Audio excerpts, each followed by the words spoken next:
Hey there, everyone. How are y'all today? I hope this is broadcasting. Um, it seems to be, yes. So anyway, I just pushed on the wrong button and something happened in that. So anyway, welcome. Good afternoon. Well, for me it's afternoon. It is exactly 12 p.m. I am on Eastern. Sorry, I'm on Central Daylight Savings Time right now. So it is 12 o'clock. Um, Morning computer compulsives. I'm not sure which one is there, if it is Keith or Craig, but um, welcome. Thank you for being here. Um, ah, Boy, I tell you, sound is good and everything is good. All right, great. Thank you, Dave. Welcome, and thank you for also watching. Um, what are you doing off today anyway? I mean, aren't you supposed to be working? Point five. Hey, how are you? Welcome. Um, okay, today is Keith. All right, great. Watched some of your SE30, so thank you. And we're gonna do the same. Here's the bad board, although it looks immaculate and in perfect condition. But the owner wants it transferred, so I do what they ask. Um, I really don't know what is could be wrong with it, but I mean, this is the person that owns this board. Oh, wife's birthday today. Okay. My son's birthday is coming up. His is in 2 days. His is on the 23rd, and point five is working while he's watching. So is that work, or is that your hobby work, like what it is I am doing? Um, the person that owns this board and wants it transferred lives in the Netherlands. He's an actually repeat customer. He sent me boards before, um, and he sent me four of them this time. So this is number two. And he even sent me the boards because he wanted actually green boards instead of the purple that I use. Oh, and it has all of the bird seed already on the back, so I don't need to worry about moving all of those little things. Real work, okay. Oh, I'm so glad I don't have that real work anymore. Being able to actually retire at 52, it was a dream, and I'm now 55. So I retired in actually February 2022. Yeah, 22 when I was just 52. I turned 53 that year in actually May. So anyway, it's such a nice thing, being able to not have to wake up and stress about traffic and getting to work and having um, how can I say it nicely? Having political bosses that are not the nicest people. I'm glad I don't have to deal with that no more and all this other BS. But anyway, that's a whole different that's a whole different video and a whole different life. So we're not gonna go there. But retired life is great. I mean, it's I don't have to worry about vacation time or where I'm going and what doing, and um, I can spend more time with my mother. I'm traveling. Um, I'm traveling here and there and spending time with the family and being able to do this work that I really love. I mean, um, last week I was really stressed out, and I mean, y'all seen the videos and how deep I was into this SE Reloaded, and my goal was to get it to work, and I actually succeeded, which is an actually satisfaction that I cannot put a price on, and I cannot explain how well that feels. That um, this board that I've never done an SE Reloaded. I've never really worked heavily on an SE, and to be able to um, find the issue, get it to a point where it would boot, but still with issues, and then solve that, which was really an interesting thing because it was not a chip problem or a circuitry problem. It was more of I would say, the more of a issue related to not even bad caps. I can say maybe counterfeit caps. because those capacitors, even though they were marked 33 microfarad, um, and when testing being 50 is just unbelievable. I mean, that's not something you would expect. Um, and the owner sent me an email on it and said that, I mean, he's pretty sure he bought those from actually Mauser.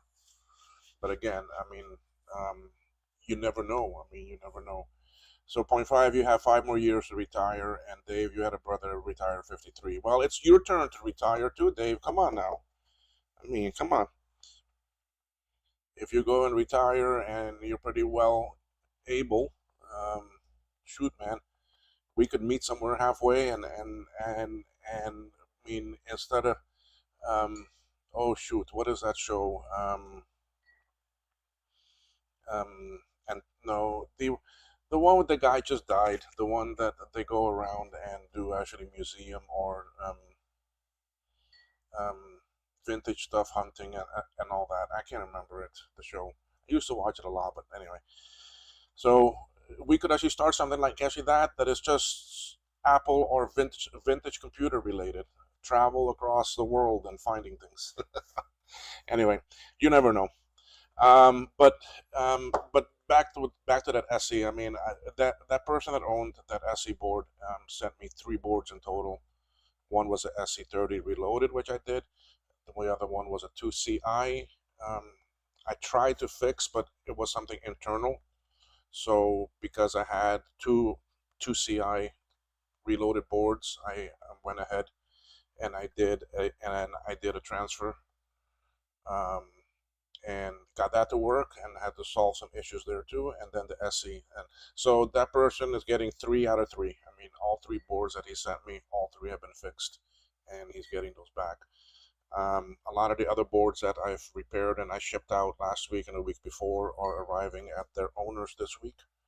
I think 3 items are already being delivered. So I am getting close to the end of work for customers that I have to do. So, but now I have this SE30 Reloaded here. I need to do. The board is, like I said, it's in very good shape. Probably something with the video circuitry that is not right. I wonder if I should try to fire this up and just see what it does. I mean, it's got all caps on it. Everything is here. I think I want to do that. But before I do that, I have one sim here that I really need to finish.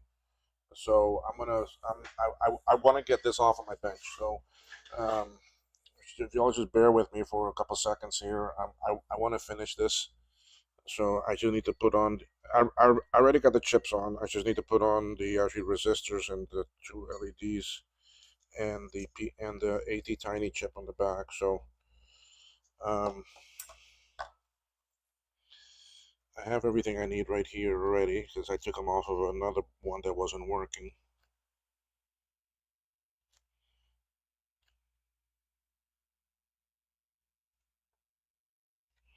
So oh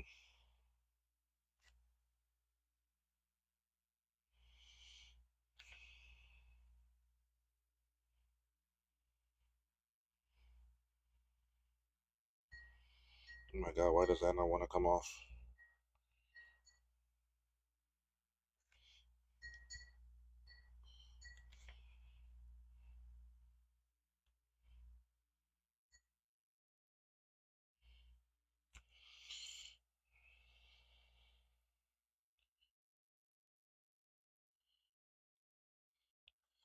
All right, so if you just bear with me here for a few minutes, let me just finish this one sim, and then we can actually test it in this board, see how it works.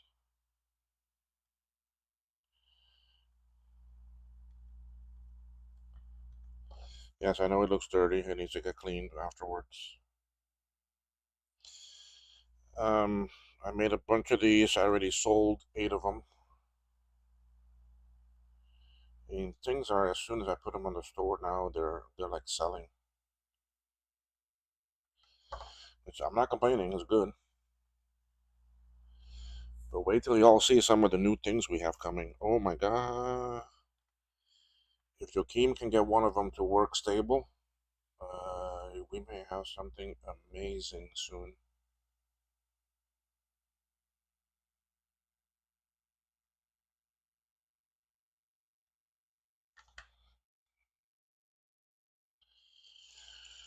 We may have something extremely amazing.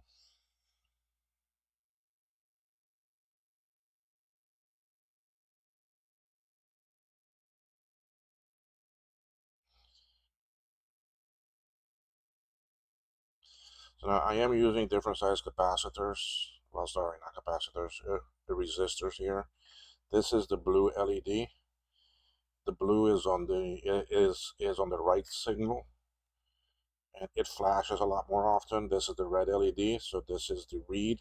It stays on constantly more because it's flashing so fast that it looks like it's constantly on, and that also means that it would be a lot brighter. So that's why I'm using a larger resistor to limit the power of that LED. Or else, if I use the same, the actual brightness would be way too overpowering. Mm. Now I already had my lunch too, so I don't need to stop the stream to go and eat today.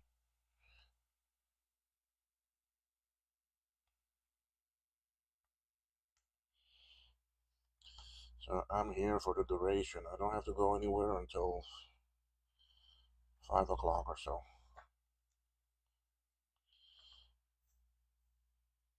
Okay, that's it. This is done. That quick. Who's here? Any hints of what that might be? Well, one of them I've already mentioned. One of them um, is a 16 megabyte 30 pin SIM module. Okay, so and they will be blink. So instead of just four, like what this is just a four. Um, you're getting some eight. You're getting some actually 16 megabyte ones. So that's one of the items. The other one, well, we just released it. Was the is the two SI and the LC power supply replacement boards. Um, so there's that. The other one is for machines that have NUBUS ports. Let's just leave it at that. Okay, and it's something that will improve your vision tremendously.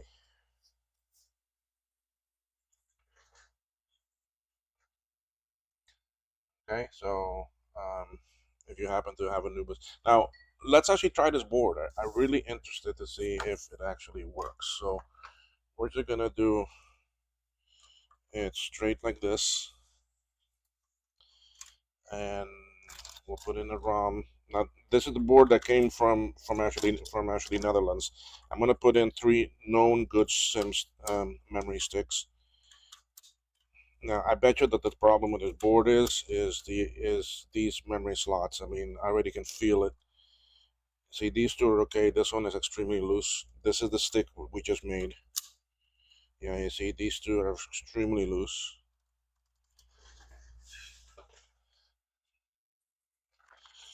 Okay.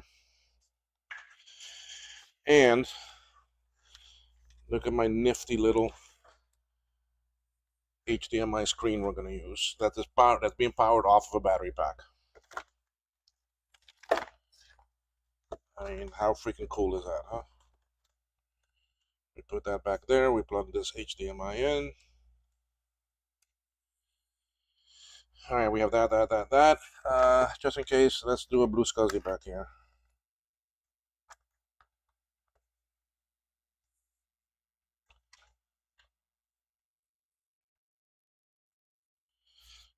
See, I don't have. I guarantee you, it is memory related stuff.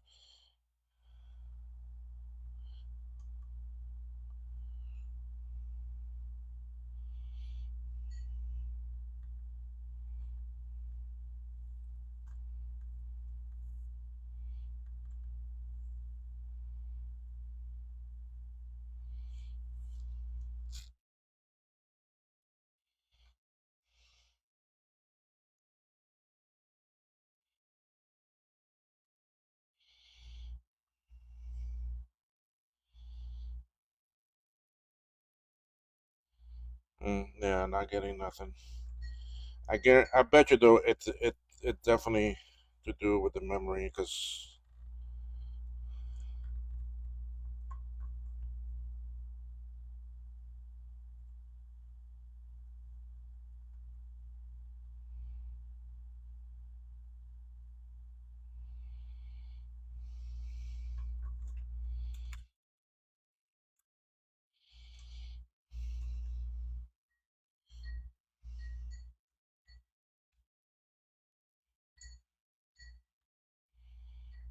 yeah, this one doesn't want to power up at all. All right, so I'm not gonna spend too much time on it. There is another issue with it, so we'll just do the actually reload and that's it. Who's that? That's neat. I like that tiny screen. Yeah, this tiny screen. You know what it came in? I bought a. Oh shoot, I can't even remember what it was called. It was on an auction site. It wasn't actually Goodwill. I was looking for. I was looking for an actually Pi, a Raspberry Pi, and at that time they were actually hard to get. Hey there, Mark. How are you? And it was a kid's build kit that comes with a Pi and this and that, and it had this actually wooden case, and then this actually screen was in it. Okay, now I bought it really for the Pi, but then when I saw that this screen was in there and I could power it off of a battery pack, I mean, even this battery pack came actually with it. Oh yeah, there it is, Piper stuff. It was a Piper kit, electronic kit. So I was like, you know what? Instead of switching my big monitor every time over to HDMI for me to see what I'm doing here, I have the screen. Now, you know what I want to do is I want to design a case that I can put this in. Okay. Then I just have my cable coming out. I'll just have my cable coming out. Okay. That then I can just plug this into. And then out of that case I design, I have HDMI coming out. So then I can just plug this right into it. And I have power going into it with an actually switch. That way I can turn this on and off as I need. That way it's all, and I built in the actually screen. So um, I want to make something like actually that. Felipe, hi there. How are you? Nice SE Reloaded debugging, by the way. Oh, thank you. I did do a post on that on Think or Different. Um, I don't think Martin is here, Dave. Um, Welcome to Markintosh. It's actually Mark. But yeah, Felipe, thank you for stopping in. Now because this board doesn't want to work, and I still want to test this RAM to make sure that my work is good, I am gonna bring another board here that I know it works.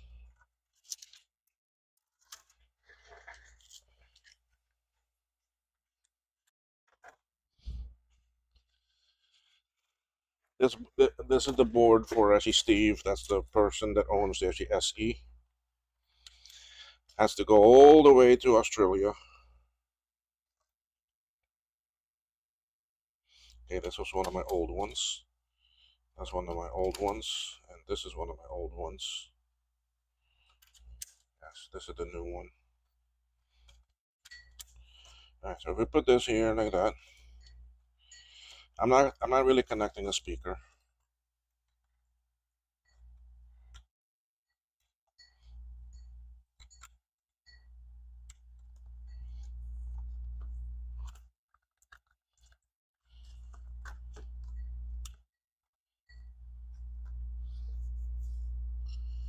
Power.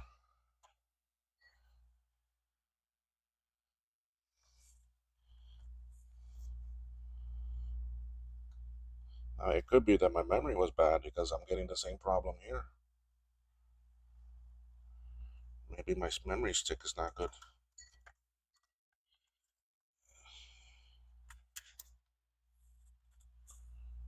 Yep, the memory stick is not good.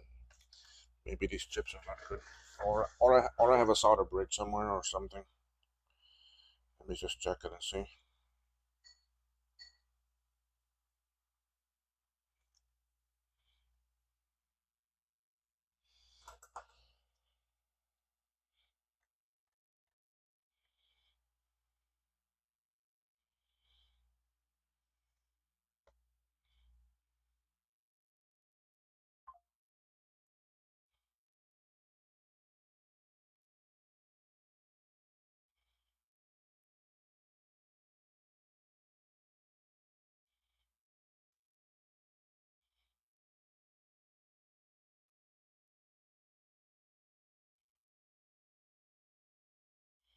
Yeah, they're all good.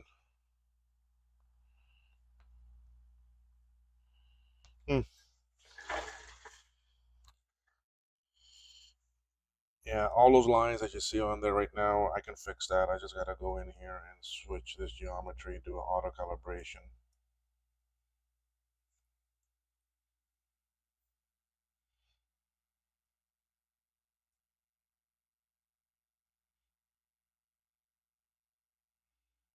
Or at least it should.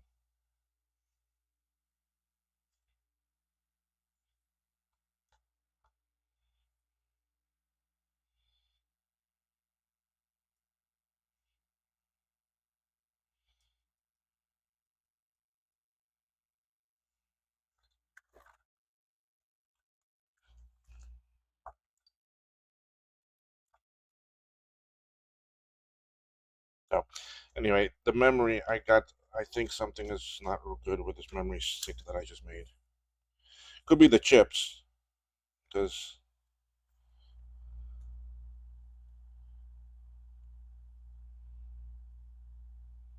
yeah, you see, as soon as I put in this memory, it doesn't want to boot up.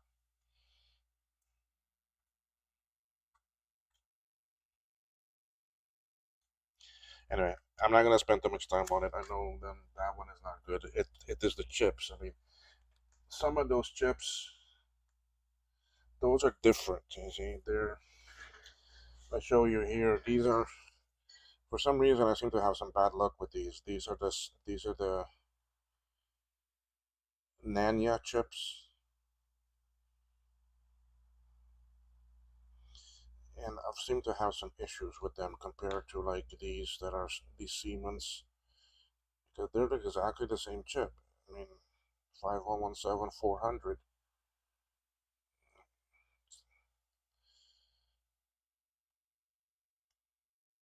So I've had some bad luck with those Nanya chips. Anyway, all right. I'm not gonna lose time on that. I'll just consider that some bad chips, and I will replace them on that board with some other ones. All right, let's put this stuff here away.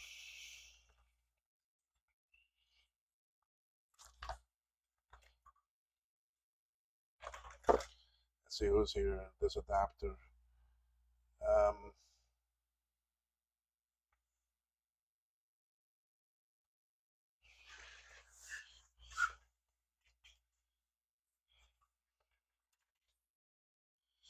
well, Mark, I think you just heard me say something that it is Nubus related and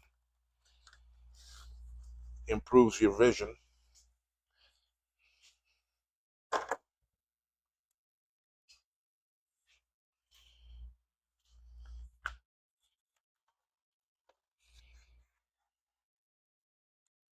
So if you put those together, what do you think it is? Huh?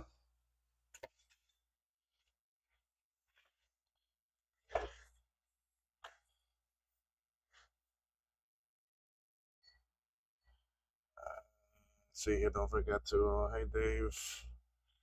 Yeah, the adapter is a very nice thing. This one will work on the SE and SE30, but like I said, I think for my bench, I wanna incorporate this into a ready-made case that it sits here on my desk. That then I have it constantly connected. That I just have the cable coming out that I can plug in, and with that small screen you saw me using, I can make something that will work right away. But the intention of this was to be a device that allows you to design your own case, like what we've done Felipe, have you seen the case that I have actually designed and that is available to actually download?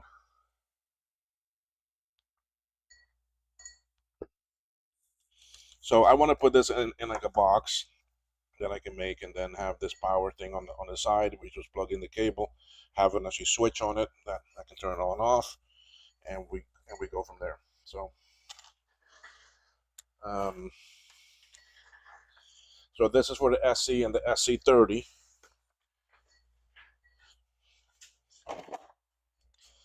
We have one for the classic, but there is something wrong with it that I can't market these yet. I can't put these out yet. There.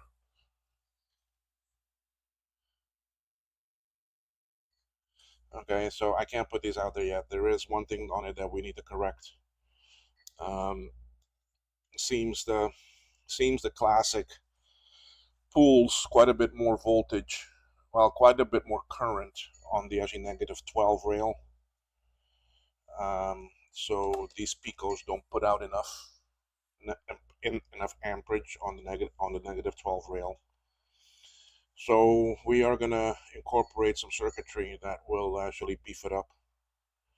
It'll take the negative 12 from here, and it will actually increase it. It will increase the current and allow us to have a better device.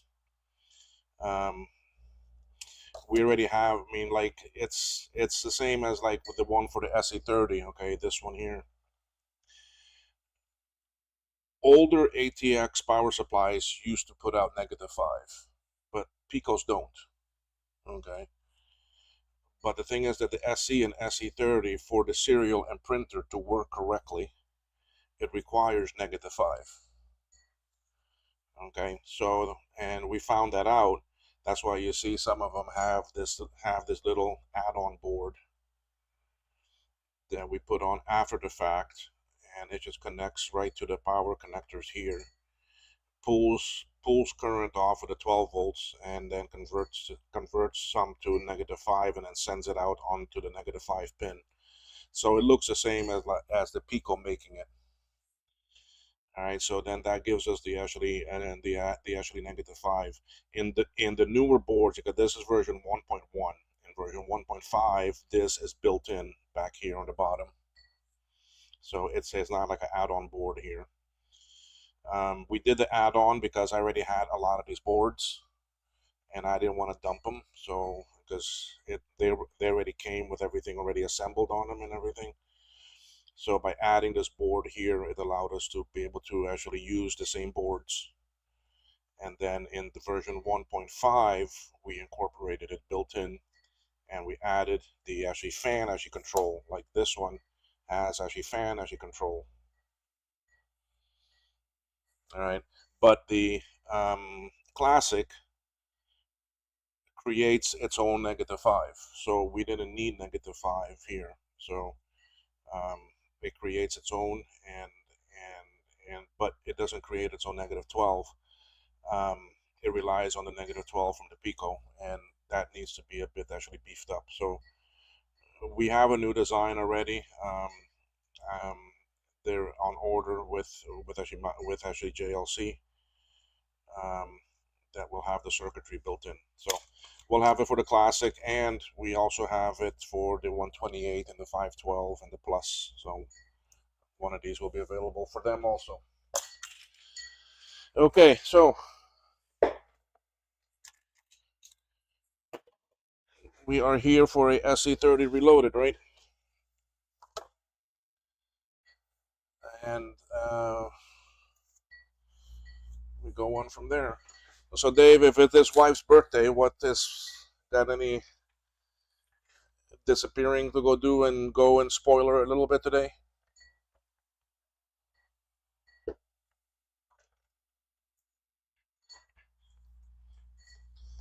So now I take off all this stuff using actually hot air. It's the quickest and easiest, and then I lay them out over here in practically the same layout format.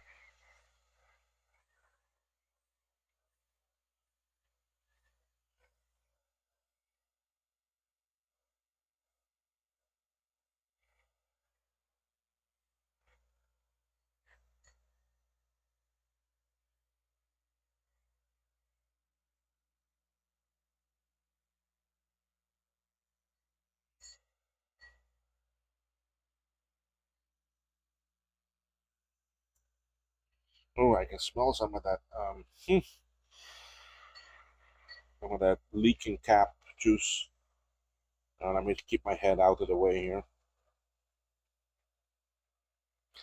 Now, I'm not going to take off the caps because he wants polymer caps instead of these tantalum caps. Um, the owner supplied me with the polymer caps.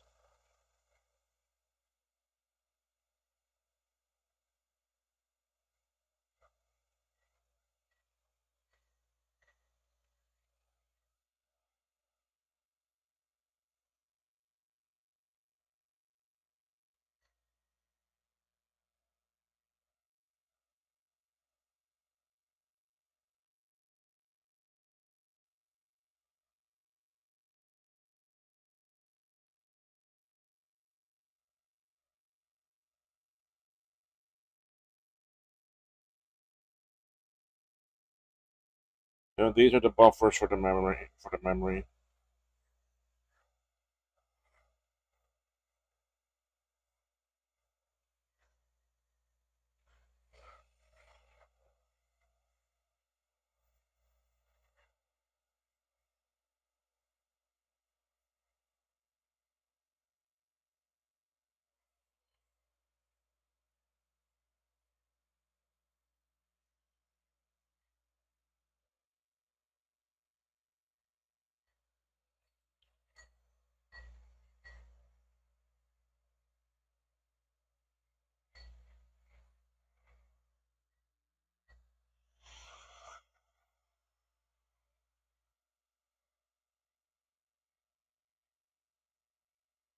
This is a 1K resistor network.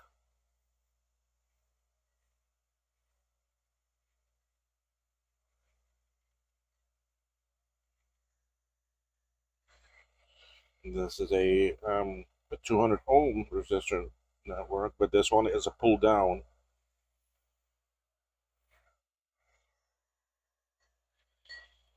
This is a LS30. 30. No, this should be a 393. No, this is not a 3. Yeah, it is a 30. Sorry. The 393s are for the video. This is another 1K one here.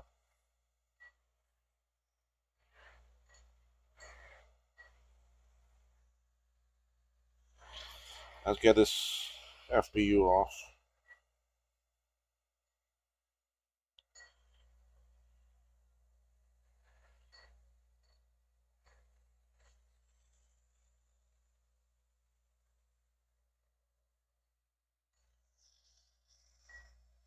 Those asking, I'm at 480 temp Celsius and maximum airflow. As this board is reloaded, this board is junk, then I'm really no matter if I fry it. If I warp or separate the board or something.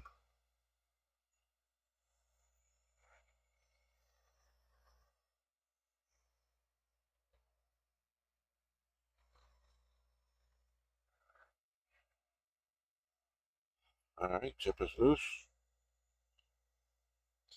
Chips I know where they go, so I'm not too worried about that. Let's go ahead and get this big glue off.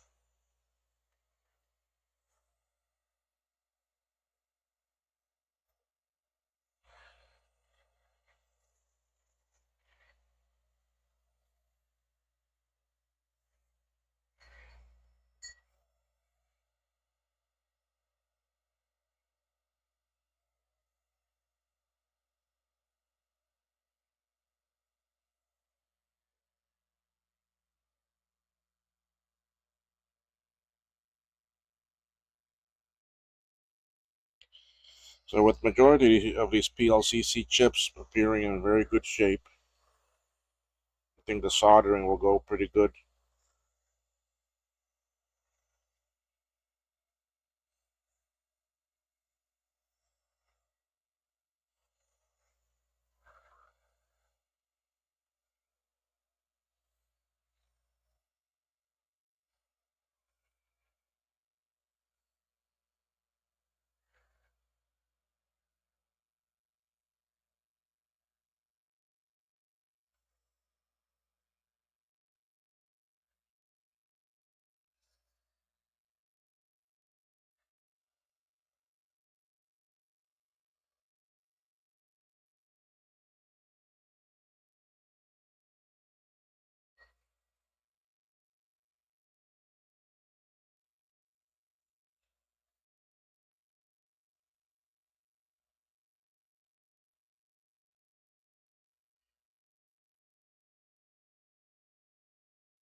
That one came off very easy.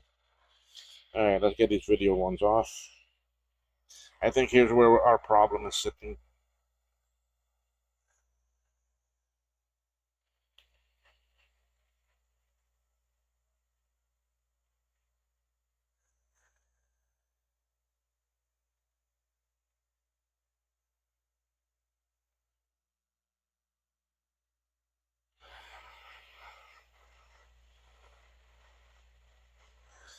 It's always one of these binary counters, which are the 393 or that 166 that will go bad.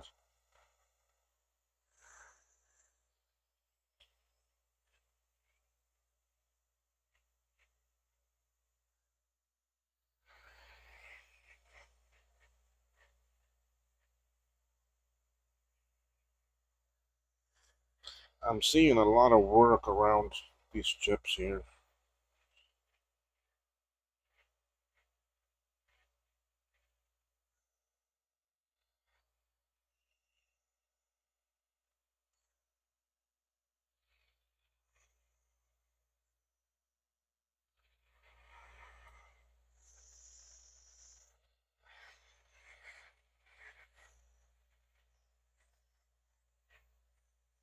Wow, 11 people on. No, wow, thank you, people. Thank you.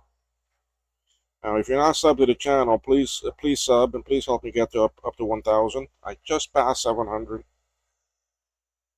Would love to reach that 1K limit. Although it's not for me to monetize or anything because I cannot monetize here in Cayman. But it's just to know that my work is actually appreciated and people like this kind of stuff. I can. Oh, rotten fish smell.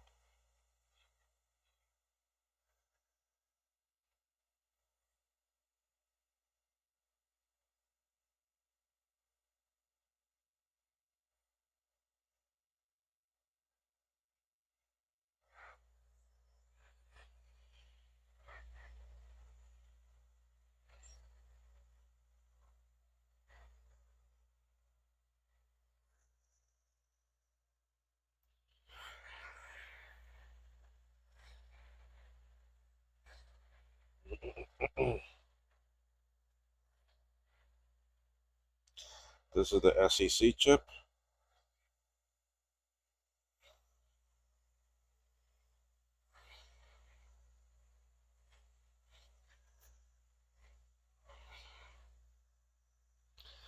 This is the SCSI. 13 people now. Wow. Welcome everyone. Don't be shy. You can say hi in the chat.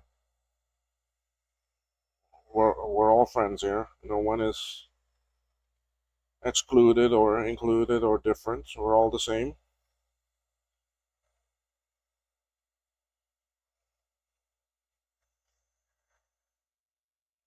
This is the swim.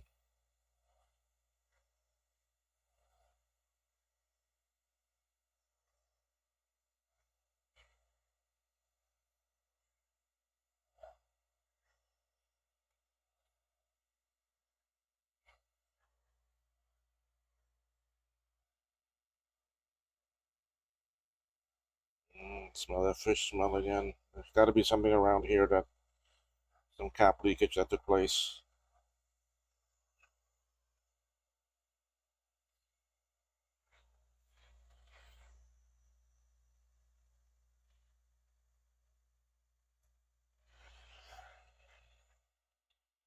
Now come the two vias.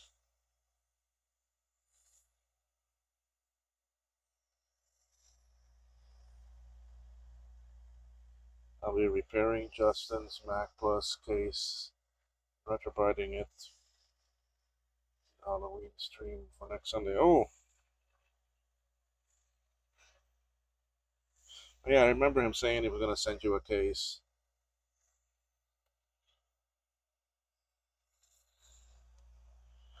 But that's for the Halloween stream. But what I mean, I was more like, okay, well, what are you doing for your doing anything nice for the wifey today?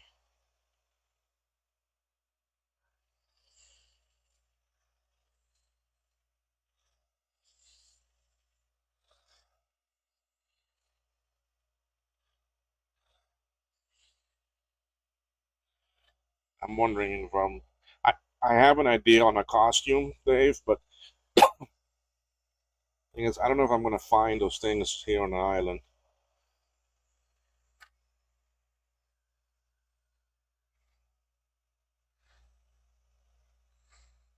That's my problem. I don't know if I'm gonna find them.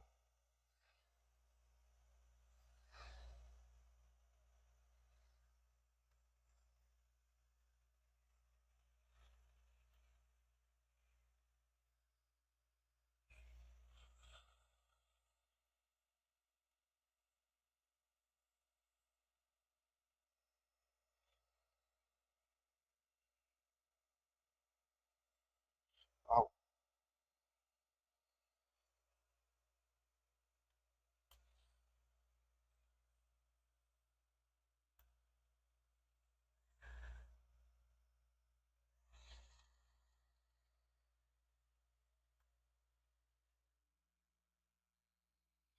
all right. Now I need to start taking off some of these other chips that are these dips that are in the board. And how I do a lot of that is just again using my hot air.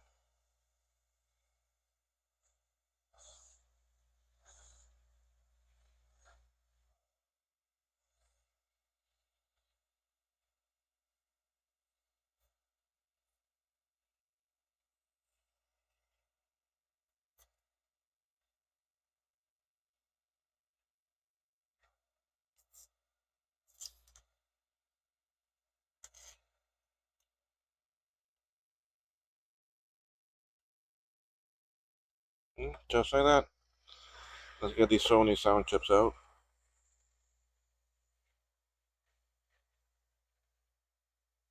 Oh, okay, yeah. I remember you saying something about going to play bingo.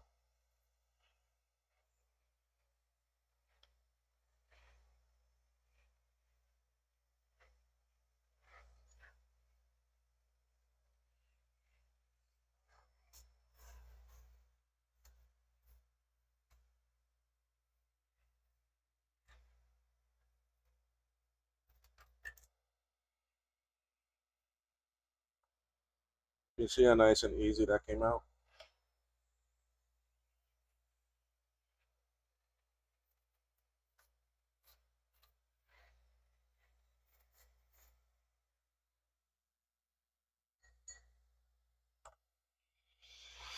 The video RAM. Now all these will go back in actually sockets.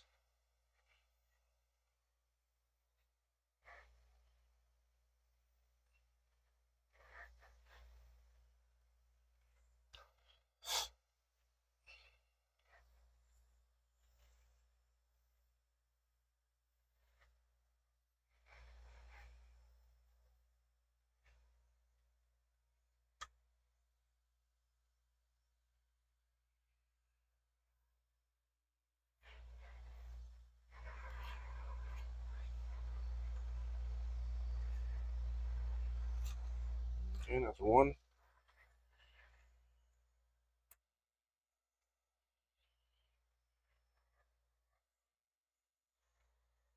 Hey Jack, how are you?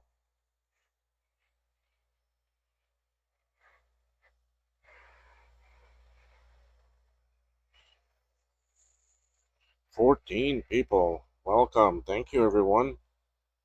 Really appreciate it. If you're not sub, please do a sub and click on that like button for me. Or you can click on the dislike. It's your choice. But I would prefer to actually like, honestly. Alright, let's get off these video chips here, all these pals. I'm not worried about mixing them up because I know which numbers go where.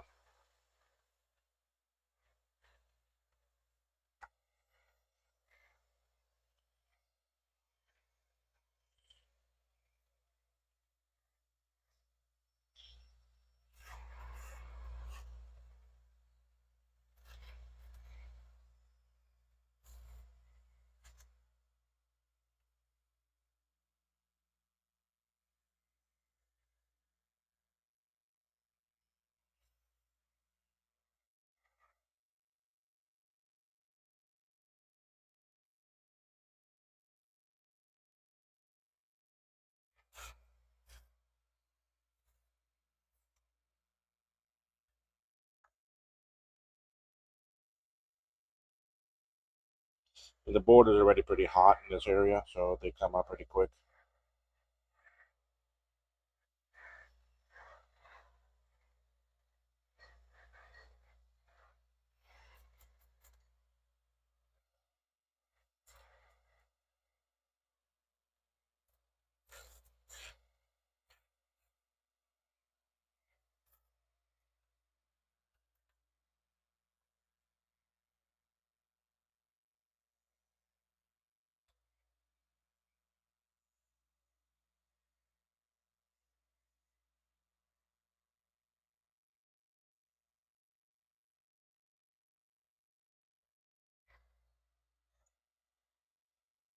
Yeah, I need to get these actually reloaded done. I got three for this person that I need to finish.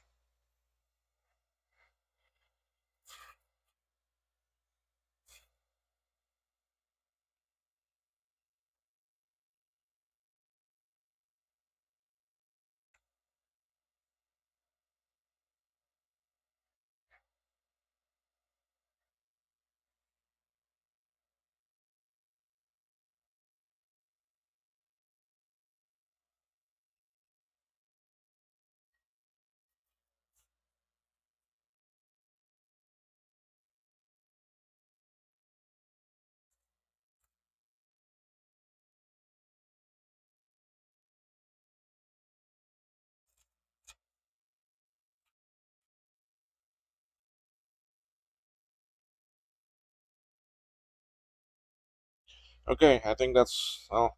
I could try these other ones, but I don't want to do them yet. Nah, I'm not gonna try them yet. I was gonna take out these actually resistor networks, but we'll do that later. Okay, so I got just about everything off of here that I can now that I need. Caps, I'm not worried about. Crystal, I'll do later. Oh, I always forget this diode. Am I?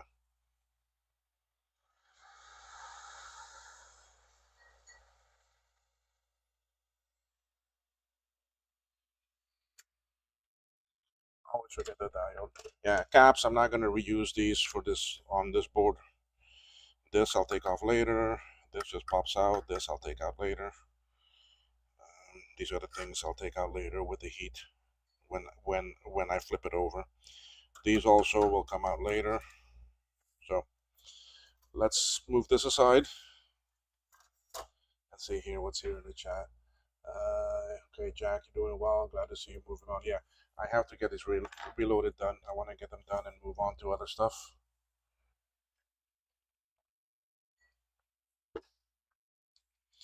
So, um, so we will start with all of these load chips. We'll put all of these things on. These are small things. Then we go from there. Okay. Um, I'm gonna put on all these little transistors and different things like that first because they're the smallest things and they get lost quick. I need my other tweezers. Where are you? There you are. So I know this one comes here.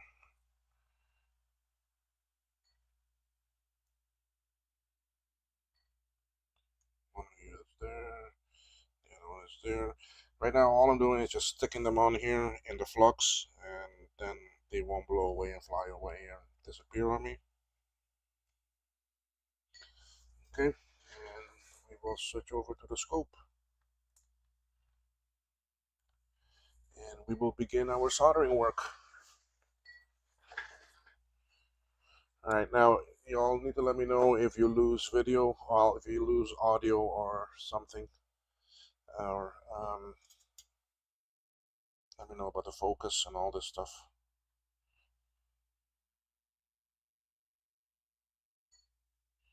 Because again, for me, the focus is usually pretty good, but for you, I have it adjustable.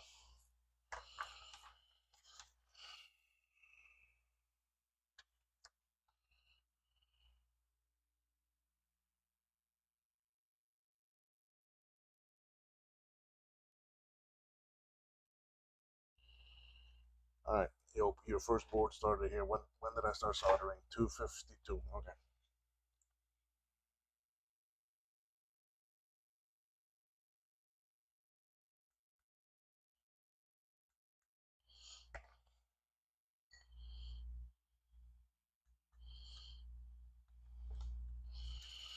Okay.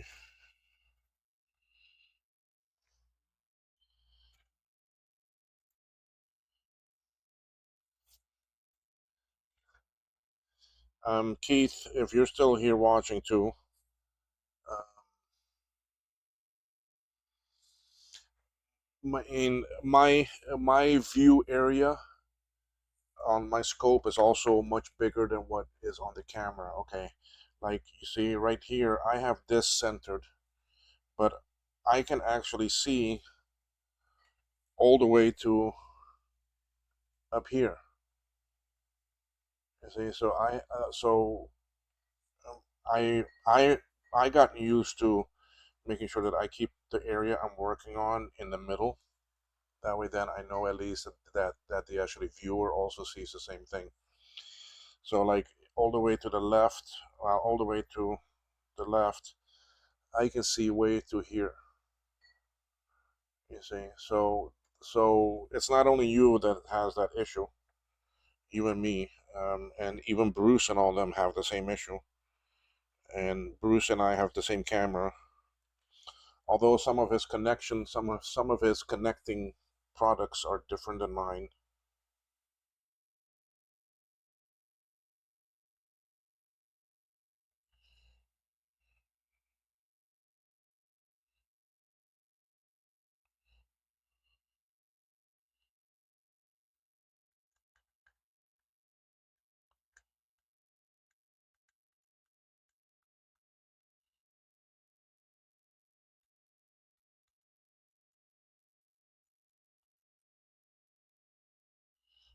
Put a card on it.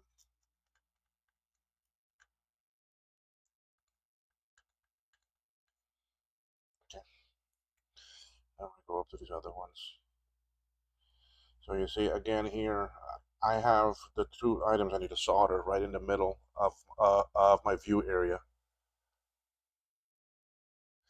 Yeah, just always keep in mind that, I mean, you want your solder area as much in the center as possible of your view area, then that way the camera picks it up correctly.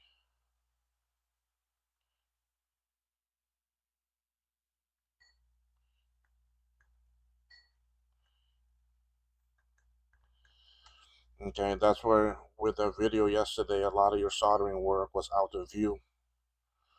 I don't mean to be negative. I want you to learn it, and I want to give you positive feedback.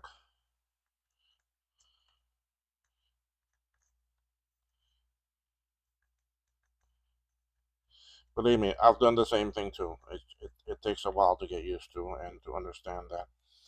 You see, so and the actually glare and that there's really not much you can do with it because the actually light is hitting off of the flux different and so forth, and there's really nothing you can do about that unless you clean it. I mean, even if I come here and clean this now,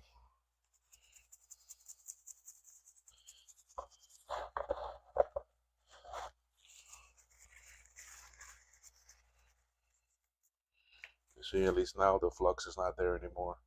But but that flux is gonna bounce off, and that flux is gonna bounce light off different and so forth. So there's really not much you can do about that.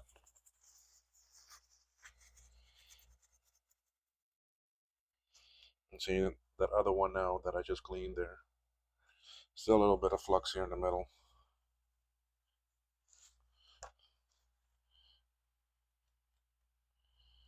That was crud.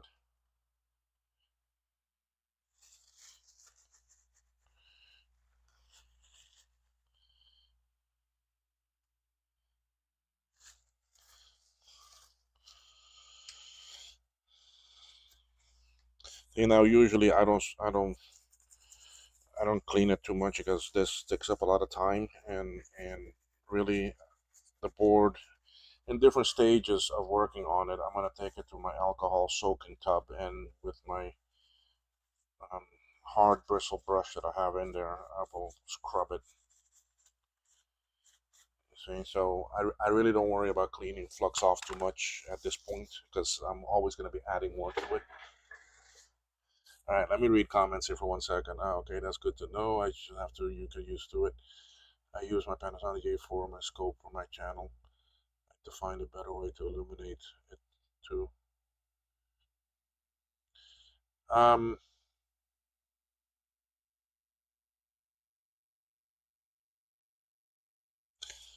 it's, I don't know. I mean, I have my actually light here. I can adjust it. You see.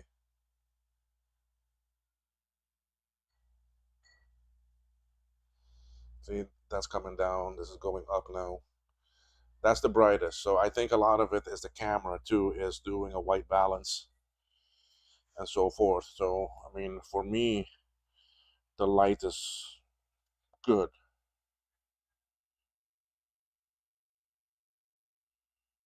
Okay. Anyway, so let's start putting on some chips then. We'll go here to this actually resistor pack network. You see now, in your view, you have just this chip, and you can't even see that. See, you can't even see that writing. But in my view, I can see all the way here to right here, and up I can see all the way up to here. You see, so I can see a lot more, and there's really no way that I can adjust that. So anyway, all right, let's go on with some chips here.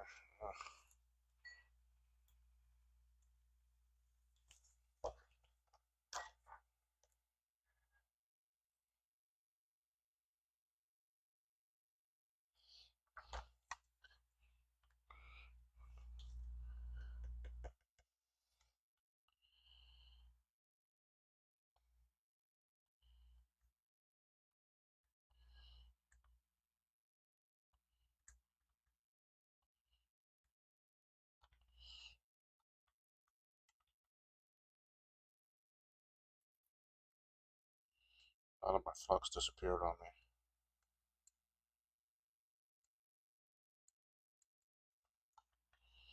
I'll come to the other leg in a bit, other side.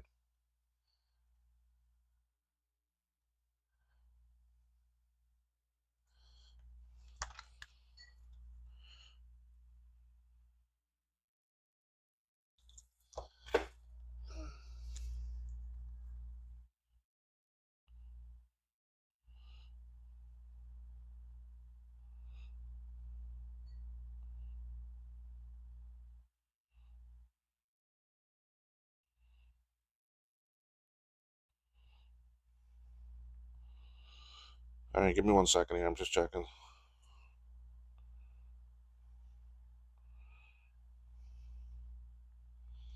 I'm expecting quite a bit of cargo from my forwarder, so I want to see if they have anything.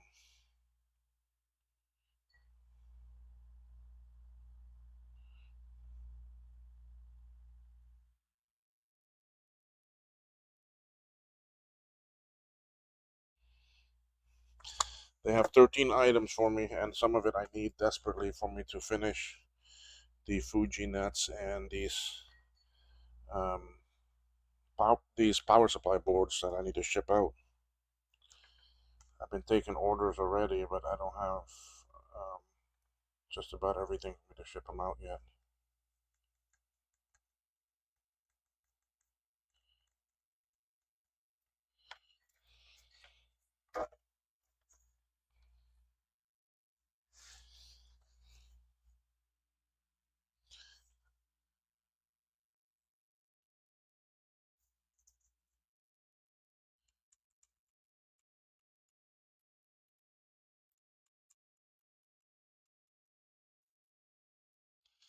Keith, you also see how just about everything with the gold color, except for like the Vias, are going to disappear. You're not even going to see them. The only thing that remains are the Vias. Okay, like those two Vias right there. Sorry, I probably soldered that out of view. You see, so I still do it. I still solder things out of view. So don't feel bad that you're doing it. The way I can fix that is if I zoom out some more. You see, so now that I zoom out,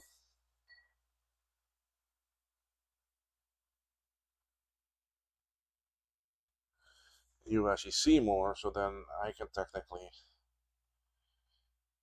my view and your view is just about the same. It's getting almost the same now. But again, in my scope, I have multiple zoom capabilities.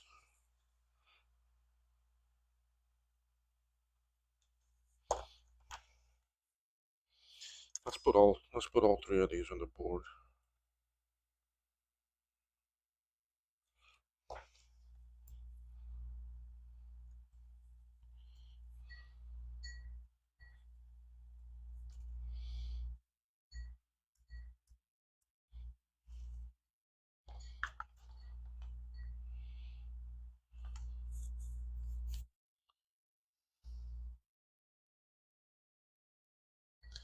The gold helps with the. I mean, it helps a little bit, but I mean, to me, really, I think the cost is not worth it because even the silver is gonna get caught. It's gonna get covered um, with actually solder anyway.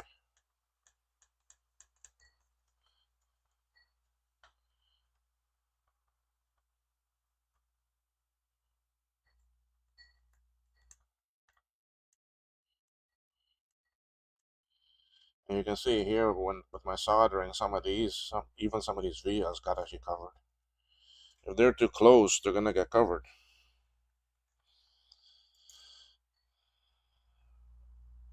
I mean, there are some benefits to the gold, but just cost-wise, is it worth it?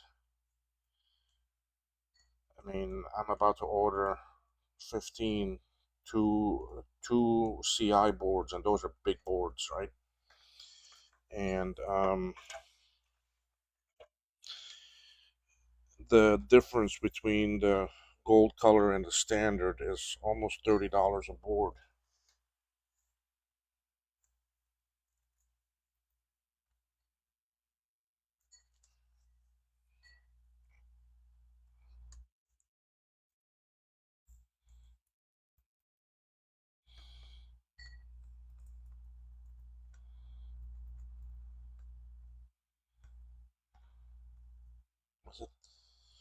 So I don't find it worth it because 90% of it is going to get covered. And yeah, I'll probably have the board last longer, but by that time, I'm dead and gone.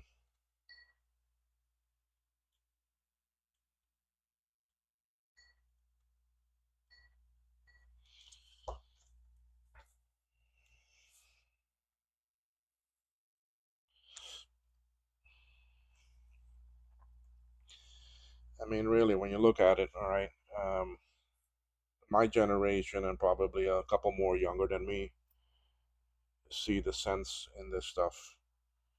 But you think that our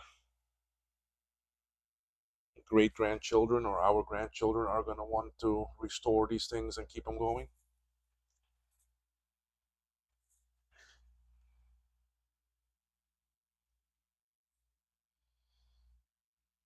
Okay, you see, so now I know I can at least order two of these. Hey, Martin, how are you? Hey, thank you for the email. I have not tested them yet. Um, Maybe I'll test them on this board when I have it ready to boot up.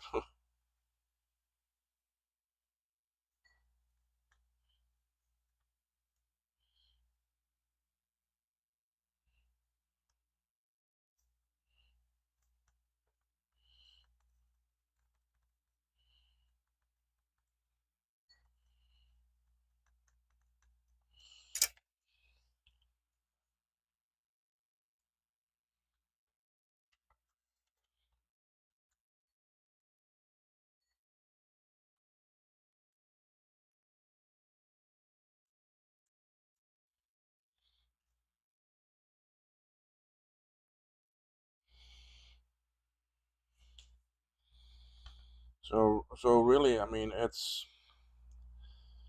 makes you think as a vintage collector, how many more generations can this go for, especially with these other electronics, right?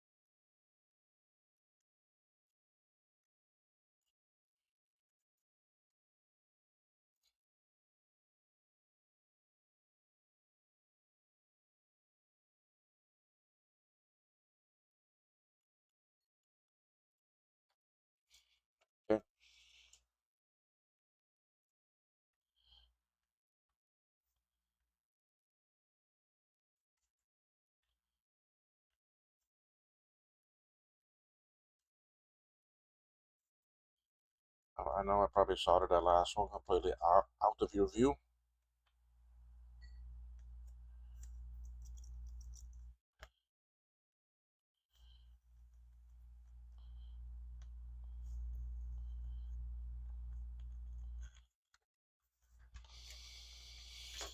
Okay.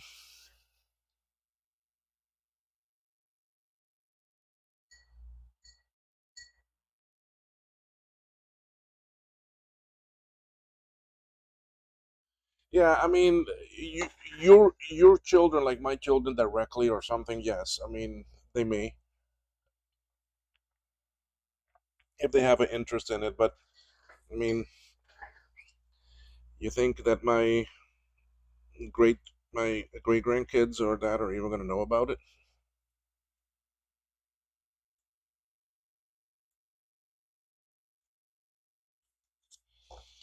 That's what I'm trying to say. I mean, um, you're actually 9 year old, yes, because he sees you with it. He knows what it is, and he's growing up around it.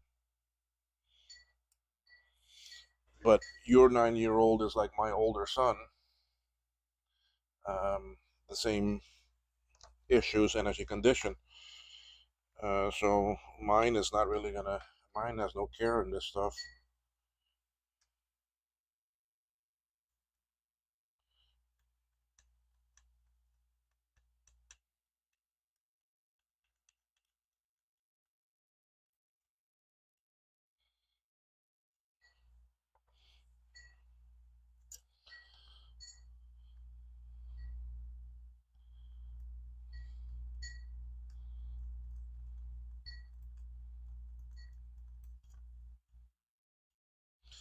So I mean, I would love to see the kids very much into this, but I just these days the way I see them hooked on tablets and phones and other stuff,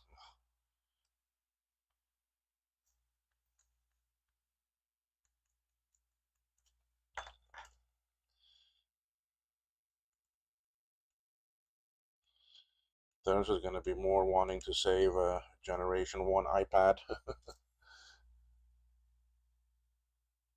He's already claimed them all.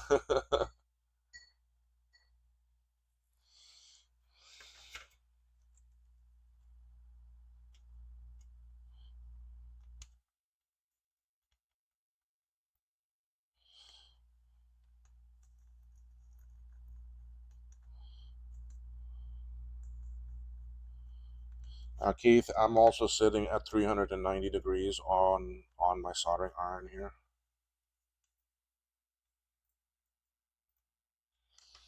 Okay, so you can see how easy that flows. I've already done all of those. Now we're up to these 393 chips.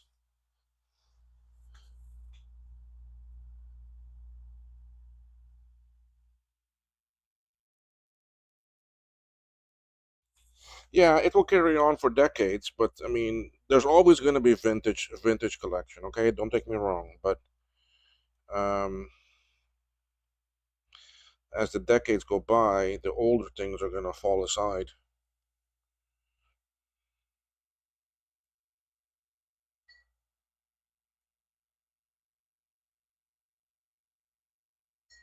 And I say that because a lot of them are going to become donors. A lot of them are going to become because the items you need are getting harder and harder to actually get to make.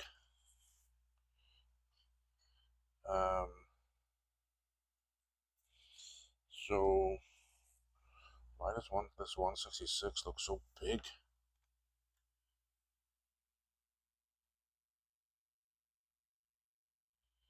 I don't want this 166.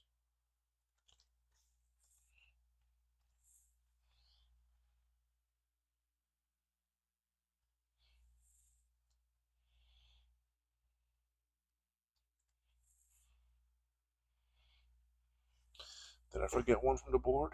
No. Where did that chip go then? I'm missing one.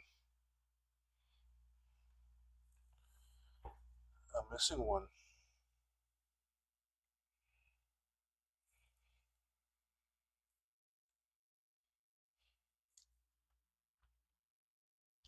393, 393. The 166, I'm gonna put on a new one. I just don't like this one. I just don't like. I mean, we can see how it looks here. It's an older chip. It's a lot wider than the others. Though it looks like a new. No, it's not a new chip. Those legs look pretty crusty.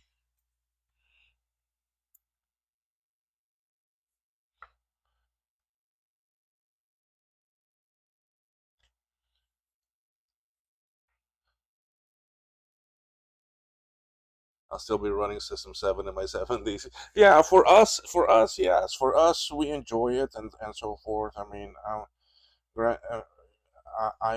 I enjoy this, and I'll keep it going as long as I can. I mean, um, and maybe when I can't fix them anymore, I'll start using them more instead of them just sitting on my shelf here.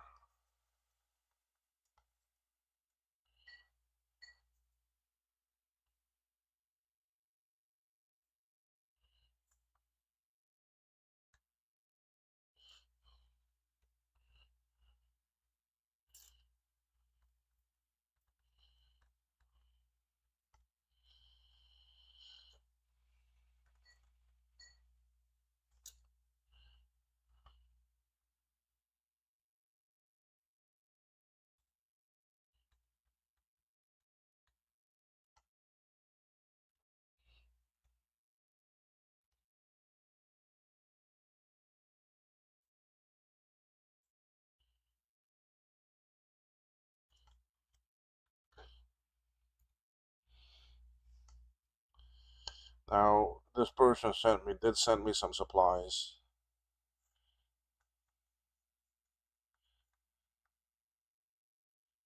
So let's see if he sent me a 253. Well, sorry, a 258 and a 166 chip.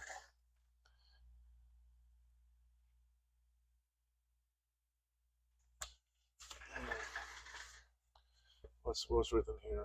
Yes, I hope to get back to using mine again too one of these days. Nice to fix them, but uh, but but never time to play with them lately. Yeah, I'm the same way. I can't tell you. I have a nice Quarter 950 sitting over there on the table, but um, I got so much other crap around it that I can't even get to it.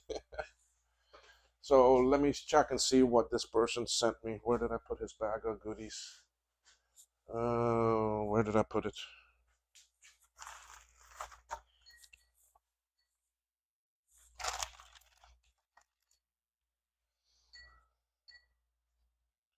Ah, it's right here next to me. All right, let's see what is in this that he sent me.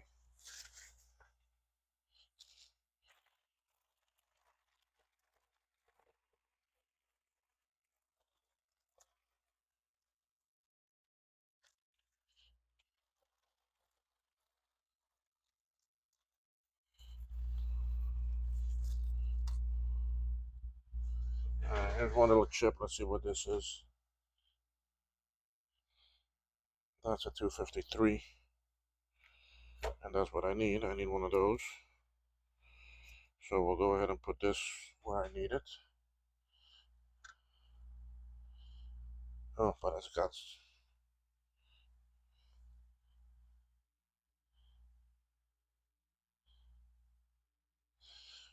I need to bend back a leg. These are the caps.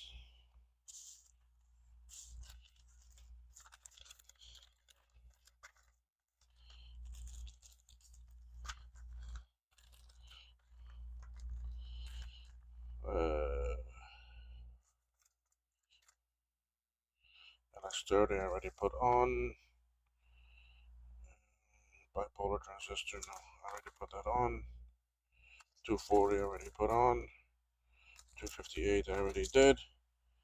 Resistors I already did. Resistor I already did. And 175s.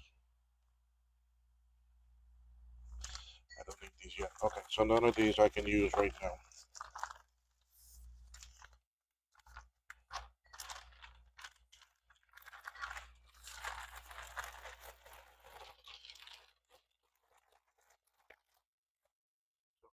Stash. but it's alright. I know exactly where my 166s are. They're in this long one.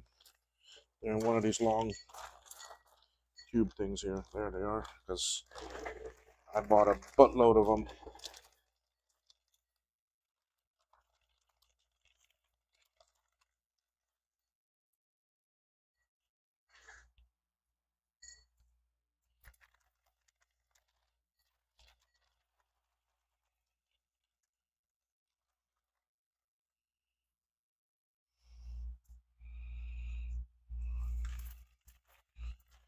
I'm telling you, I have a lot of these.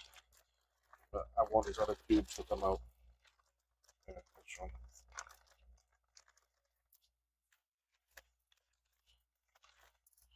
I have a lot of them because they are at end of life.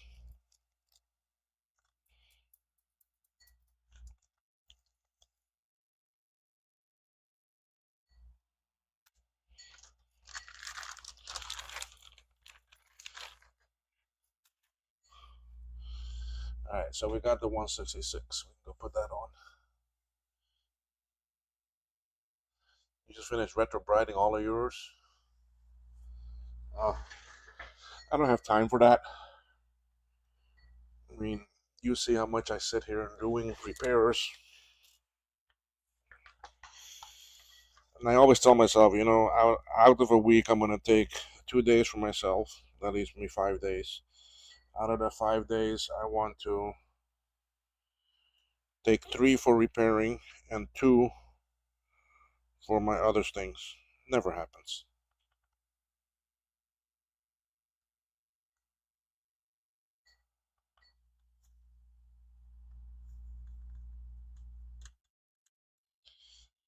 Never happens.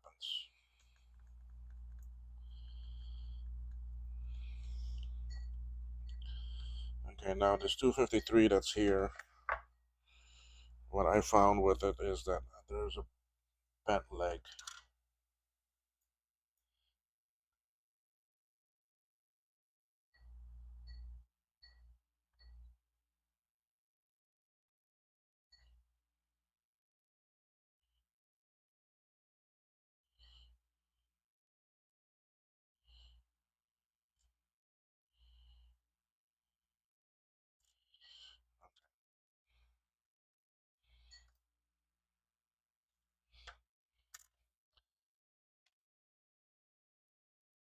Thirteen people. Those 13 people, welcome. Thank you. Hit that like button for me, and if you're not sub, please sub.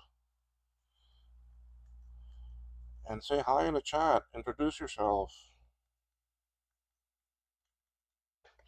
Alright, we have all those on. Now let's just drag solder the other sides real quick. Alright, how much can you see in your view? Can I get 3 in there? Yeah, you can get 3. Alright, so we're actually gonna drag solder these quickly here. Nope.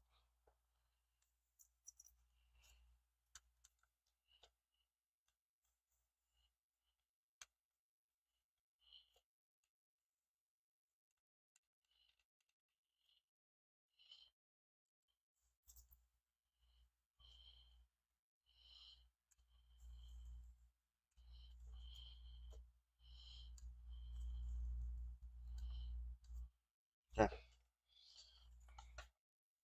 Now what do we have? We have this 1 voltage controller here.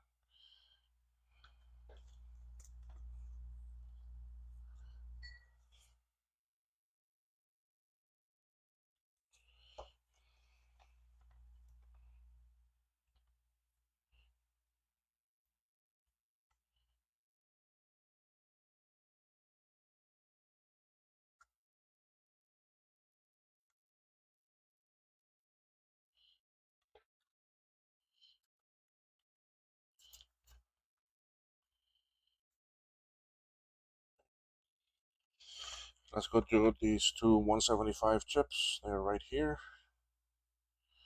UB12 and UC12.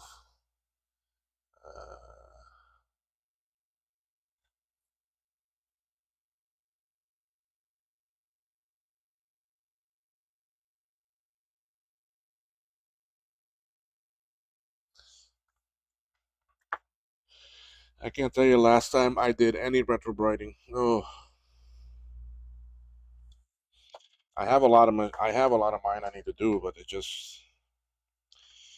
um, just people have been sending me so many boards that I've been doing, which I don't mind. I like doing the boards. I like to. I don't know. I think I like fixing it so that other people are also happy and enjoy their retro machine.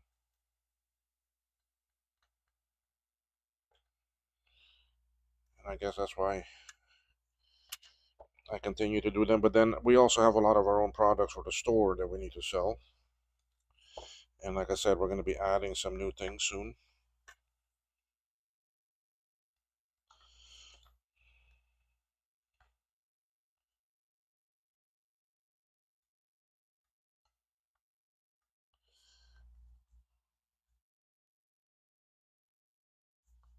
You do all your small stuff in a dishwasher. Yeah, but can you retro bright in a dishwasher?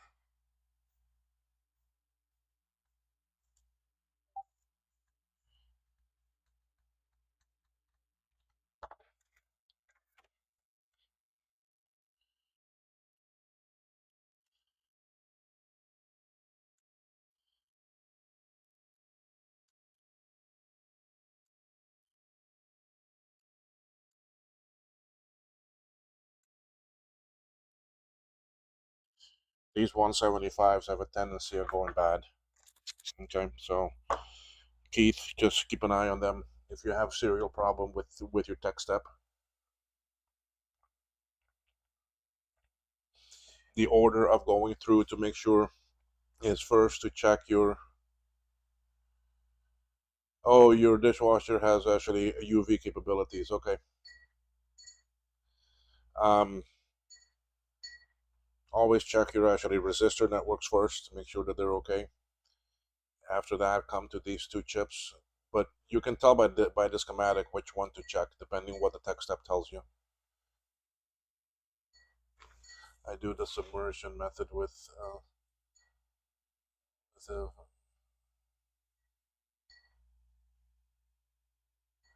okay.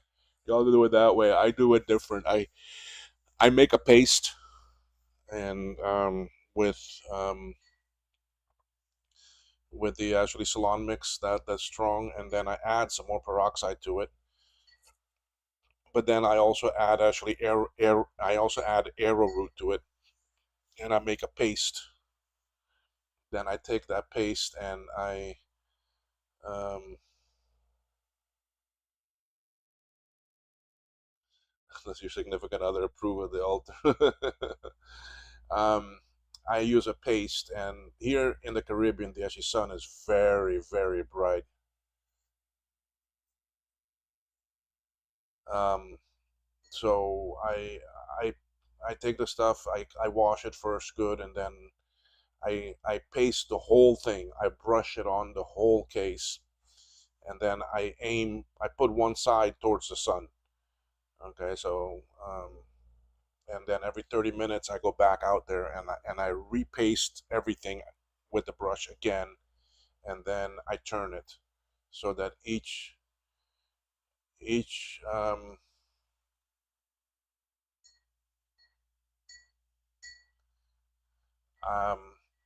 each 30 minutes I turn it to actually a different side until all sides get actually 30 minutes, and then that's it. I then rinse off the paste because it will dry and cake on and so forth. So then I rinse it very good, scrub it, and that's it. It's done.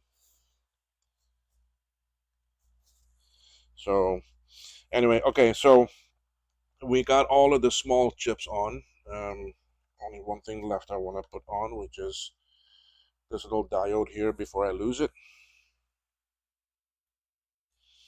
because that's another small little piece. I did the submersion, but I just found it took a long time here. A very long time.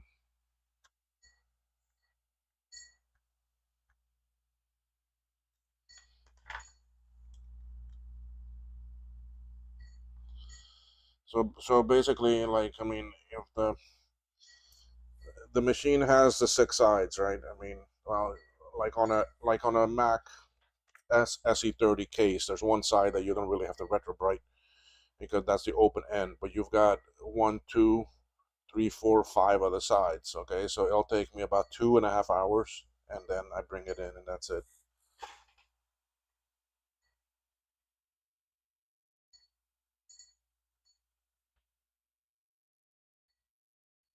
Yeah, y'all don't have much of the sun there, but I mean, for me here. All right, so we got all these small little things put on. Um,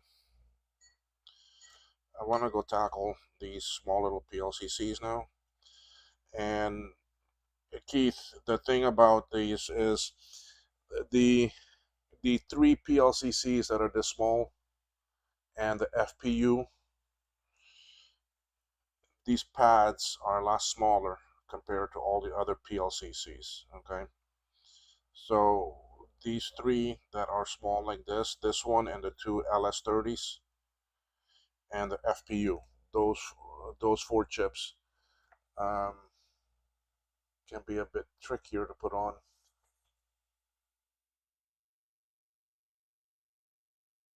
Trying to fix my focus here for you.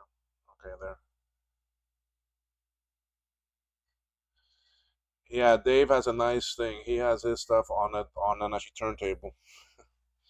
But I mean, each person does their retrobrighting different and have different actually success with it. Um, I've had great success with the paste, and it's the same thing.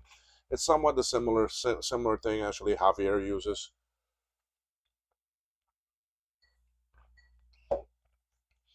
Um, I just find like if you take just normal peroxide that you buy in the actually brown bottles and put that into a tub with actually water, it's just not that strong. Um, so I find that method kind of, unless y'all are using a much stronger actually peroxide that I don't know about. So anyway, okay, so this is the one that's gonna go here. Um, Angled side is right there. Okay, so you see how these are pointy, so it's gonna sit like this. But you see what I mean by when you solder this on, it like covers almost the whole thing, and you can't really see the pads.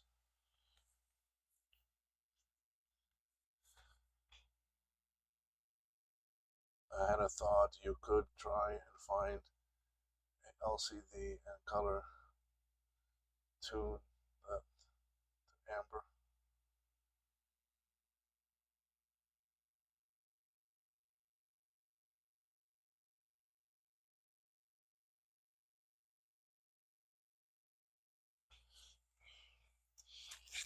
All right, so let's put this one on, and the key is you're gonna see how what technique I use.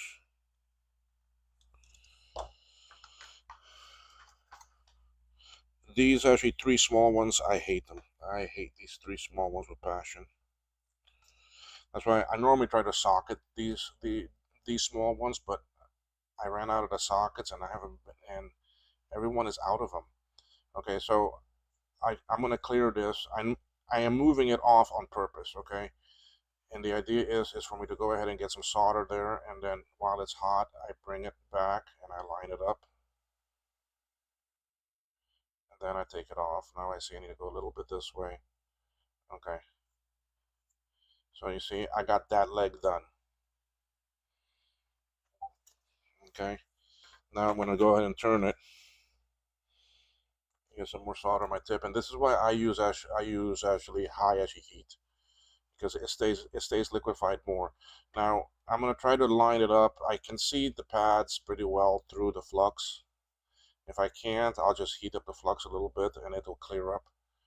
Okay. Now I can still move this quite a bit as you can see. So I'm gonna do the same thing here, but not as much. I'm gonna go ahead and put down some solder and then bring it in line, and there it is. See, so now at least the two corners are actually secure. Okay, I'm good enough with the way that is sitting. All right, so now I'll get some more solder on my tip, and I'll come over here and I'll just drag these.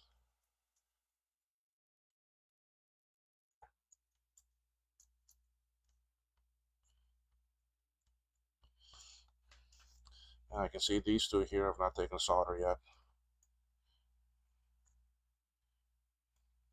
Okay, now those two have it. And I guess that's one of the nice things about having the gold, is that once you don't see gold no more, you know it's soldered.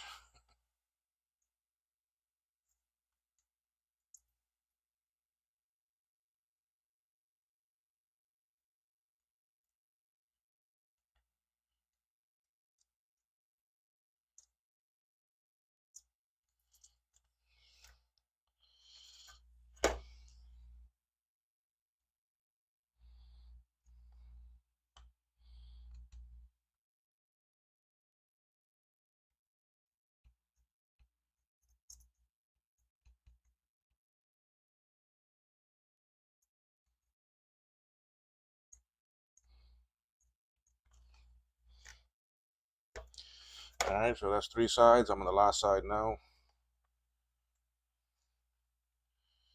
And I can see the gold down there. But now I don't see it. And sometimes you have to push in on the leg, get the leg under the chip a bit more, and then you can solder it good. All right, now that's done. Now I want to verify it. All right, so I'm gonna take my scope completely off the edge of my desk. Okay, so you're gonna see, here's my desk and here's the edge of it. Okay, then I'm gonna tilt the board, and with that I can raise it and lower it until I can see how my solder joints are. You see, so I can see that that's good. I turn it, I see this side, they're all connected.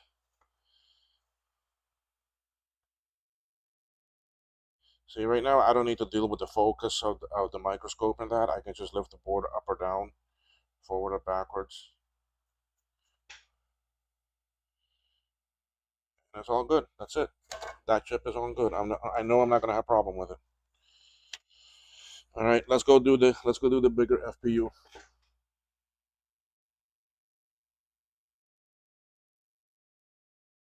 The edge connectors, yes, I would do those, but then you can't really do just the edge connectors in gold.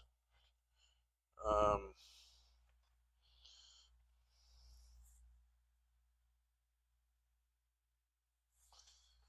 so so yeah, I just move the scope a little bit off of the bench, and then that way I can see it. So all right, so we're gonna tackle now this actually FPU.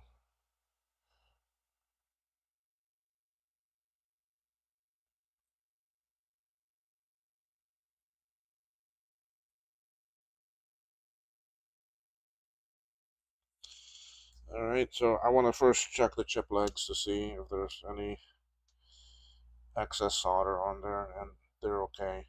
It doesn't need to be clean 100%. What I see here is fine, because I believe that that little bit of solder there is also going to help me. That is going to stick better and actually quicker. So now I go ahead and I put down the flux on all 4 sides. Now you can see that I'm putting it on the outside edge. Okay, and because really these 4 chips with the small pads, it's better for it to be on the outside edge.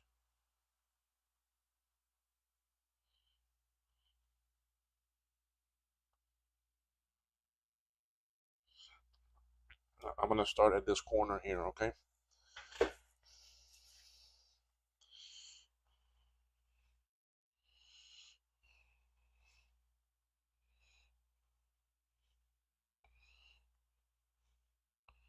Sorry, I'm just checking some emails here. My Mauser order has shipped.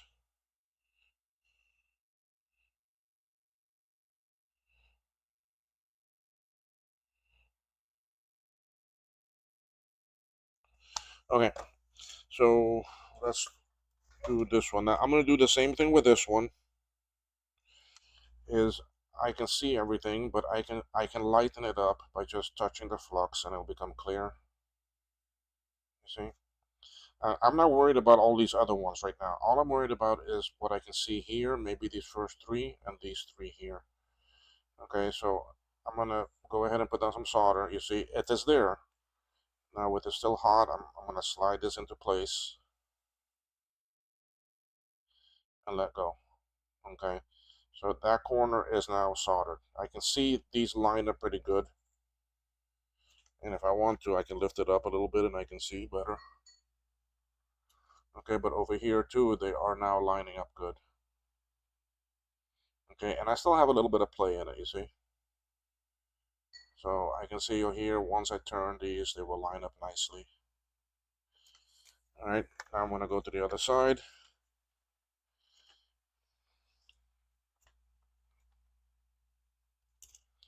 Again, I'm gonna move it off a little bit.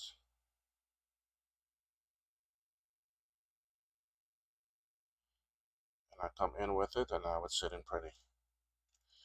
Is it the best? No. Looking at these here, I can see that there's a little bit too much on one side. So I heat it back up a little bit and just adjust it. Now it looks about centered. Okay. Now all I can do now is I come over here and I just start dragging this.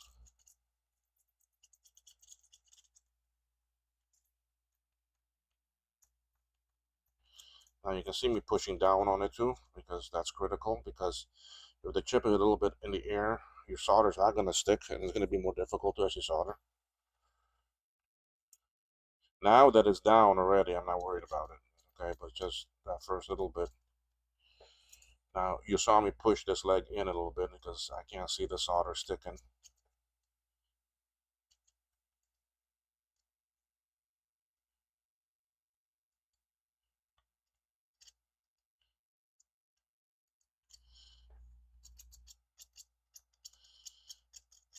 Now just by looking at this, I can see that I have a bridge over here.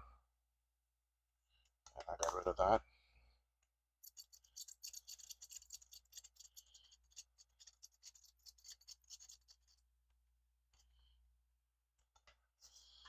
It looks like I have one over here. No, okay.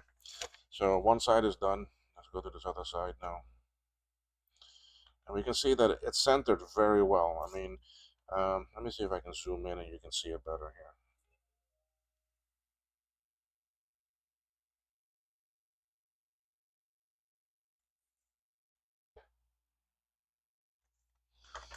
All right, let me see if I can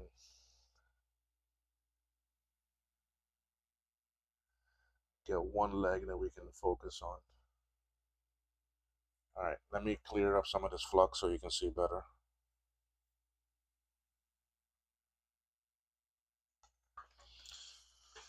All right, now what I'm looking at to make sure that this is centered good. Okay, we can see that the leg is coming right here. You can see the gold on this side and on this side, and it's about equal. See, I can see that it's about equal on each side, so I know then that these legs are centered pretty good. All right, so this is what I can see from way up here. You can see that it's centered very well.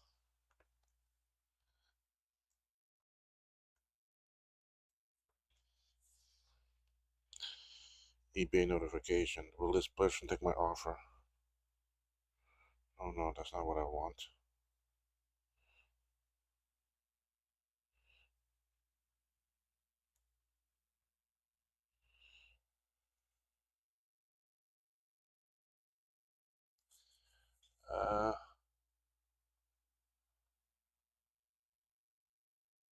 Hello there from Germany, Jan. How are you?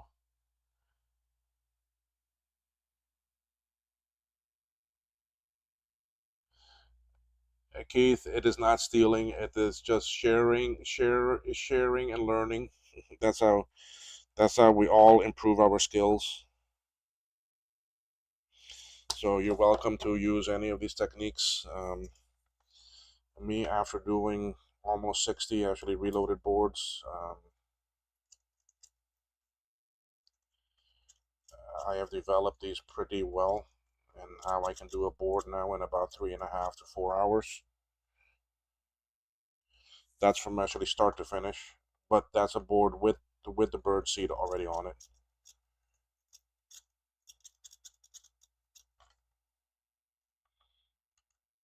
See, and I can see all of those gold pads are becoming silver or solder color.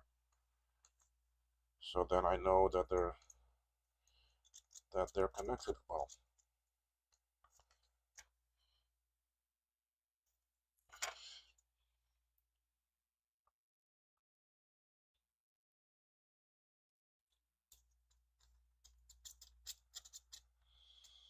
Now on the other chips that have the bigger pads, oh, it's a dream. It's so much easier.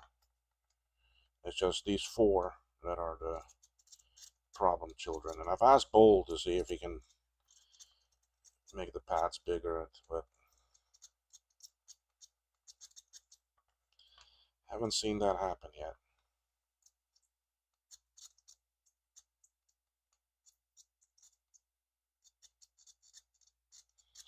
Also, be aware of the SE reloaded boards. If you have a revision 3, more than likely you're going to need that botch for the SE video artifact. If you have a revision 4, which is what this board is, you don't need it.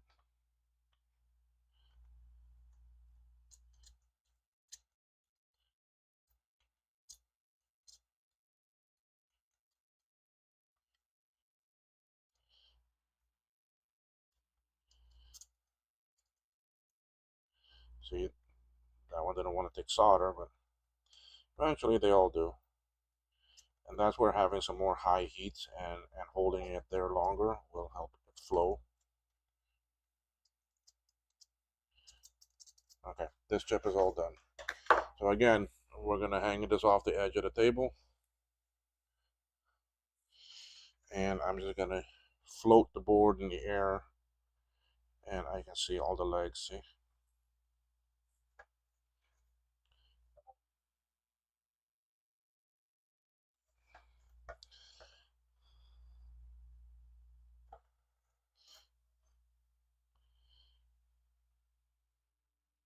Good. We don't have any bridges. After you're done, get some chips and take the tops off, and let's see under a microscope.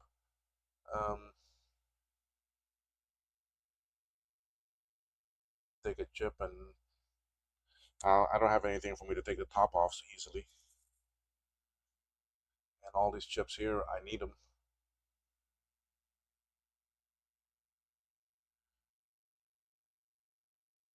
Yeah, it's a very good alignment. Um, Lots of practice. Let's just say that I've had lots of practice with these SE boards. Okay, so now we're gonna come to this other one that is a problem child. Again, I'm just gonna slide this out a little bit so that you can see just where I'm gonna start. And again, I put the flux on the outside edge.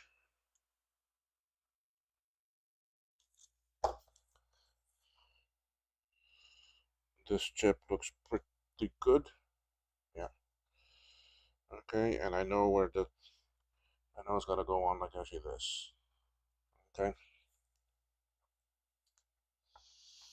Now remember, you're focused on the board, not on the chip. So it looks out of focus right now, but the board, which is where I'm going to be working on. Again, you see, I move it way out of the way.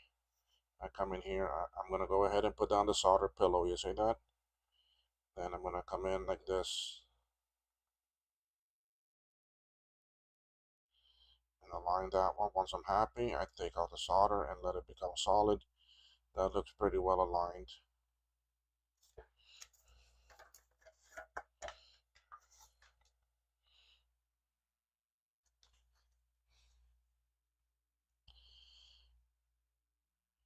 Okay, same thing here. I'm going to slide it a little bit out of the way and come back in.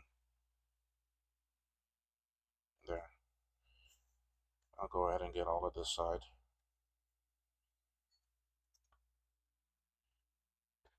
And I can just tilt it up a little bit like actually this, and I can see if I got all the legs. And to me, it looks like I got them all.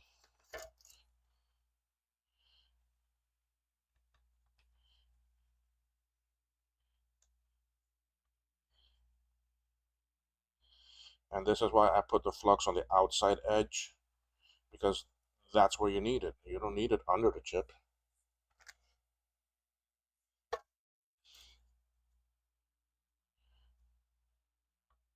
And this one is a little bit too far to my right. but it's all right. I'm not gonna undo it just for that.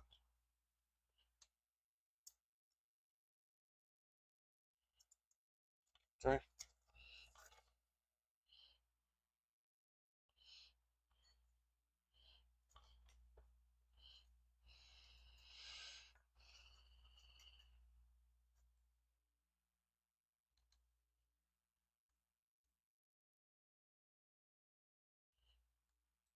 Okay. This chip is all good, but well, I know it's good because I can tell by just see all four there, all five, all five, all five, all five. All right, we can do the next one next to it. That's another one, and this is the last one of these problem chips.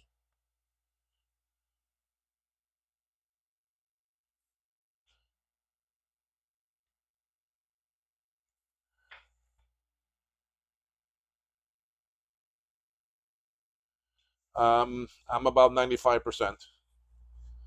Just about every single one of mine have actually powered up pretty well. I would say in the first 10 I did, it was not that good, but after that it kept on getting way better. Um,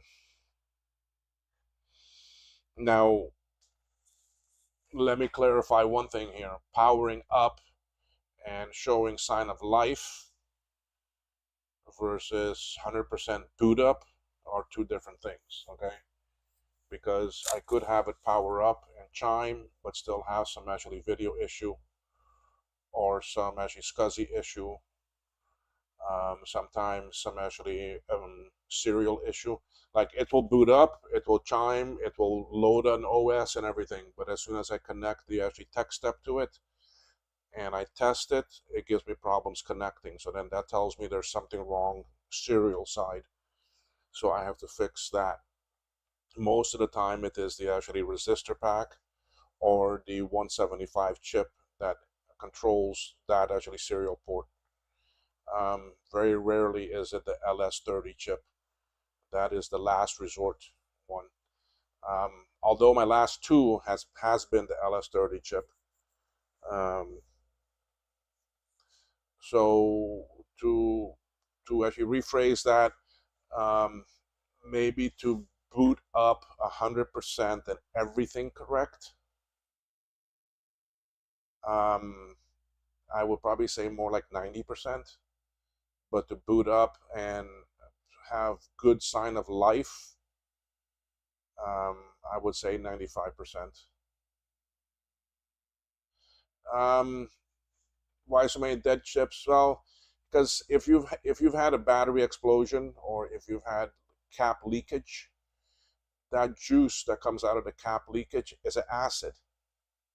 Okay, and that acid gets on those chip legs, which are really, you can say, copper, and then it starts eating that, and it can travel into the chip on those legs, and that acid then gets to the main parts inside and starts eating the very thin copper wires that are inside. It traces, and and it actually kills the chip.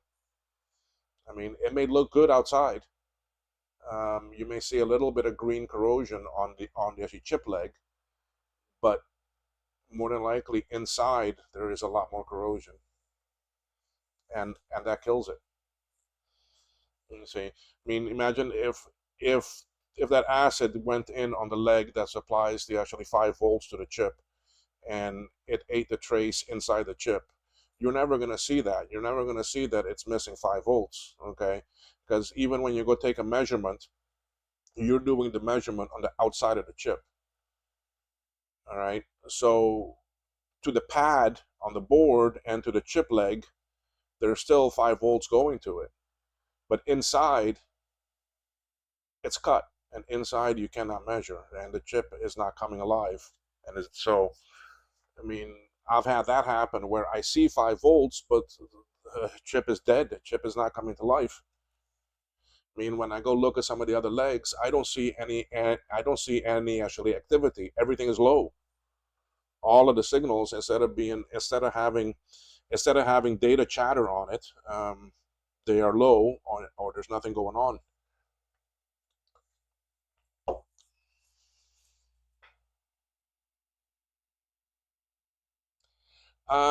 Andy, it's I see a lot of these chips go bad.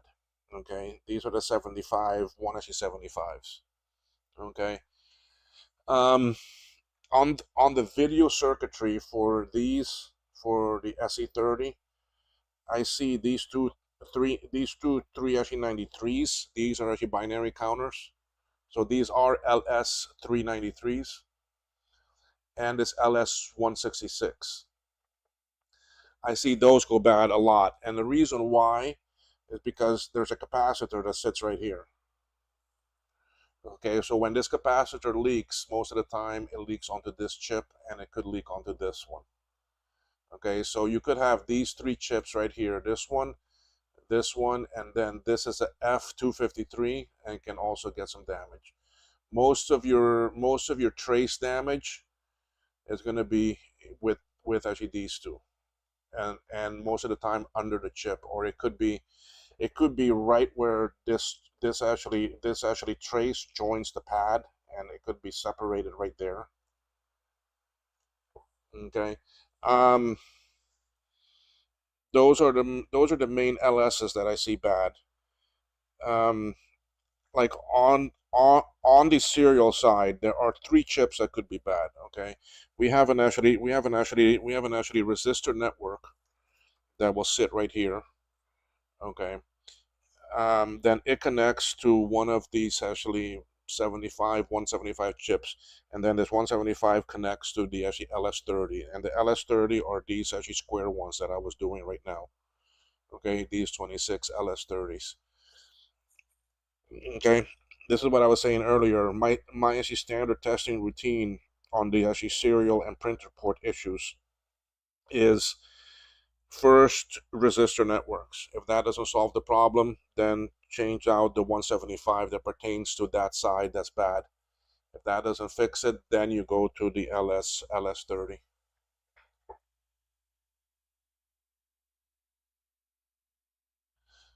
So, well, yeah, well, I mean, ambitious peanut. I, I love that name. That name very actually creative. Yeah, well, that's what I mean. I just don't want to tell you, yeah, something can happen to it inside, but I wanted to explain why and how, especially on these older vintage boards. Um, that's where you have a lot of your problem. Um, so it's nice to explain it and to understand it, and that's how we all learn. I mean,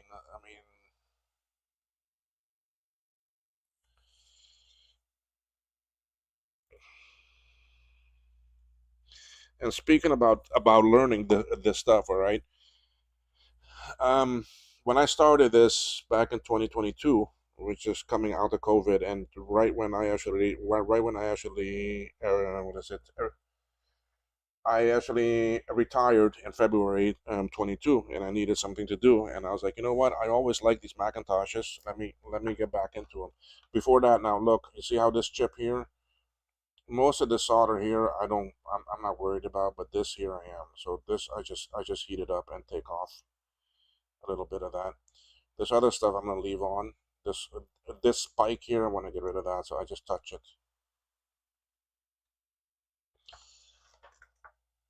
All right. When I started this, believe it or not, I never soldered a thing in my life before February 2022. I never even owned one of these classic Macintoshes. I never even opened one. Okay. Now I do have a IT background, and that's my whole history. Um,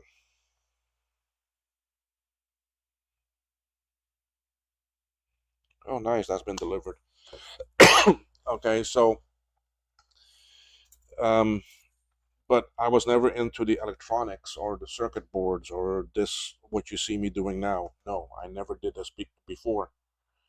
all of this started when I retired, and a lot of it is self-taught and watching others. So um, find some very good channels, some very good people, and that explain it well. I'll have to say Bruce, Adrian are my top two. Then comes Steve, and after that, I don't have others. Not to learn it the way that I learned it here and what I do now.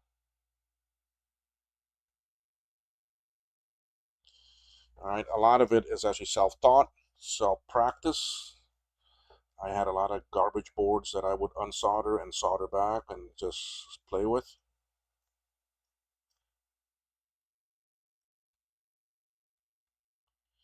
But then too, I'm someone that takes. I am a perfectionist. Let's just say it that way. I don't give up easily. I love a challenge. So, and I picked this up, and I really enjoyed it. I mean, seeing how solder flows and how I can take something and heat it up and melt it and let it dry and connect, and that makes a connection, and how these things work with the signaling up and down and current and um, address lines and data lines and how they all work together and what does what and where. Now it gives me a much better understanding of actually machine language and coding and how things work by knowing this. And one part of me wants to get into some of that, but time.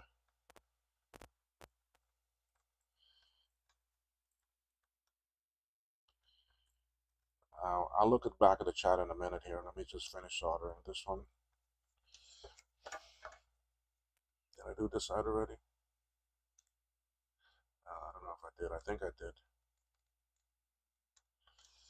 Okay, so let's do our check. Ready?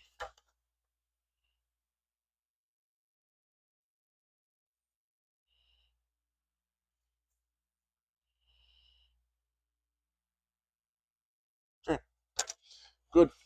Now, the other reason why I have very good success rate with these boards is because you see me check my solder work. Okay, I don't just assume that it's good. Um, I over the amount of boards I've done, I have gotten better. Um, where I can just tilt the board a little bit and I can just eyeball it without using the scope, and I can see right away if there is a leg that's not soldered or if there is a bridge. So I really don't need to hang it off of my desk. Um, but I'm hanging it off the desk for me to actually show y'all on the video. Okay, so let me come back to the chat here. Let me read some of that. Sweet, that is a great price you charge on Reloaded with all the experience and knowledge you have.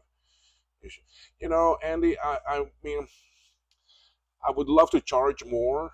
Okay, but then I've always said, and I'm gonna stand by this, and I believe it in myself. I'm not in this for the money. Okay, um, it keeps me busy. It keeps my mind going. And if I was to charge more, okay, like if you had a board and you were gonna send it to me, okay, you would have to pay the shipping for it to come to me. Most of the boards, I mean, just about all of them, go to my house up in actually Florida, and from there, then I go up to Florida quite often, and I pick them up and I bring them down here where I live in actually Cayman, where I do all of my work. Um, and So if you were to send me that board, you may be paying $25, $30 for you to send me that board. Okay, so 175 that I charge now, add 30 to it. Okay, you're at actually 205. And now I gotta take that board and send it back to you that you gotta pay too, so that's another 30. Okay, so now you're at actually $235. Okay, You can probably find a bad cap board that probably works for about 250, 300 sometimes. So even if it's 400, okay, or even if it's actually 300 or more, some people will opt to go to that route and not worry about the damaged bomb board. Okay, um, so if I was to charge too much, I'm going to price myself out.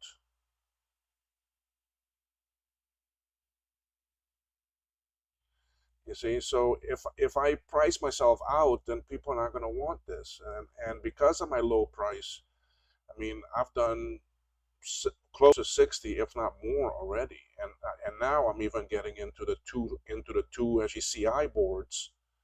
I just finished doing my actually first one. I've done classic boards. I've done quite a lot of those already, um, and there are actually reloaded boards for SE, for LC 1, 2, and 3, for the 475, for the CX, I think, and some other ones. Um, so there's a lot of them out there, and if you charge too much, the people are not going to do it. They're going to find it easier to just take a board, go and buy another board off of eBay or somewhere, and then actually junk that old one. But even that old one, to me, it is valuable. Okay, because that old board has bombed. Okay, it's got some chips on it that are difficult to get. Okay, it's got a lot of chips on there that I mean, to me, are actually valuable. All right, sound chip. Okay, a glue chip. Um, the the actually SCSI and the serial, they just recently stopped making those. Okay, the actually Vias, you can still get those, but they're a bit flaky. So even a bomb board is actually valuable. The one machine that people do not like the most, which is actually classic and classic too. I mean, those boards, oh my God. If you have a bunch of them, send them to me, or I'll buy them off or whatever, because they have a lot of the chips on there that I need. Okay, that really help. And the one thing that's going to hinder us, okay, reloaded board soon, is this. Okay, these are the 30-pin SIM sockets. Okay, now when I first started this and I was getting into the reloaded, I found a good amount that I bought. I bought like four actually 100 of them, or so. Now my stock is starting to run low, so pretty soon I'm not gonna have sockets. Okay, there I found one place that still has some that they're selling them, but they're selling them for like $10 a socket, and this is eight. That's $80 just right here. All right. Yes, those actually PSU boards are very nice for the 2CI and for the LC. I'm waiting for just my ATX headers to actually arrive so I can make some more. I have the boards, and I just don't have the headers. So it's these SIM sockets that are going to become the problem. Now, some of us remember, um, before SIMs, we had something that was called SIP, okay, which is the same as a SIM, but it's got pins on it. See, like this. This is just a SIM I took, and I just solder on an actually header.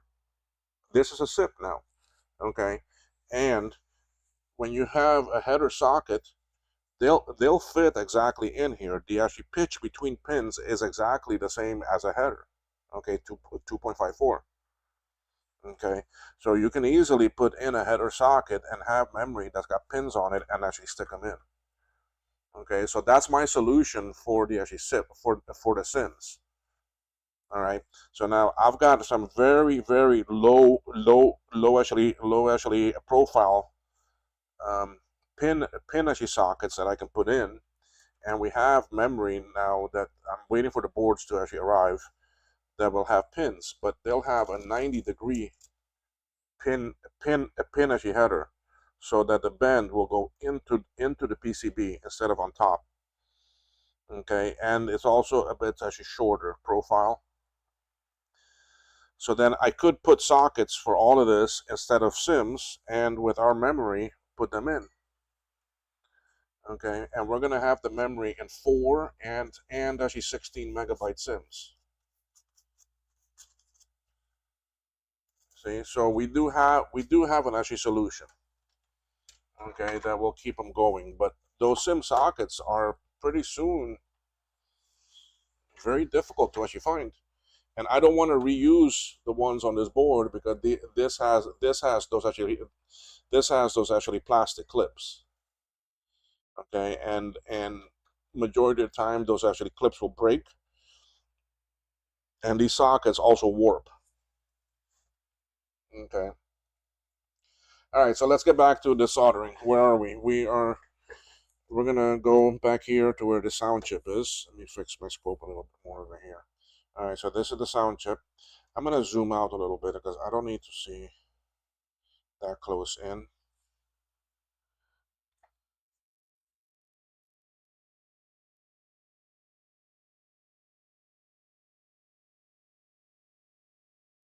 need to see some actually writing for me to know if the focus is good. Yeah. Okay. All right, so this is the sound chip. Let's take a look at the legs. Let's see how they look.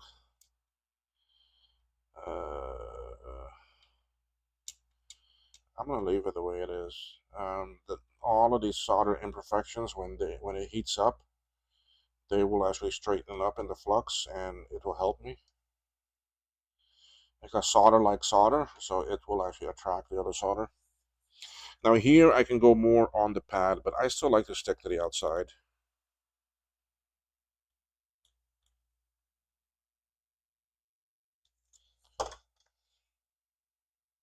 Folks, before I solder this down, I'm going to put the microphone down and I'm going to run to the restroom and I'll be right back, okay?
Okay, someone still said something here about Adrian.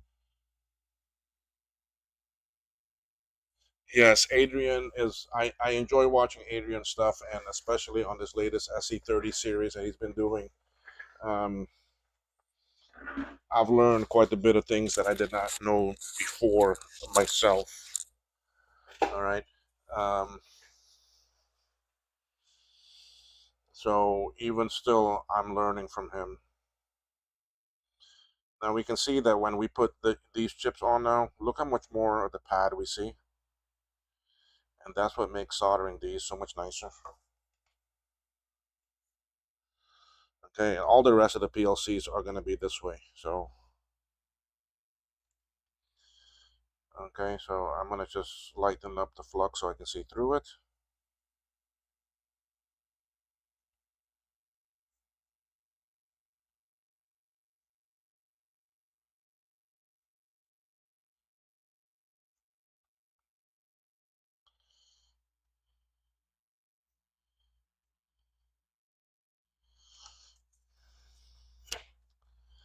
All right, I've already tacked down enough for the corners.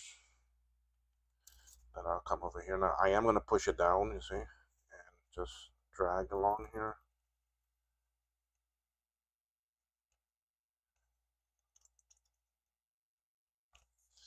That side done.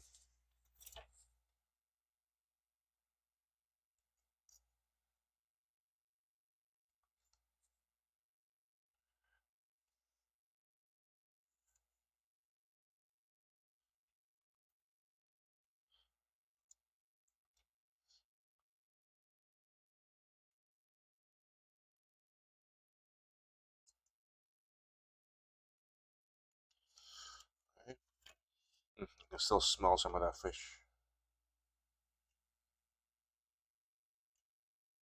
So you see how much more pad we see now?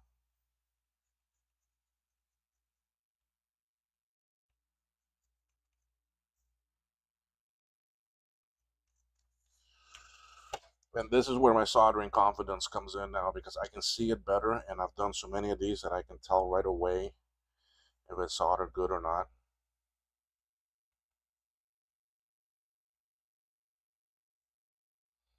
See now, like on this one, all right? If I see this, to me, that's not good. Okay. I want to see, I don't want to see that shine. I want to see like a raised pyramid, or like a 90-degree wedge between the pad and the leg. See, so if I see all that dull, then I know it's good. And by just lifting it up like this, a little bit at an angle, I can see if there are any bridges or not.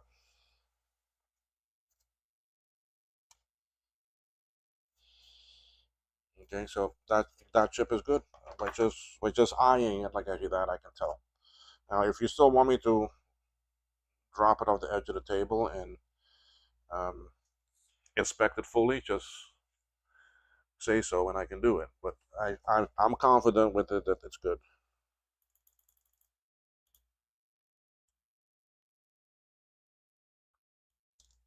Now this is the SEC chip. Oh, I forgot that we need to check the chip first.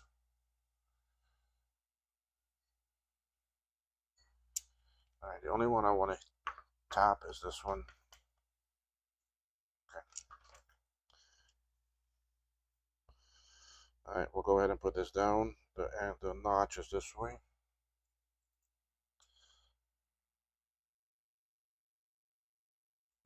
Now the other thing with soldering with these boards, y'all, is to please do it from smallest on up. Okay, build it by height.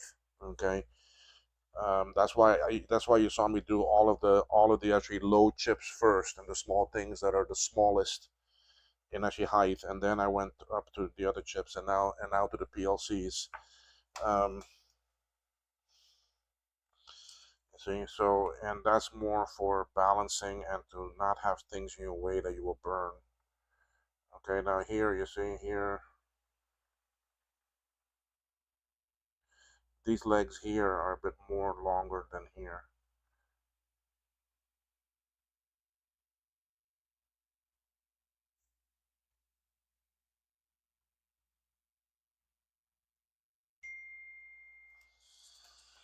Okay, so I feel good with that one.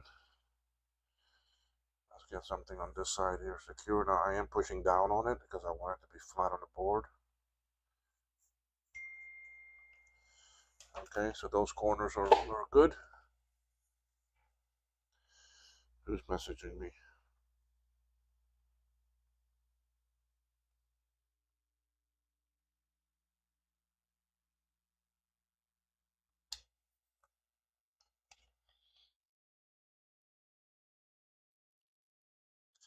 Okay, so now that I got those two corners done, I'll come here and I'll just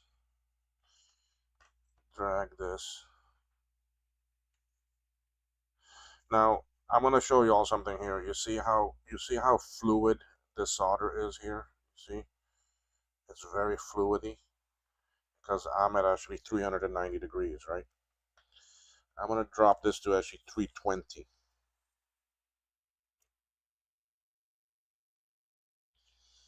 Okay, I'm just waiting for the iron temperature for it to actually drop some. So those of you that have asked questions, thank you. Those were some very good questions. I am glad y'all are here. And the East Coast and Ambiguous Peanut, Jan, thank you too for being here. Um, the questions and the support are very much appreciated, and I hope I've given you some good answers. I'm just waiting for my temperature to really drop and actually settle in that spot. All right, now you're going to see the difference that the solder is not going to flow as quickly. You see, it's not as fluidy. Okay, If I was to go faster here, you see how it's going to make a mess? You see that? So I have to move, if I'm at a lower temperature, I have to move slower. I mean, it can still be done. It still stays fluid right around the tip, but you can't drag as fast.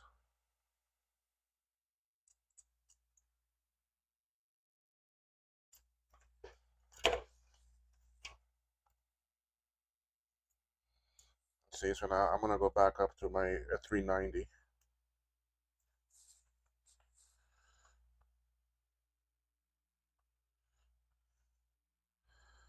Okay, so now you're going to see how I can actually drag a lot quicker. You see that? Because it stays fluidy a lot. It actually moves a lot quicker with me. Oh shoot, you can even see that. My apologies. You see, it just moves a lot quicker with me.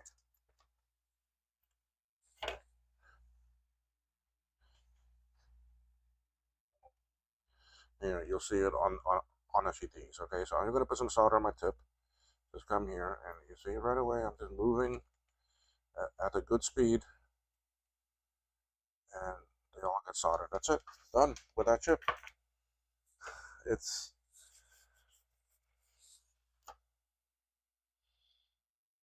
It really works nicely. All right, so let's do the SCSI now. Or that chip. That's just this one. Let's make sure. 53.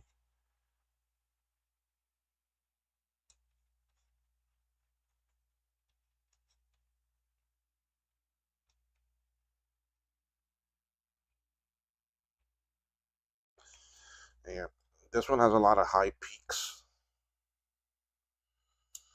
So I want to clean off those two sides. So I put some flux on it here. I'm just going to do this. Okay, and that's going to get rid of some of those high peaks. Ooh, I can smell that. I can smell that cap juice leakage.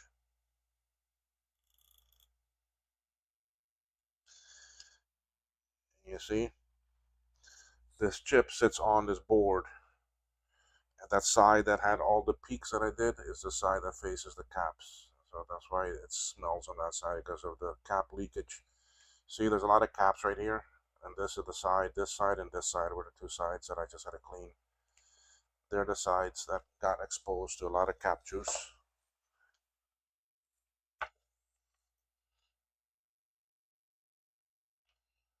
Alright, so again, we're going to align this.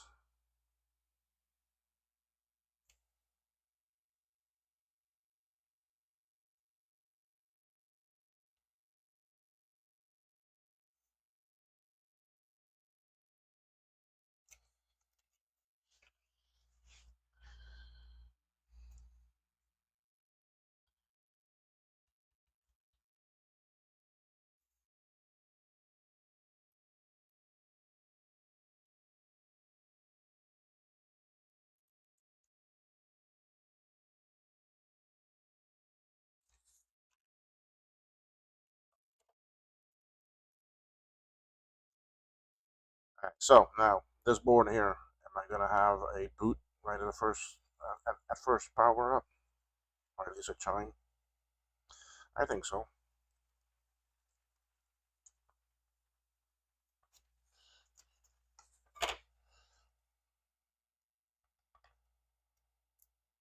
Oops.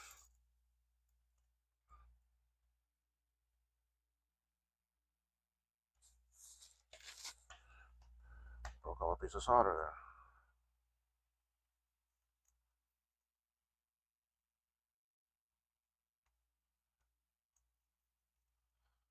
Don't be afraid of using flux. Flux is your friend. And just remember, solder like solder, and it will flow even better if it is within the flux.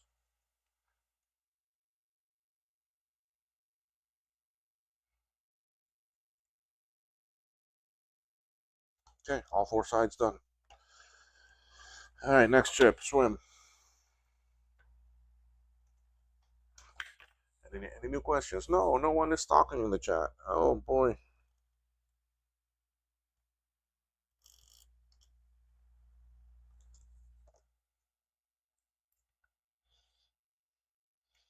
Swim chip, let's look at you.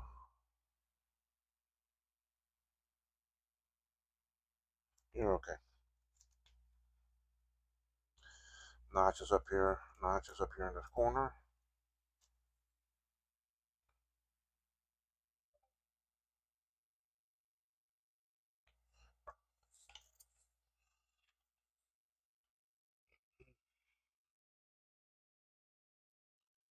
Some pretty good people in here today. Pretty good numbers.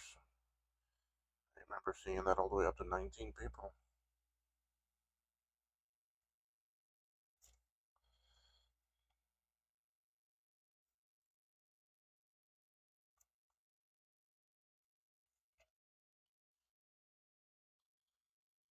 Oh, some some some repair people got some good views.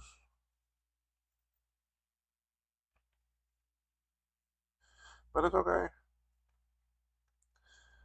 I'm here to have fun with this, enjoy myself, and at the same time, share it with y'all out there.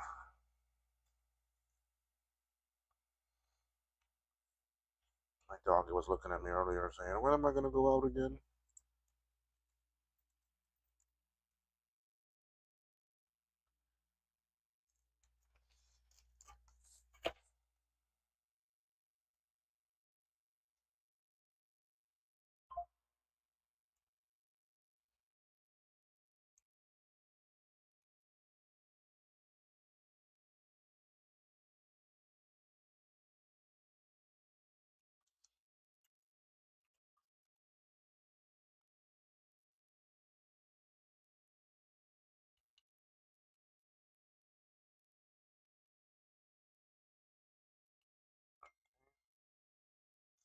Swim is done. We're almost done with these PLCCs. We only have 4 of them left. Who's messaging me? Oh, Joaquin. What do you have to say? It's almost bedtime for him.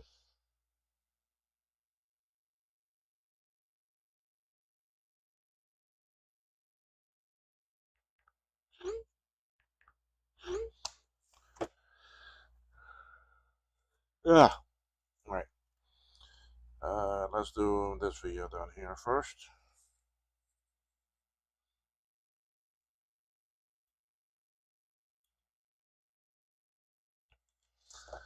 So Keith, if you're still here, are you eager to go and work on your SE30 now?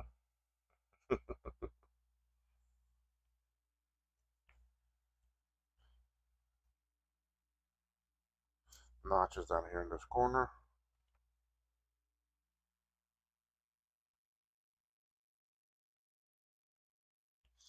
See how much nicer and easier these chips with these bigger pads are?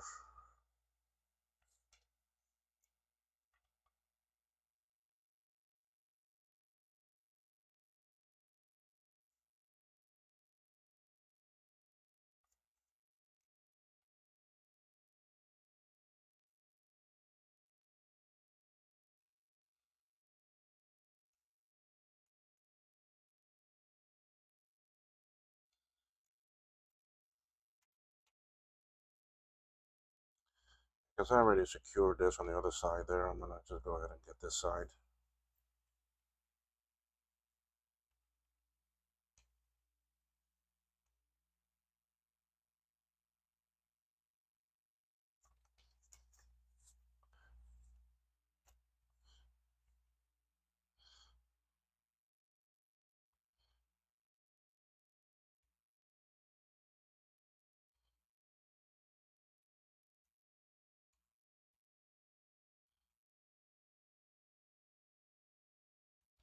Okay.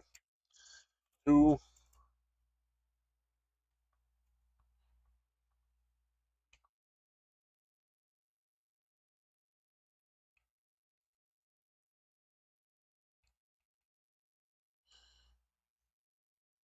3.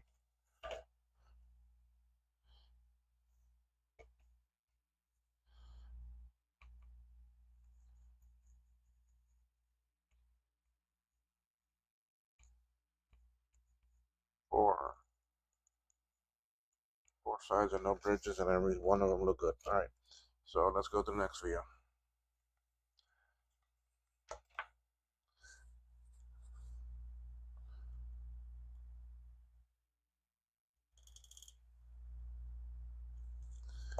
All right, so we looks good.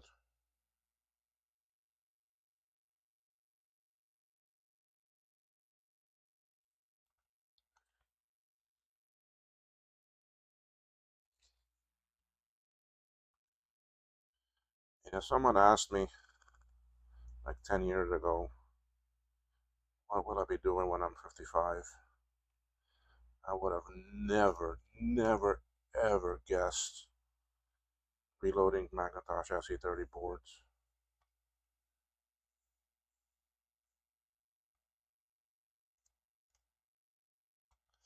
Never would I have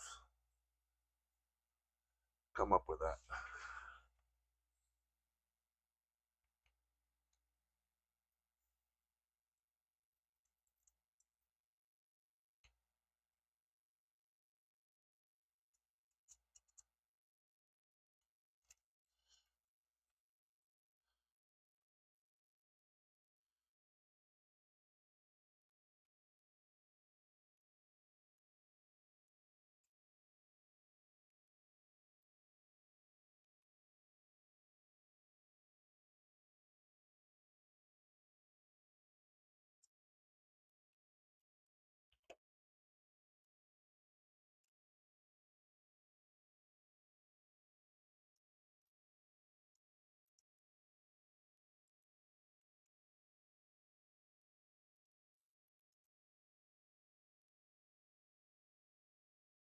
A lot of times, like if a PLCC leg is giving you a hard time taking solder, push actually down on the chip in that corner.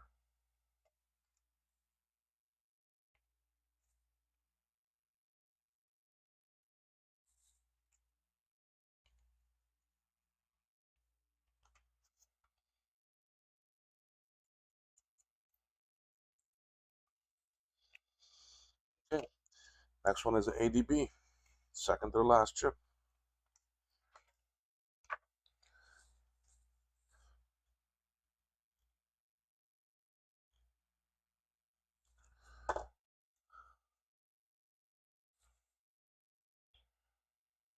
Notches up here in this corner.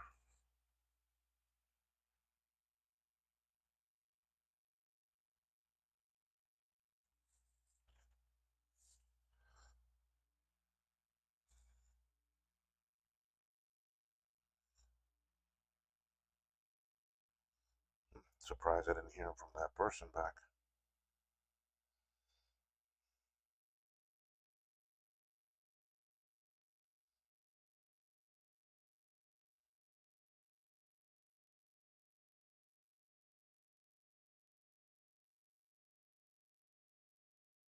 I'm coming. I'm just trying to see if my next 4 packages are gonna shoot. They're probably not gonna fly down tomorrow.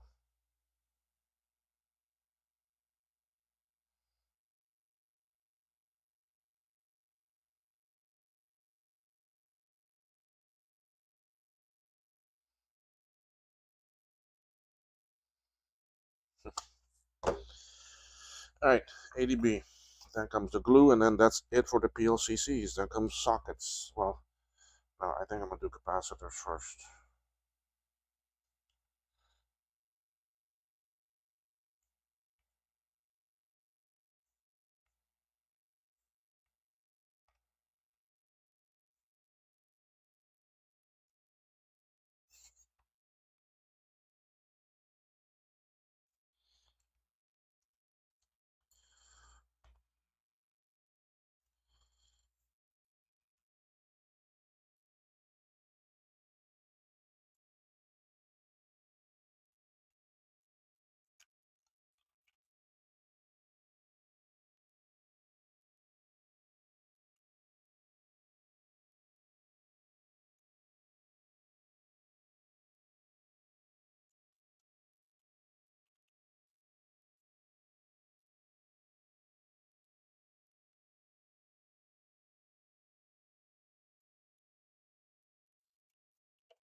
That's all of those chips. Now come the big glue one.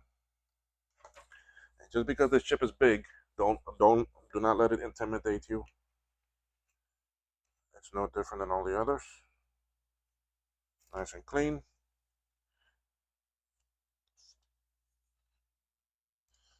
Alright, and we solder it the same way. The actually notch is, to me, it's in the upper left corner here.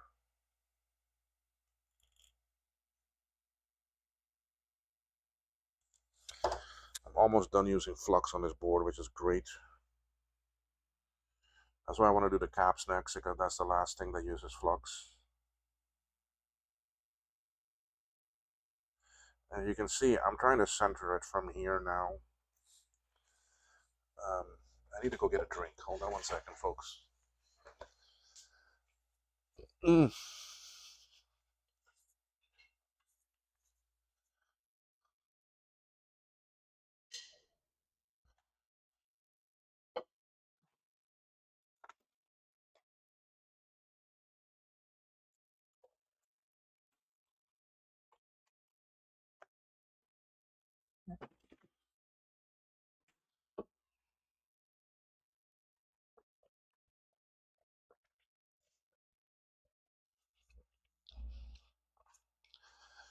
I make my own iced tea and drink that. Just water and tea, nothing else in it.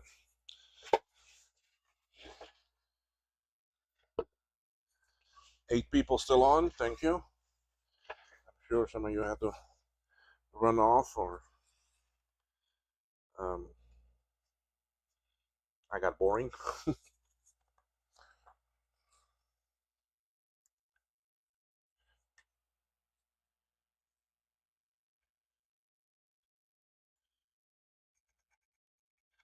I need to take a day or two and clean up my work area here. It's messy.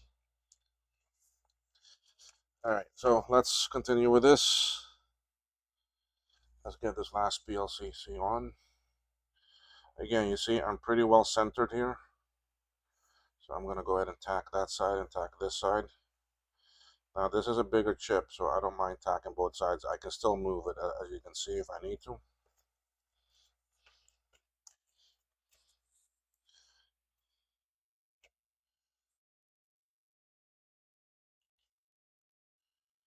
And you see I do need to move it a little bit. But now I can tack those two. And I'm secure. So now I can drag the rest. So we come here, let me center this a bit better for you. You can see almost the whole chip, yeah. Alright, so let's go and drag this.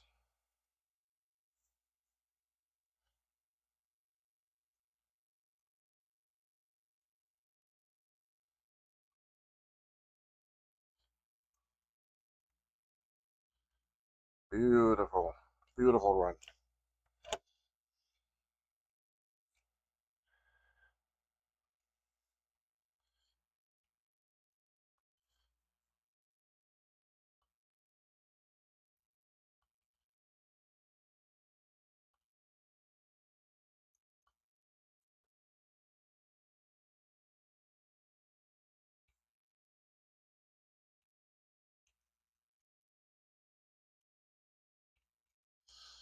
Two sides.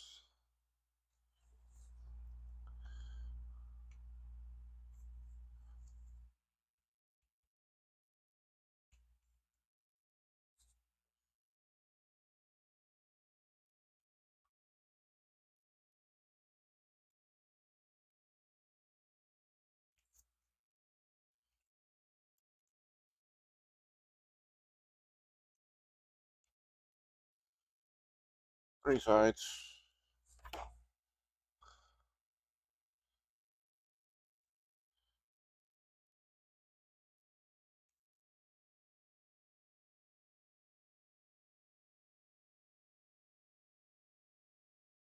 Four sides.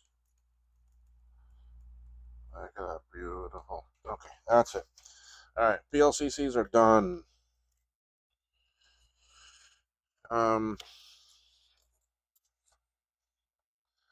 I want to get all of the other little things on that are going to require flux, which are going to be the capacitors. And because he wants me to use polymer caps, He actually provided them. So this I can zoom out a little bit more. I don't need to be so zoomed in for capacitors.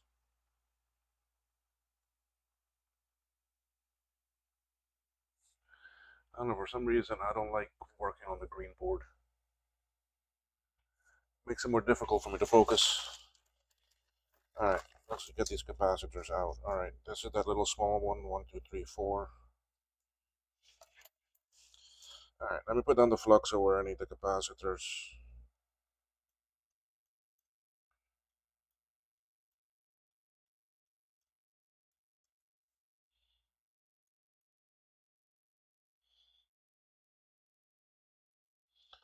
Okay.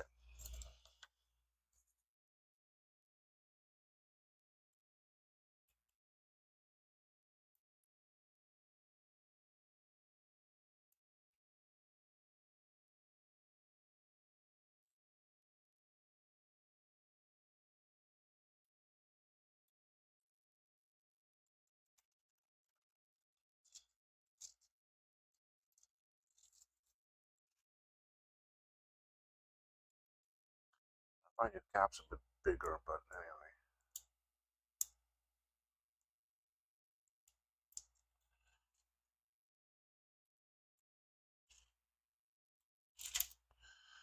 It needs 10 of them, so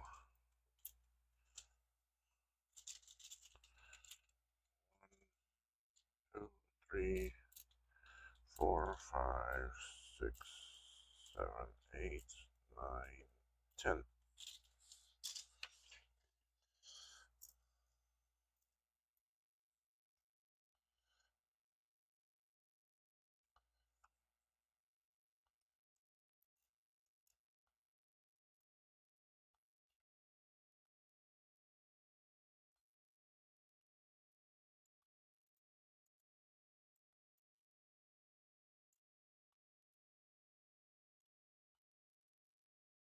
I'm just placing them on the board right now, so just bear with me here for 1 second.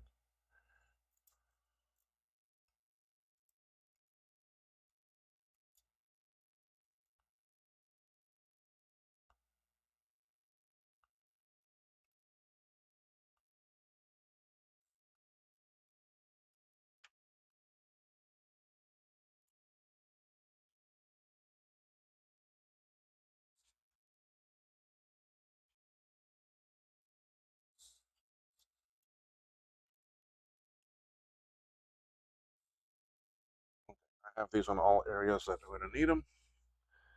We'll now solder them. Gotta go. Okay, Jack. Catch the rest on replay. Stay safe, everybody. All right. Thank you, Jack, for being here. Appreciate it. You also be safe for whatever you're doing. Okay, let's see how well these fit. You see, these are very tight fit.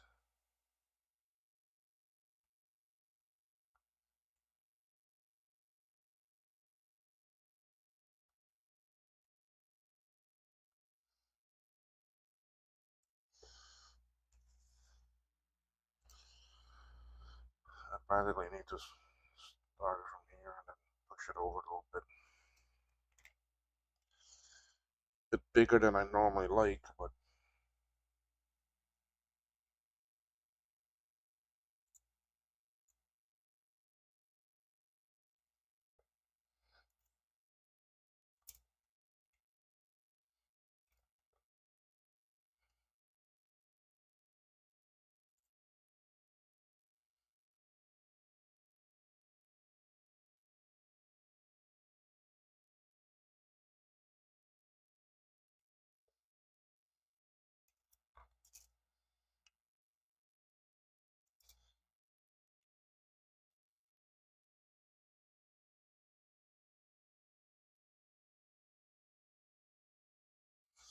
so you can see what I'm doing. I am pulling it a little bit off of the positive pad and soldering it and sliding over till I can see some of the negative.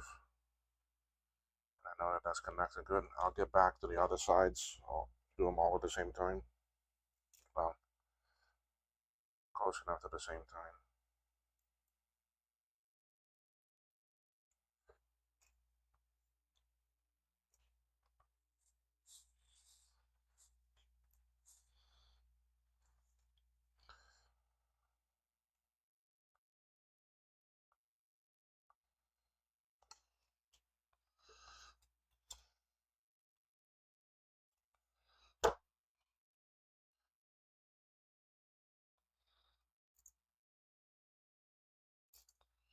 Now here, because I got the board turned, I'm going to do the negative side first. Then I'll come and see.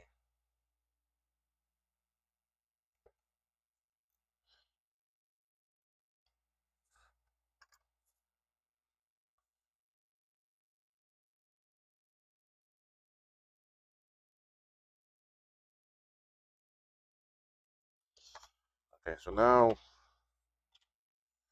I have to come and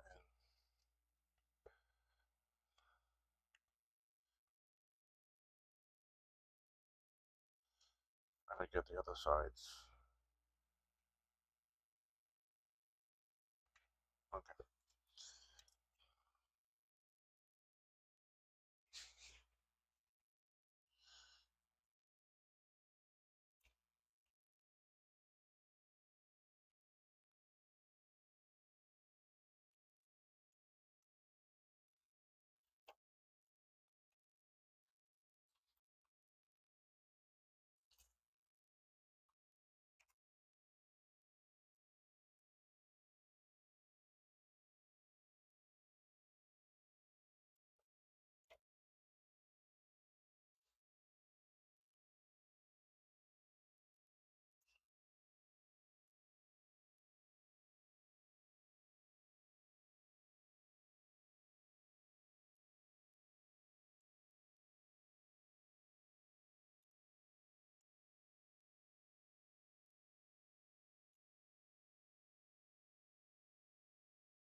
Getting there.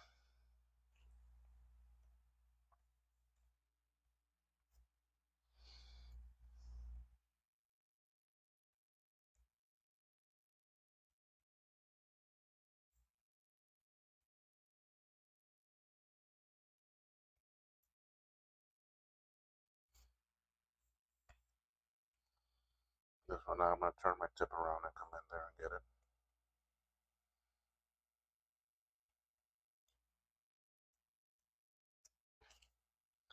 And the last one,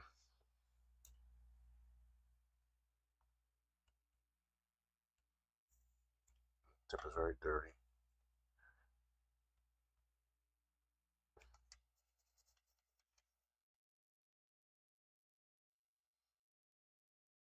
Okay, all the caps are on. I can put them away.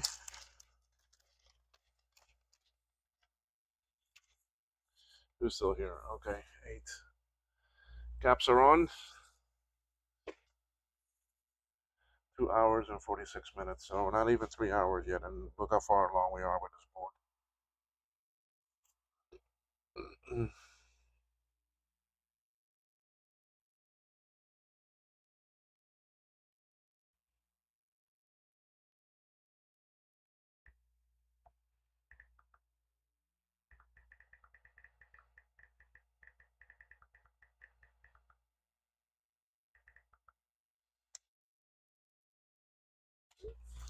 All right, so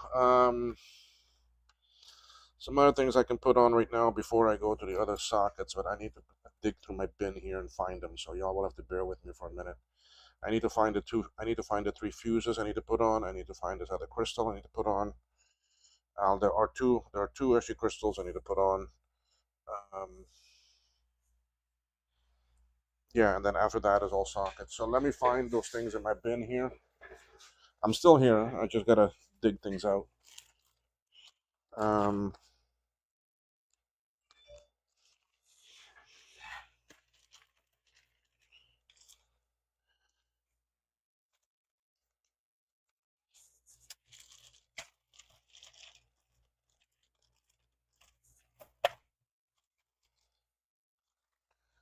that's one of them.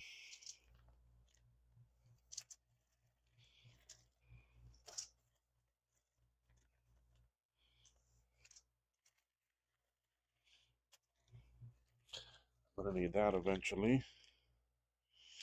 That's the other crystal.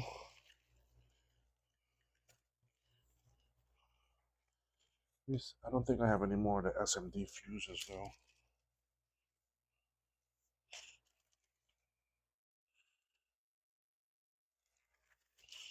Let me dig through here and see. Maybe I do.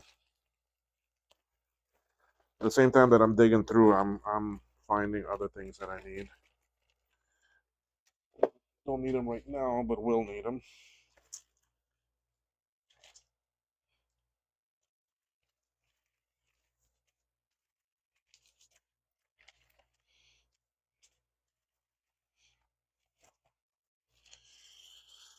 Oh yeah, I still have some of the SMD ones. I'll put some of the SMD ones on there. Yeah, okay. I have what I need.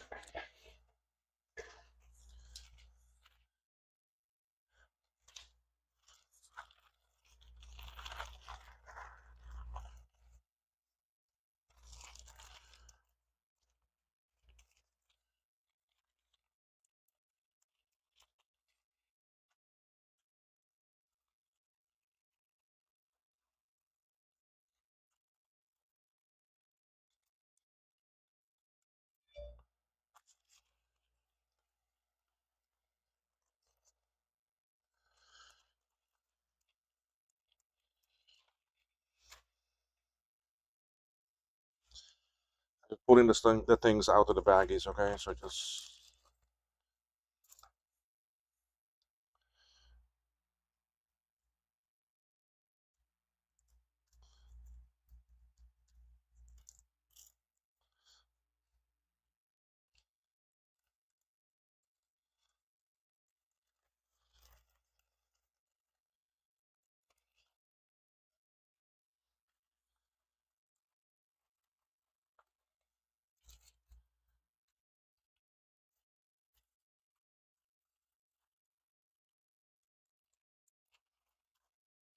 okay. I got them all out.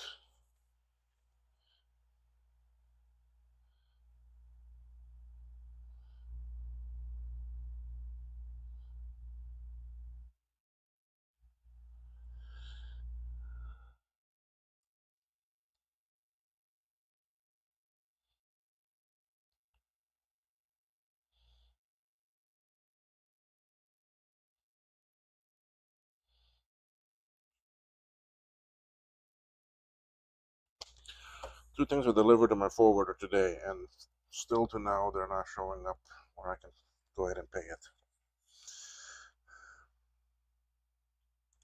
All right, this is one of the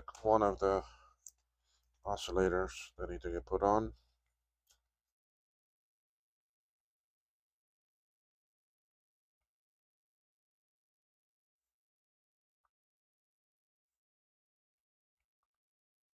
Okay.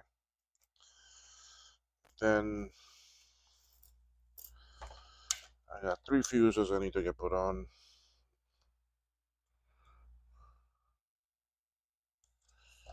They're on SCSI. I think both of them are on SCSI and one is on ADP. They're all back here.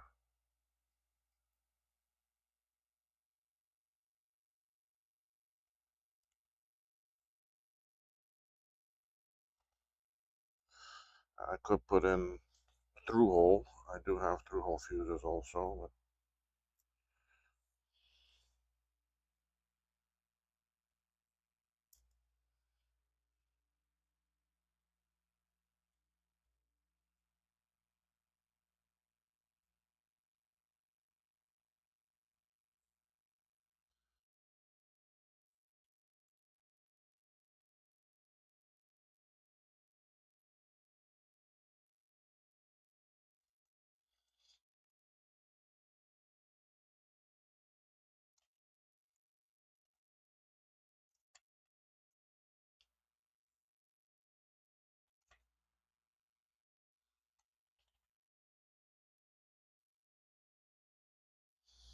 the last one goes over here.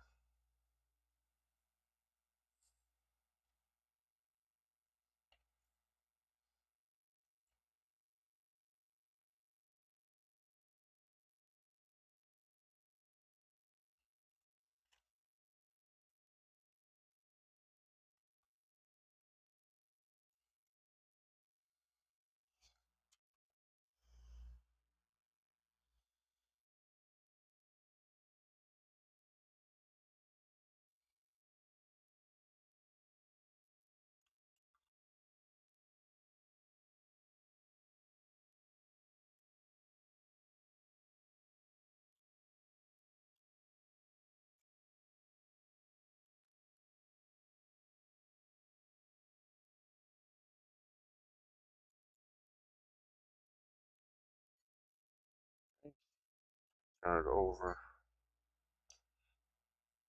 And this is the other reason why you do lowest to actually highest things, so that when you turn it over, the board is not out of balance and out of whack.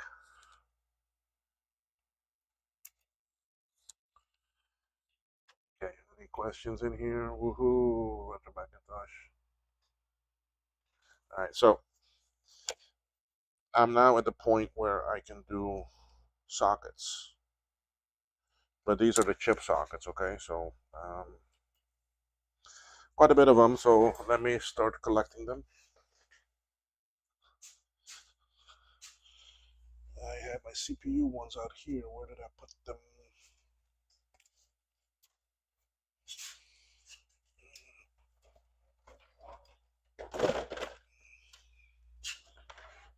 Or did I stick that back?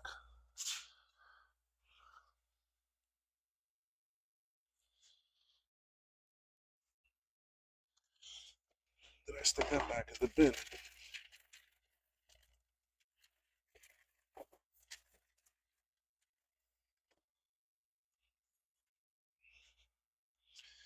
Where did I put that? Where did I put that tube?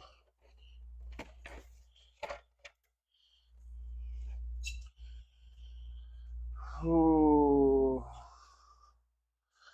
I know I didn't use them all.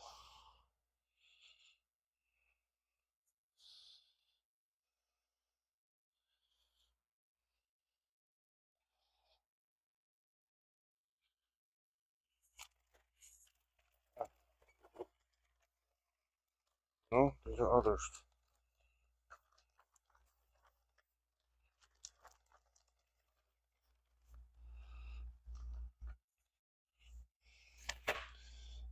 Garbage stuff.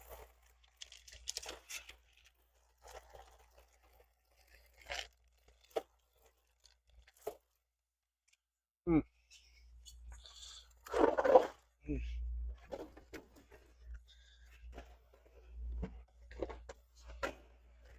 Need to get back and work on my molar Mac. Here they are.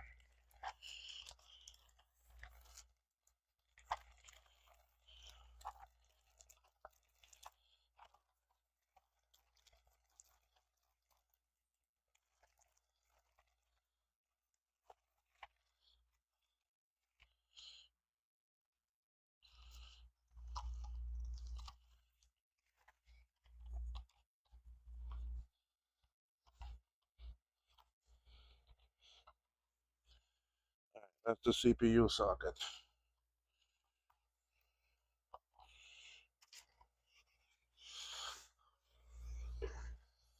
Let's go ahead and put that one in.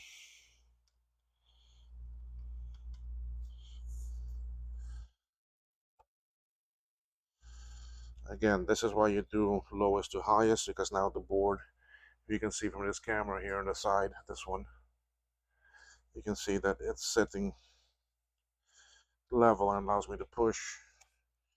And now I can go ahead and secure one pin, secure another one. Okay, so at least now the socket is in holding. But as you can see, I have a buttload of pins to go solder.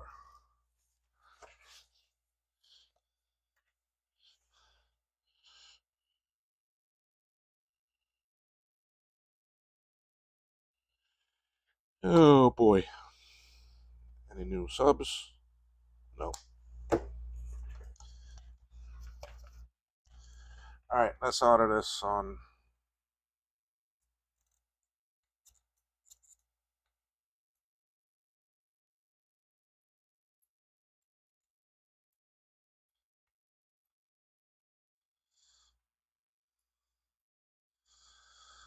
This is not really something that you can drag solder.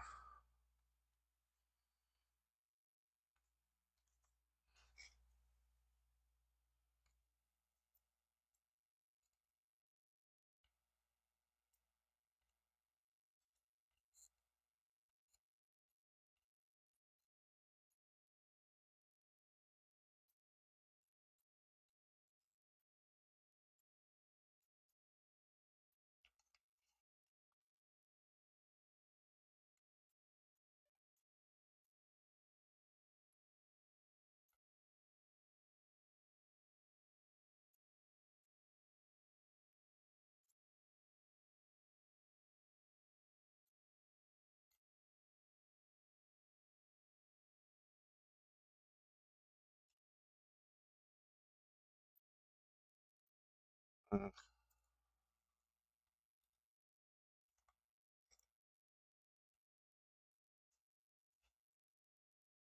There comes the doggy. Yep.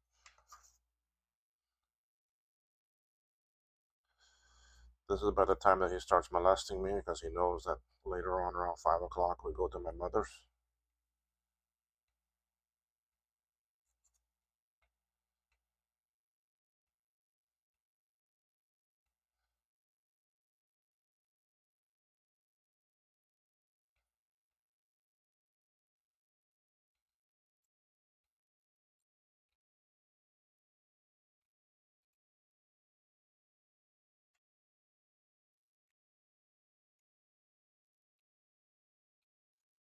To go over there because she has a lot of acreage land and he can run around and play outside. And she has a little doggy too that they get along pretty good. They chase each other and play with each other.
Okay, that socket is in. Ooh. Um,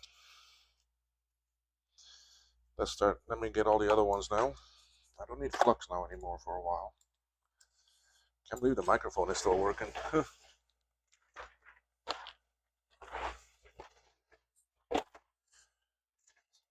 Idea of sockets. Alright, I need two of these fours.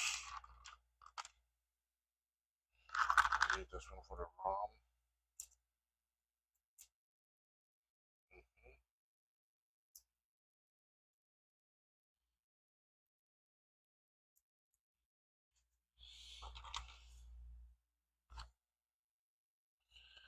These two back here for the Sony sound chips.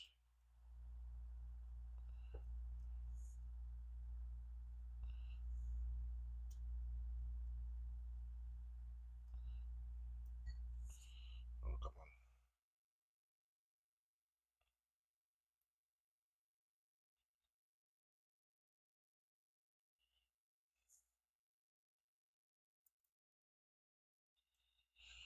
Alright, now these. This one I need quite a few of them.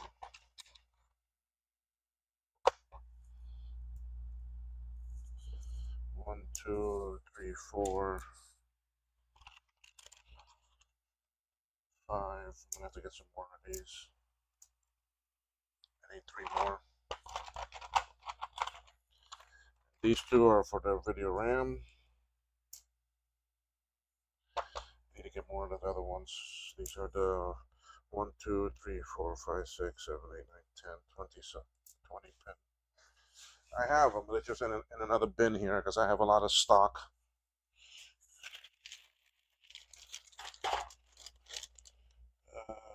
1704s.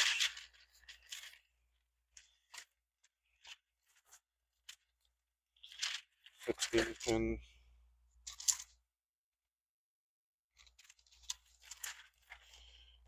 28 pin. 20 pin dips. Yeah, okay, here.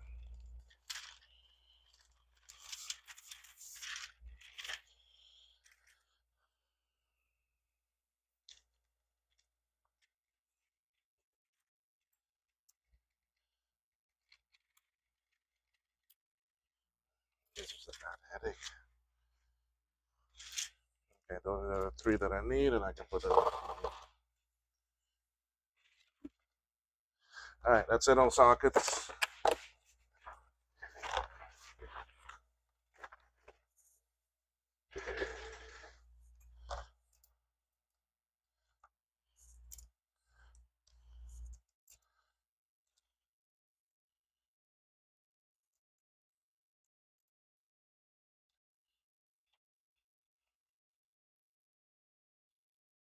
Mm.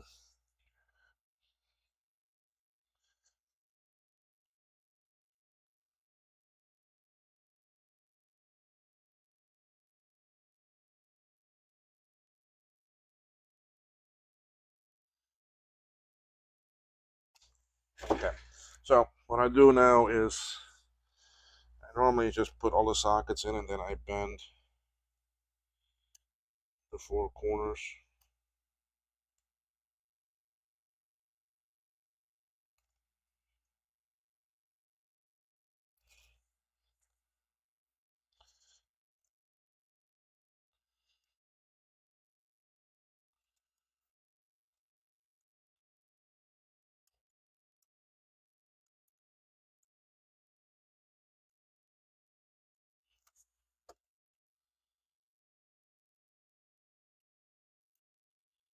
Now, I socket the actually resistor networks because they fail so often.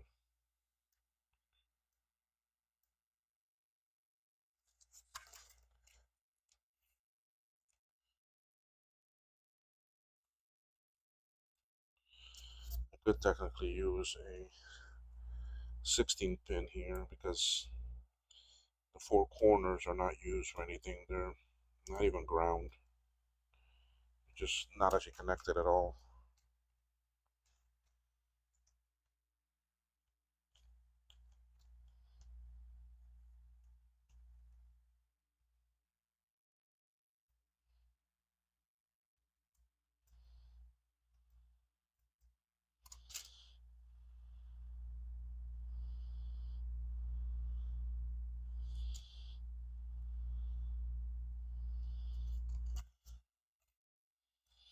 This is the memory for the video.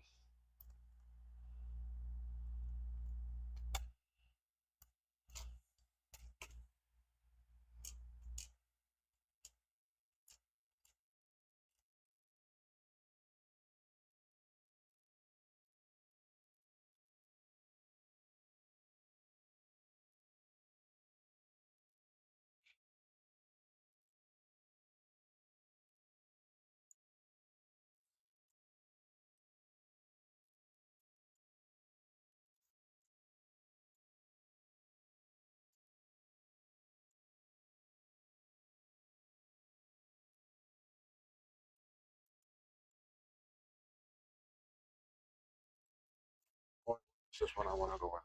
Hold on, let me just make sure all these legs look good.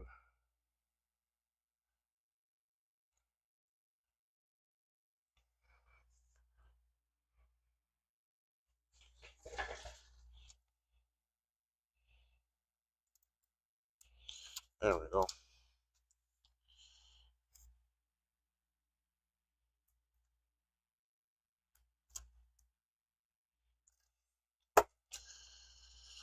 Okay.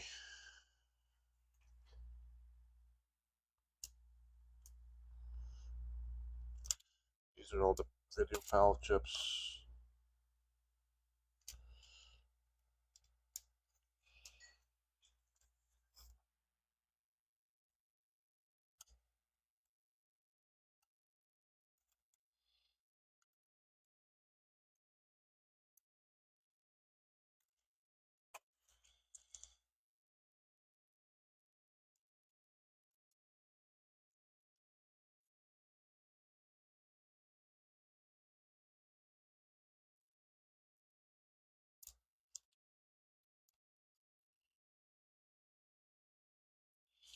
Try to get the notches the right way. Have to head out. Okay, Benjamin, thank you. Don't know how long ago you said that, but Thank you for being here. Appreciate it. And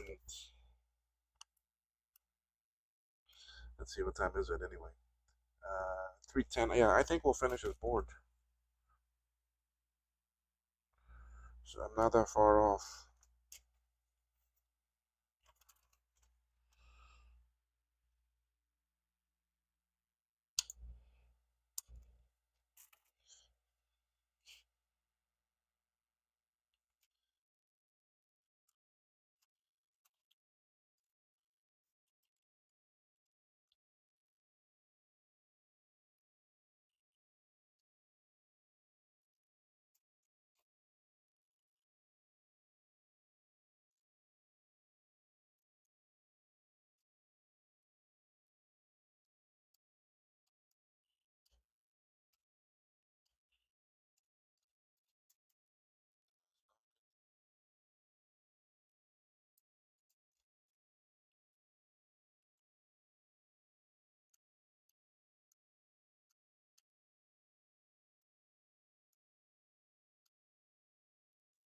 Okay, let's go solder them.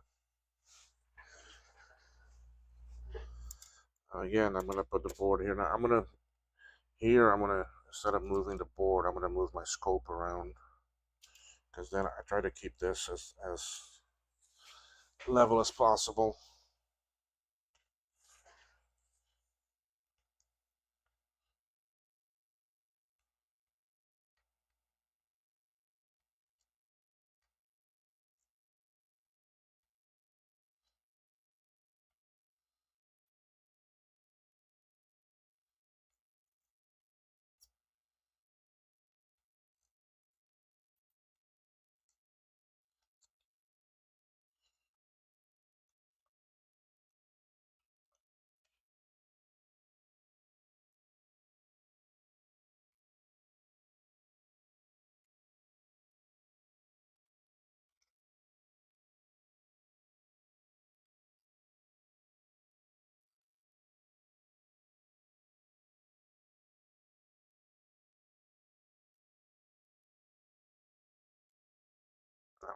Keith, are you still here watching too, or you have to run?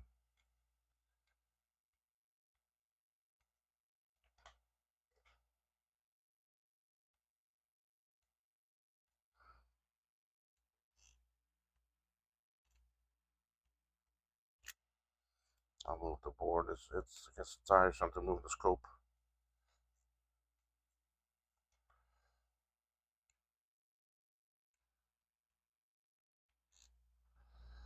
Okay.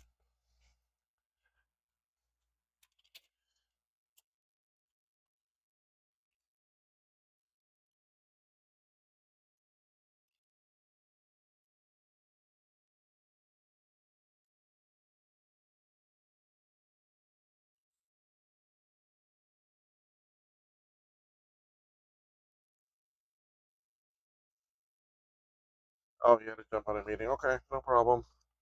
Just hope you're getting some good pointers and good things about the Reloaded.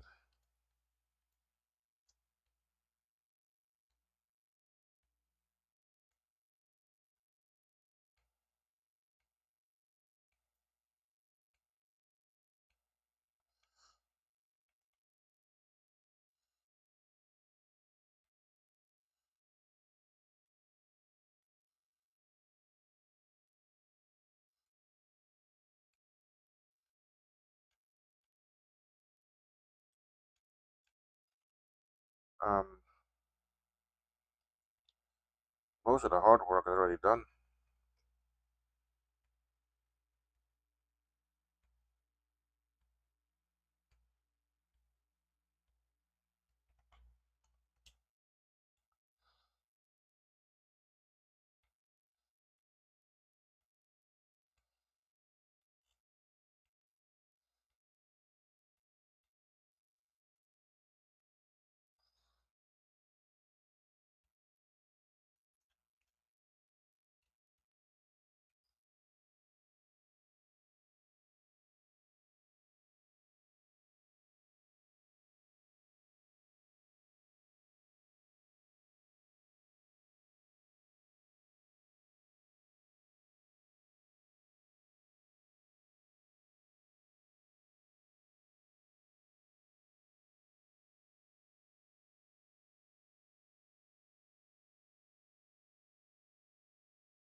Sorry about that. I lost my audio.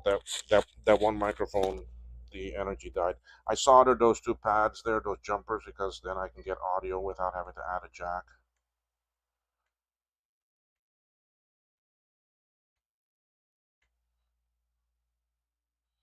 All right, sorry. Someone y'all should have told me if you don't hear me. All right, so I have these 5 sockets here left to do now.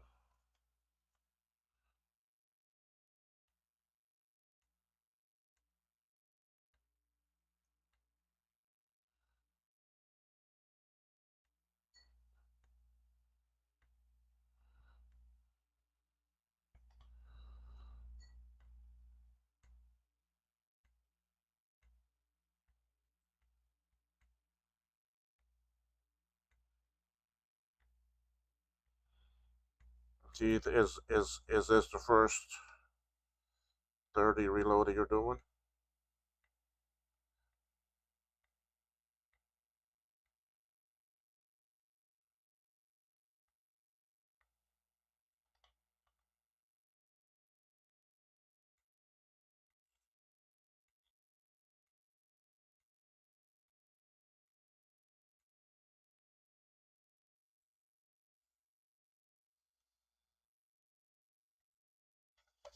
Yeah, I jumped those because that way then I do not need to put a jack right now.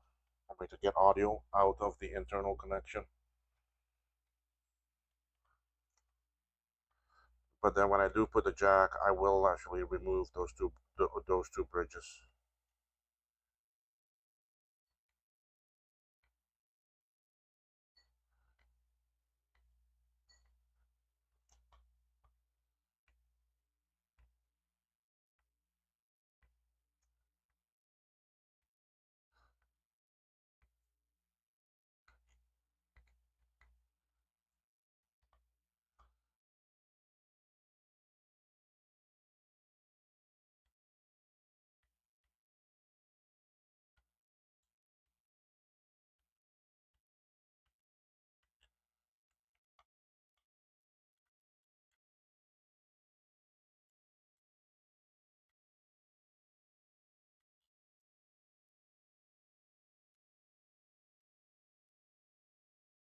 Okay, last socket.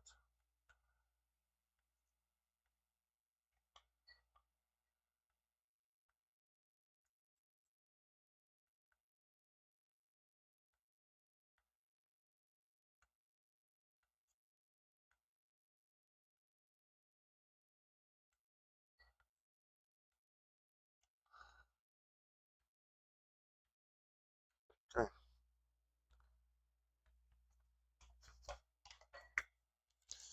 All right, sockets are all on.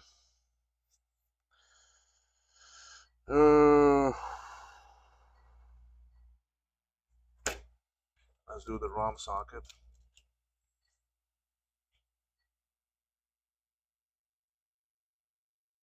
You went. Okay, yeah, this is your first board. You went with the plastic clips. Oh boy.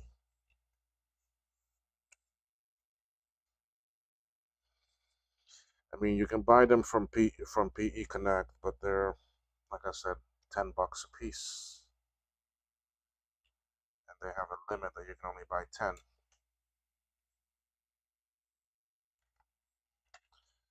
So $10 a piece when you need 8 of them is $80 there.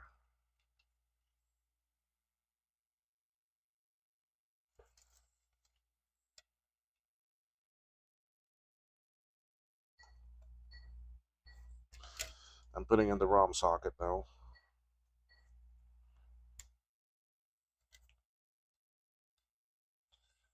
Now you're not gonna see all of it, but I'll try to. I'll get into view in a second here. Should be in view now.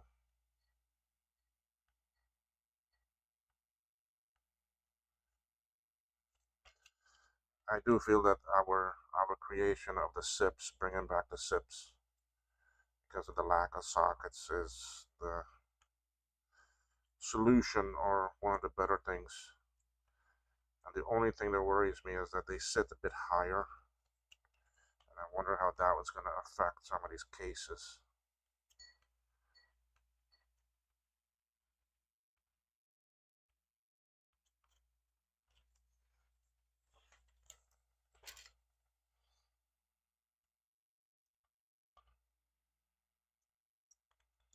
Oh yeah, my tip's got a lot of solder on it though. Sorry about that, camera.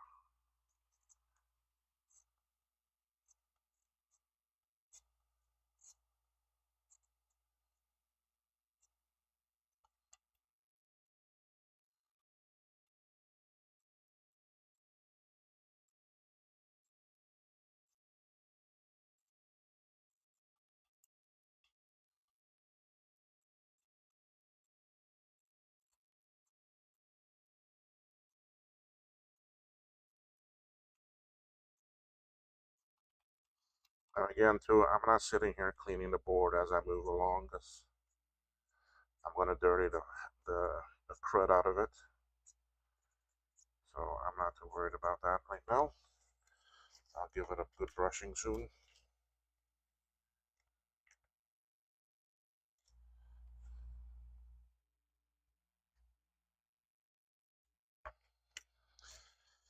All right, what are some other things I can put on?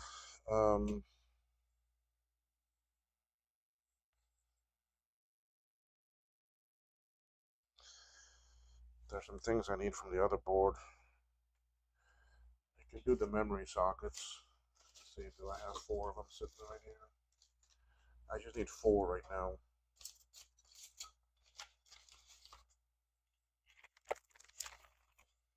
One,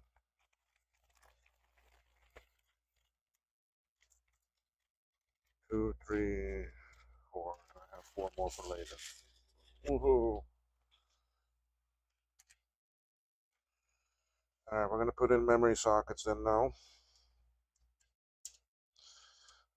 Memory sockets, what I do right now is I just tack them in at the 2 corners, the 2 ends.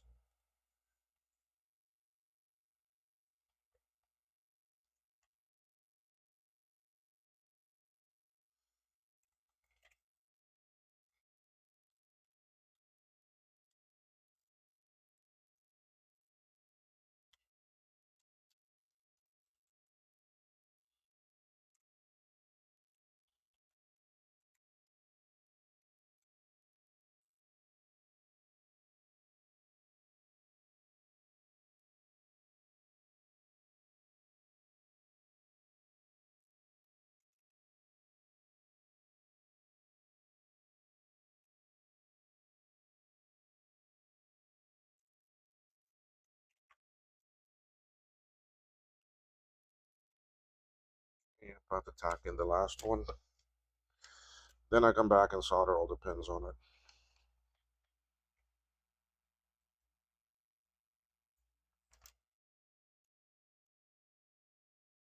Okay, here we go. Pin soldering time. Yeah, $10. The metal ones for RAM are just too pricey for a board I plan to sell. Yes and no. I mean, you basically add it into the price if you're selling it.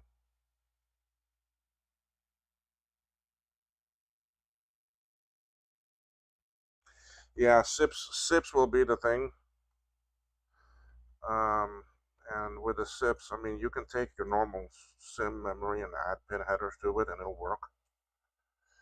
But we're coming out with SIPs that are specifically for them. They are a lower profile,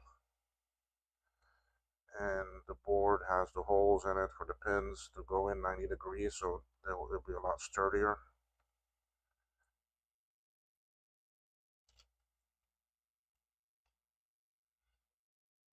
But then that means you got to buy memory. So, but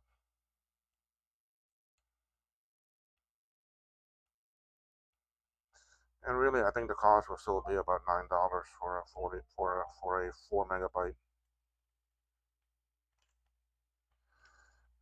The 16 might be a little bit more. We're gonna try to keep it around the $15 mark for a 16 meg. Don't hold me to that. I haven't figured out the complete landed price yet.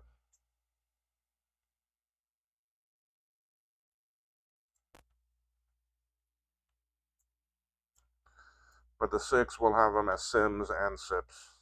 Oh, sorry, the SE16, and the force. The force will be in SIMs and SIP. Now, SIPs are nothing new, okay? SIPs were around. They were the first when the memory moved to like sticks, like I see that PCBs. SIPs was what came out first, and then SIPs became SIMs.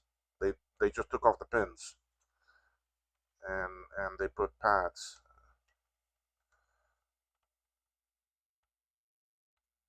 So it's nothing new. I mean, if you go Google SIP memory, SIPP,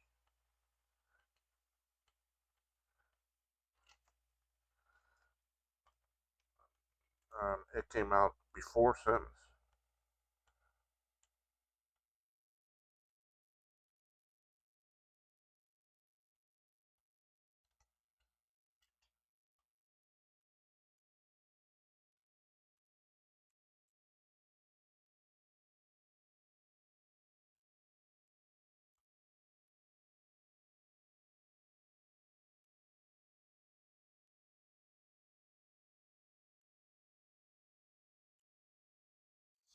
Okay, memory is in. I have a question for you. The crystal oscillator for Y3, I've heard it's no longer available. What do you do if the one battery bomb board is completely destroyed? Y3, as far as I know, it's still available. Oh, the one at Y3, that is the 169344. That's not available anymore. Better check this. I may have to load up on a bunch of it.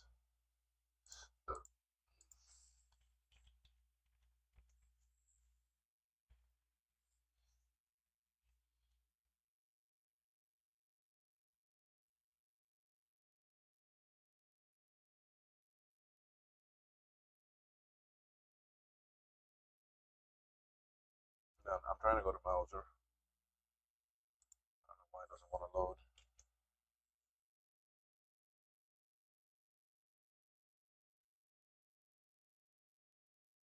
Log in.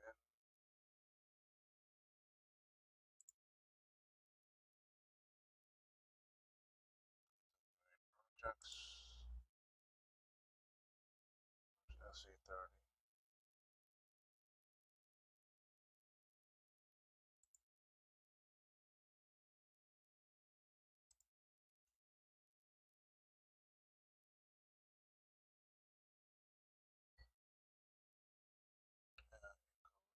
Resistor. Logic gate. Counter, encoder. Crystal 169344. I don't see that on maybe the version you were buying, Keith, but the SMD version is still available, the one that you see on my board here. I mean, this one, I mean, if you use the one that you put in the hole here, maybe yes, maybe that one they may not sell anymore, but this version, yes. Okay. Um, but just for safety, let me see what they show. Ooh, they only have 846 of it. If I buy 100, that's 2120.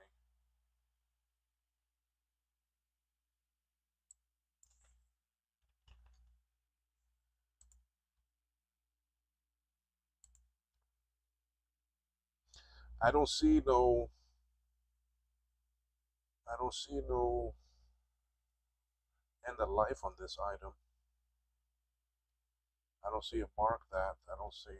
Not the one I'm buying. Uh,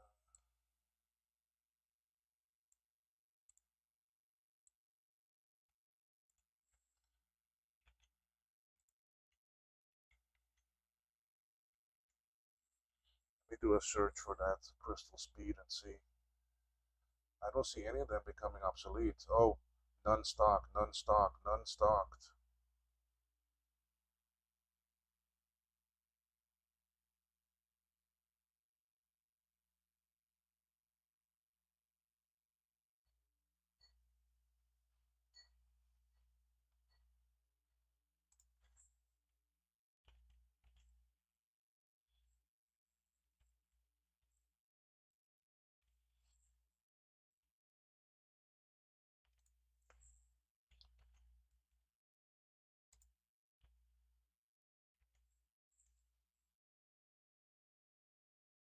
I see a buttload of it here.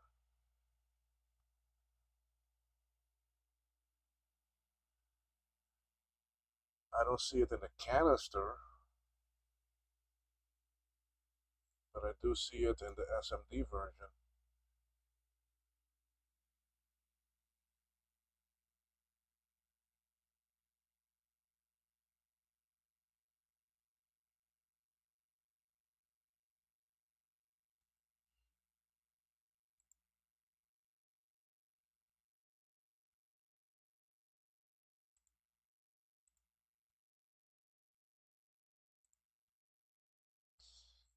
In stock active drops it down to just 13 of them.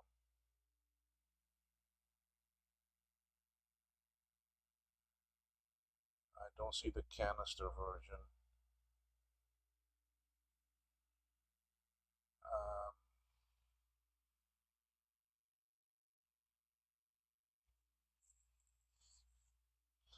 I don't see any of them marked becoming obsolete or anything, and I mean, there's still quite a few of them out there. There's even one that is, oh no, that's a different speed.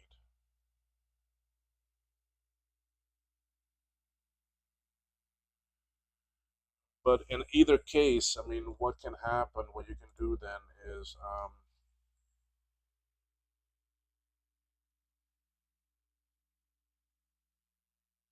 yes, it is not. Maybe the canister version, and what I mean by the canister is the one that looks like this. Okay, and this one I can't get as that size. Okay, so we had to be a bit creative with that crystal. Okay, now that canister one is a bit hard to get, but I have a buttload of them. But what we've done then is you can get a SMD version.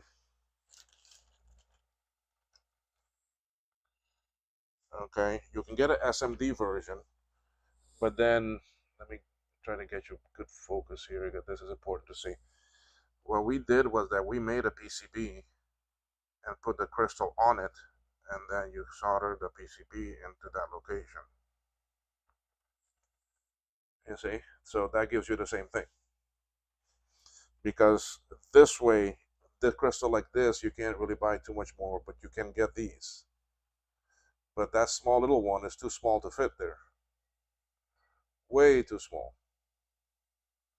Okay, so then we did this.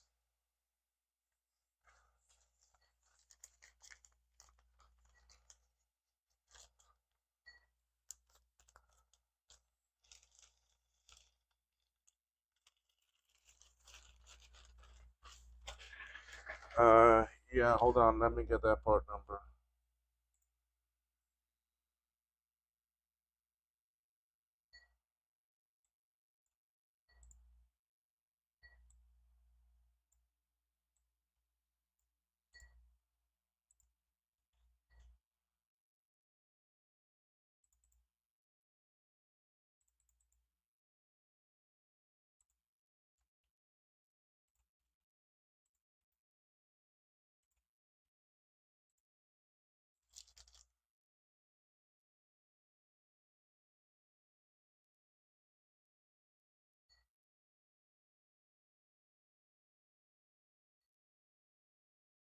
Um, we thought about angling it a bit, but the problem is, um, yeah, we would have to angle the actual pin header. Well, we would have to angle the actual socket, or or you bent, or the socket still goes in straight, but you pitch it on when you solder it into the sim. So once my boards arrive, then I'll know what to do.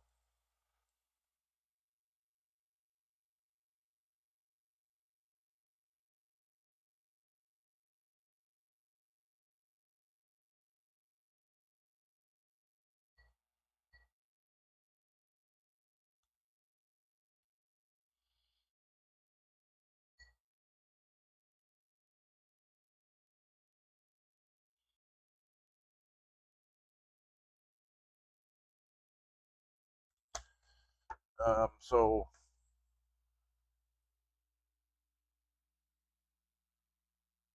You better order it soon because I just put 200 of them in my cart and they only have 800 and something, and I'm probably gonna close out that cart within the next day or two. Okay, so there are. I mean, you may not find the actually crystal with the footprint that we need, but like what we did with the card that goes here, you can always improvise. You can always find another solution for it. Um, okay, so now let me see. What is a must for me to get sound from here? Well, for me to get anything out of here, I still need. Oh, I forgot to solder that one socket. I have a socket that's still loose. This one.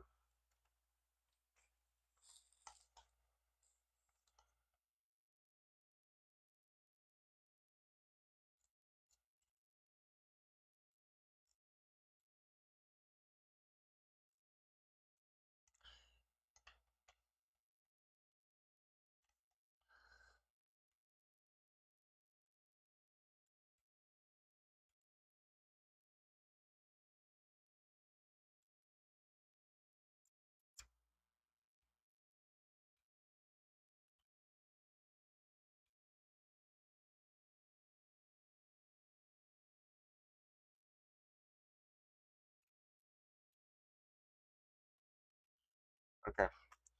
Um,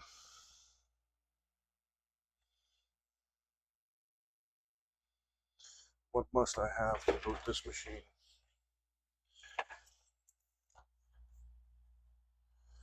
I need to get a crystal. I'm not worried about some of these other things right now. I do want a keyboard connector, so I'm gonna put that in. I have two of them here that he sent. I just need one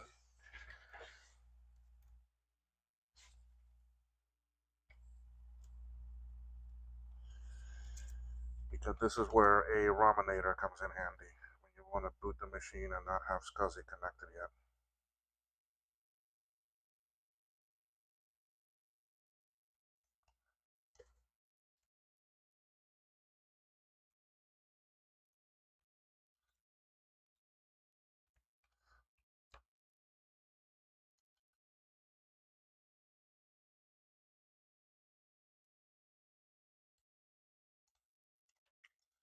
All right, so if we look at this,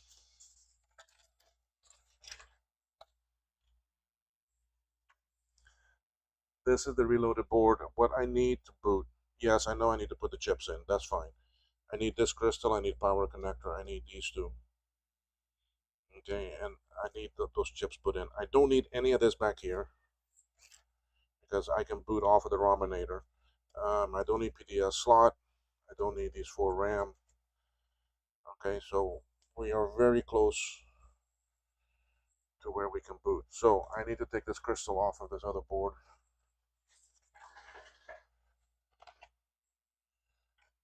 And you are right here.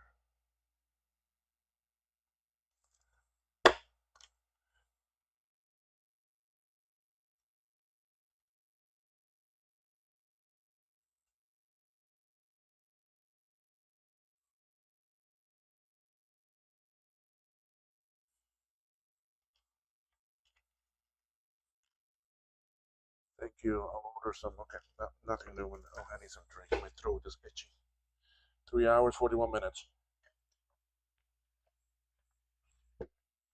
We have 20 minutes to boot time. Uh,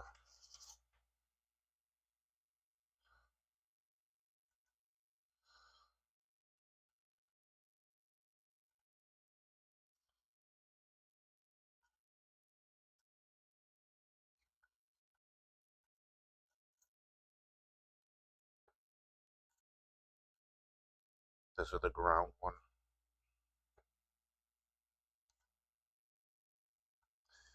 Gonna give me problems.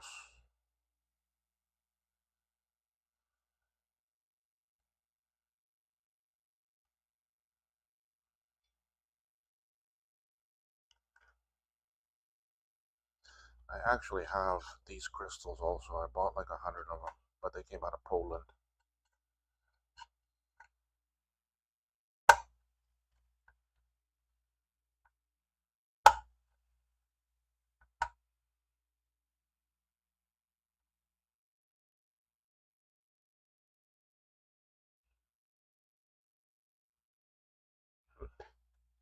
And I'm at 390 here, and this still doesn't want to melt.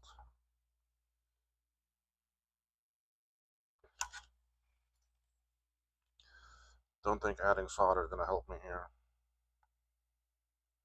because they don't want to melt and as you get down there.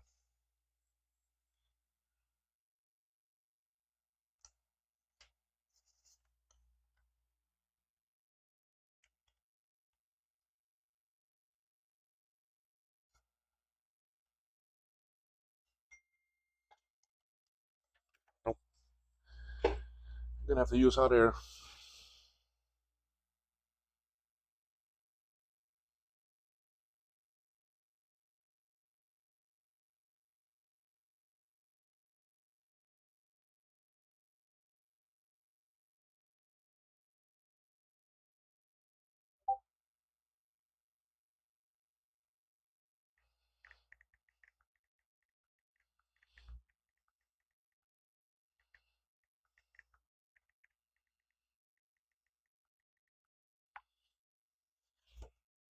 All right, I got to use hot air for this one.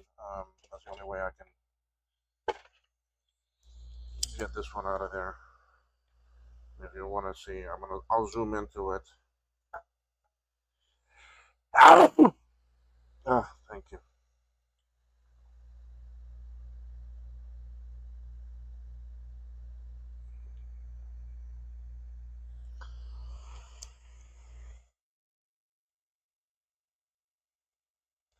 Because of it being a ground plane, all this is ground.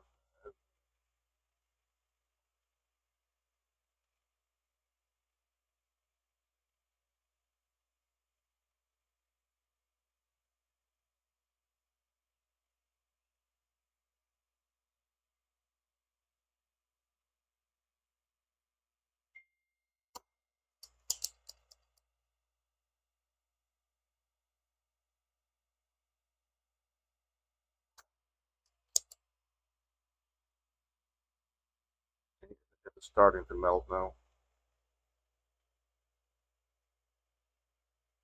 With the iron, it wasn't doing that.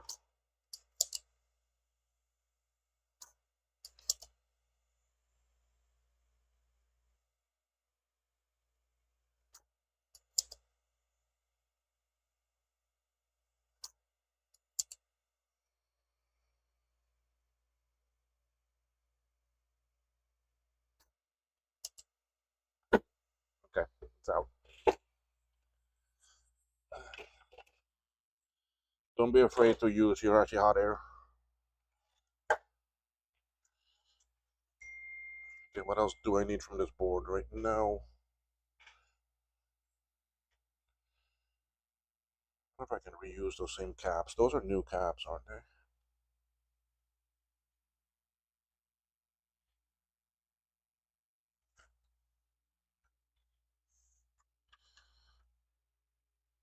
Yeah.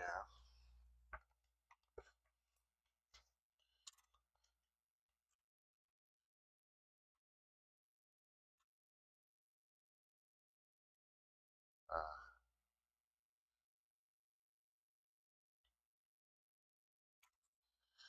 I'm not gonna put on new ones. Okay.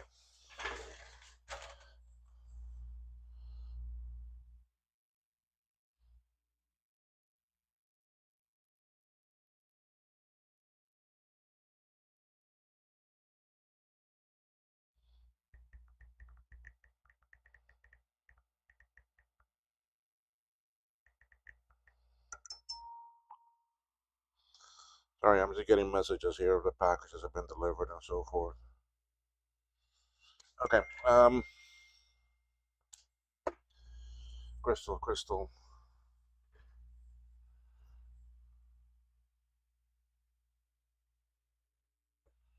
I put these on backwards before too.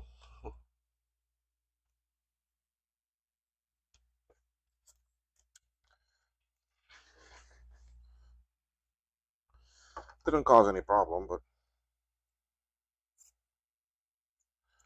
the machine didn't work.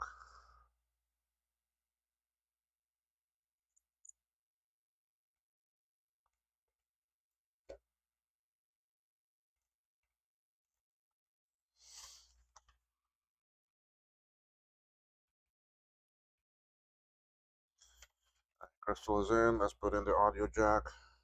So we'll need that.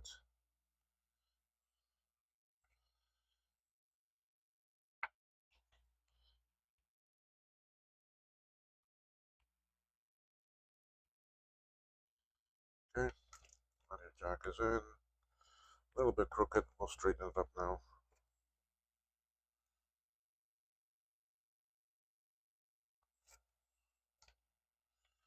All right. Power connector.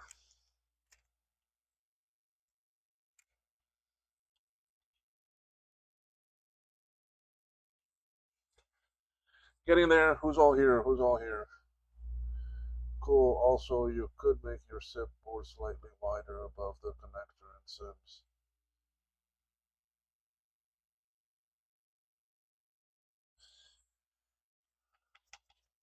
The actual problem is going too high to fit it.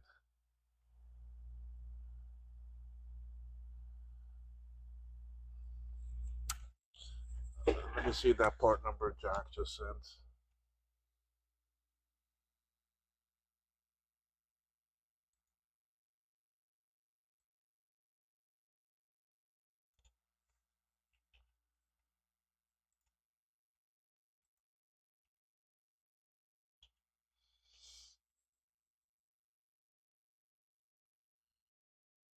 Yeah, that can work also, and they're only 24 cents.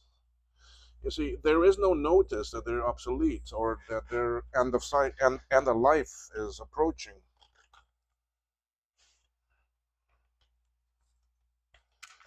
So that's why I'm not too worried about those at this time.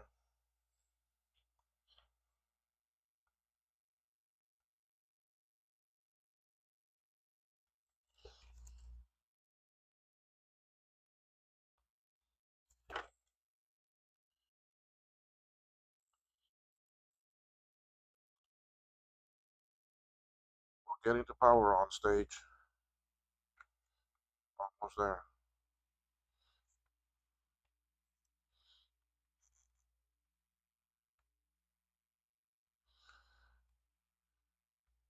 So anyone want to throw any odds out there?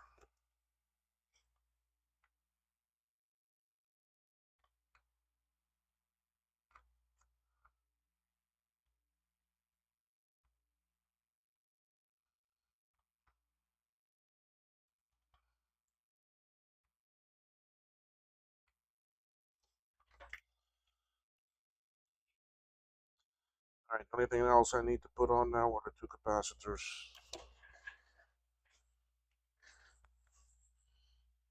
Still here. Yeah, I'm still here too. Not going nowhere. I want to get this to work.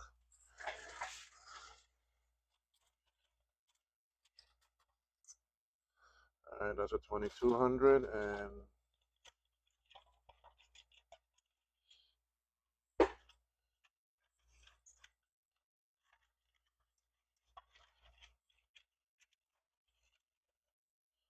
4400.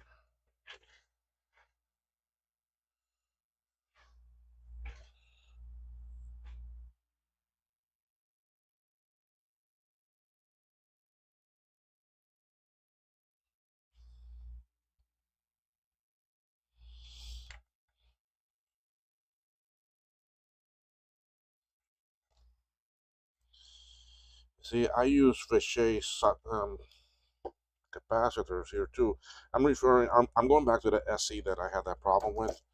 And if you look at my Vichets here, I mean, the writing is in nice dark color. On the other ones, it was in white. This was black, but all the other writing was in white. And that's what made me think that they were not original caps.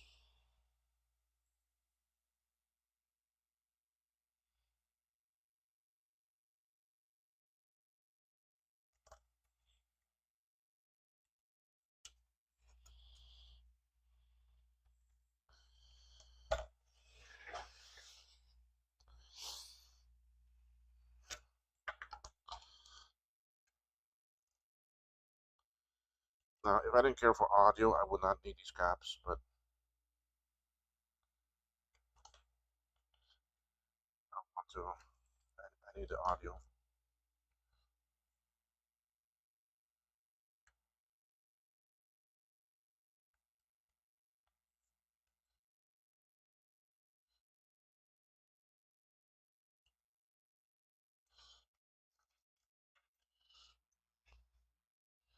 All right, let's do them from the bottom now too. Getting there and getting there and getting there. Anyone have some odds in there? Will it work? Will it not?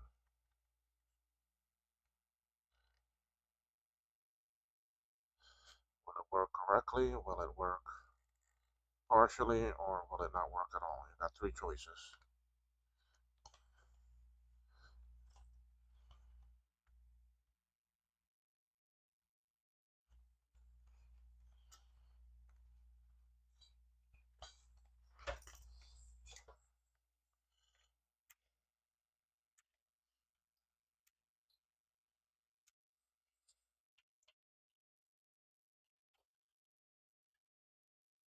Will work. Oh, Dave, you're still there. You didn't go to bingo yet? Or is that tonight? That's probably tonight.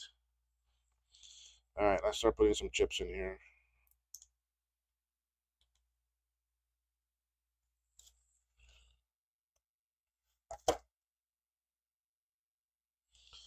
But I need to start seeing. I need to straighten up legs.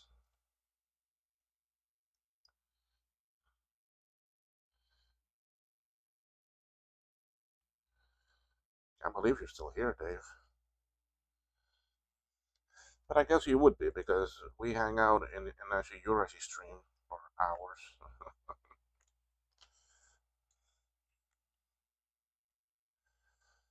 Oh, those look good.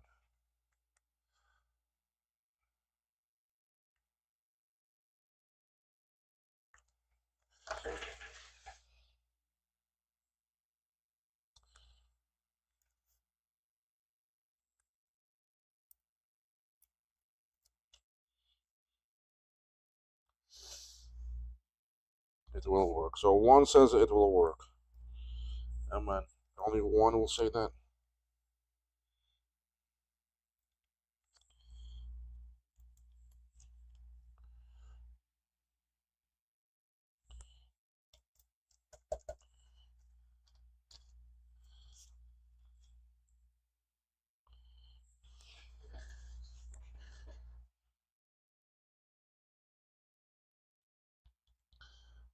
I'm going to the scope for me to straighten up chip legs. So just give me a second here.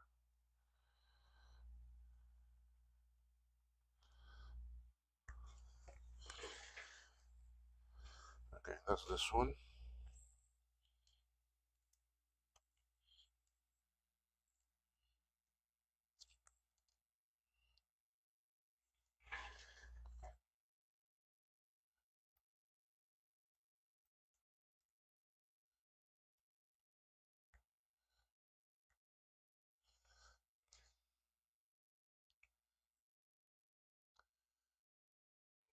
Nice. I need to verify those numbers though. Give me 1 second here.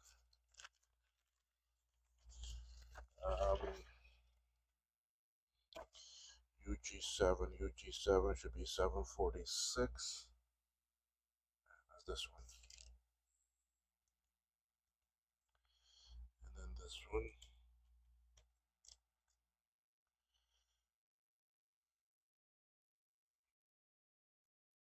755 is UE7.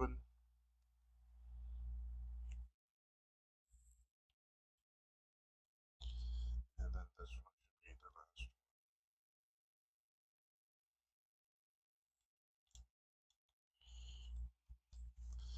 Let's verify here. 754 is UE6.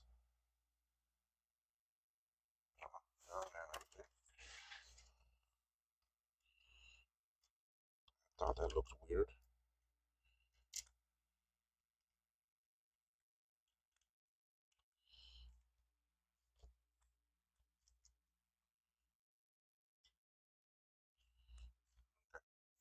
I don't need the Borns. Right now I don't need this one or this. I don't need the two floppy connectors. Video ROM. Need that.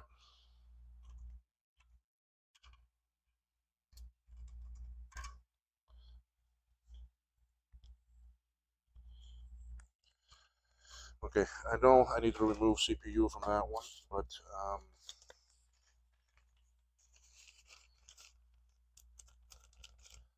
okay, Keith says it will work.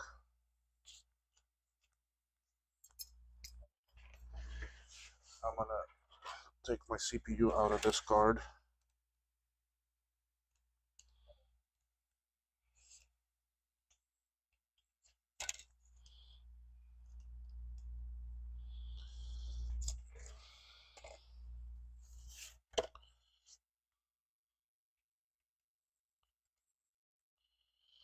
All right, let's just make sure. Don't need these, or any of these. We have everything that we need here to power up. So before that, let's just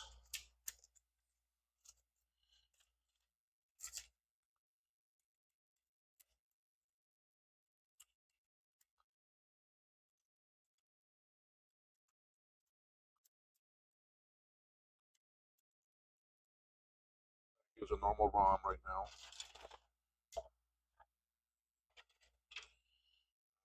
Speaker.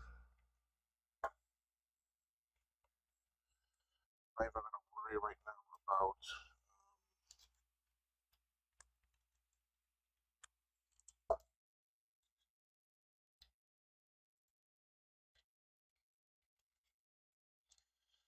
I'm even going to worry about video and that right now. I just want to see if I get blinking RAM and if I get a chime. Last chance, guys. Come on, come on.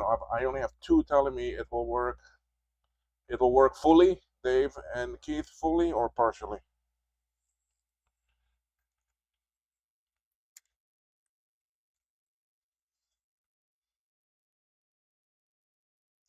Martin says it will work fully. Okay, Martin says fully.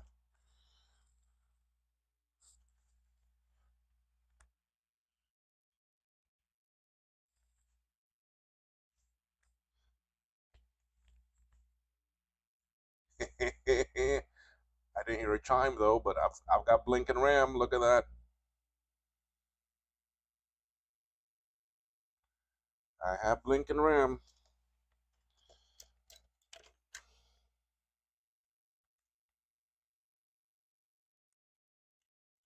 I don't trust that audio jack sometimes for this speaker. The speaker one is a. I'm not hearing audio though. But that could be something with the jack thing that is not connected correctly. So let's just undo the audio. I'm not too worried about that right now. Let me switch ROM to go to this. Let me bring my little screen. My little battery powered screen.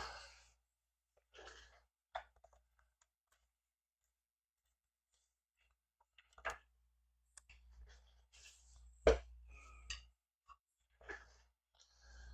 need this. No, I don't need that. I need this guy.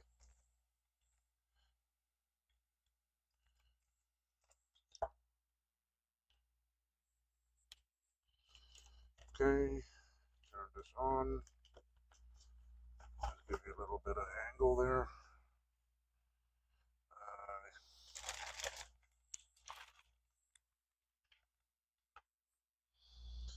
Let's bring keyboard because I need that to boot from the ROM.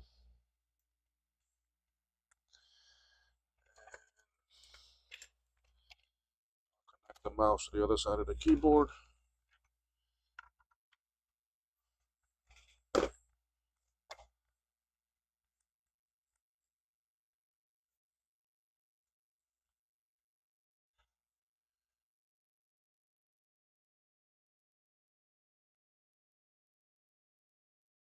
Now I don't. Okay, I have some blink.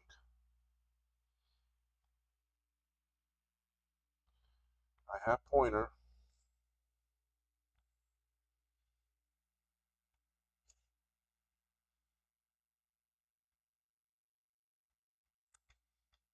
Keyboard is, oh, keyboard's not going to work because I don't have this on here. So I have those new. So let me get them. I may have some in my bag here. In my bag of tricks.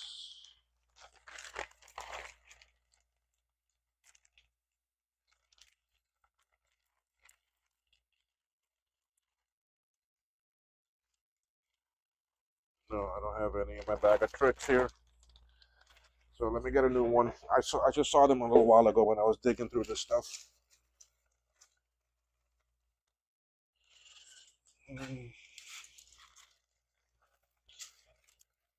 Here they are. I don't know why the screen is giving me that problem.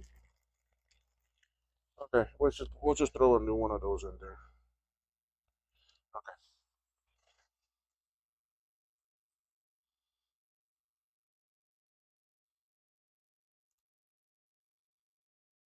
The screen is giving me this problem.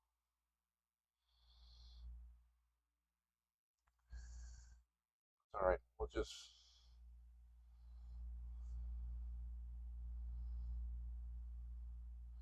It wasn't giving me this last night, but at least there's the. And it's booting.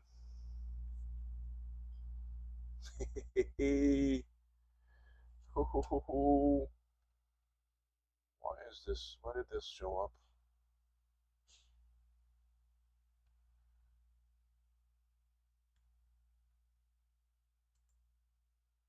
Okay.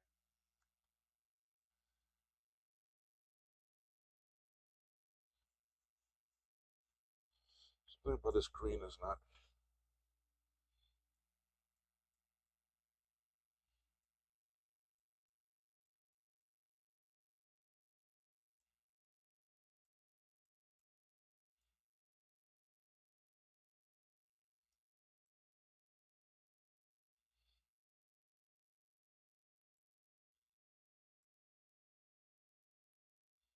I don't know why I'm getting all those lines. I didn't get that yesterday on the other board.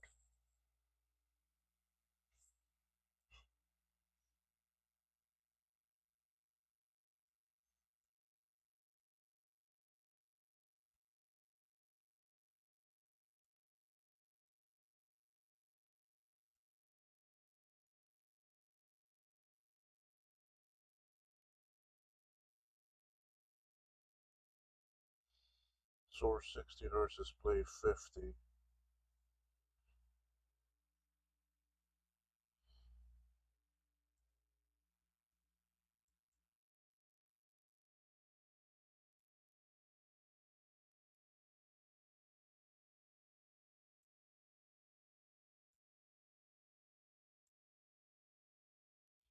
It's gonna reboot the screen. Let's see what that means.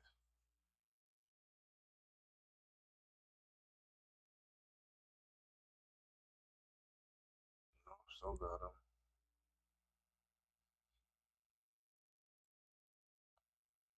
Anyway, it's there. I mean, I can move mouse now. I have keyboard. I booted into the ROM. Um, yeah, I can try it on my main one, but then hold on. Okay, let me make some changes here because I gotta switch this from two screen to one screen.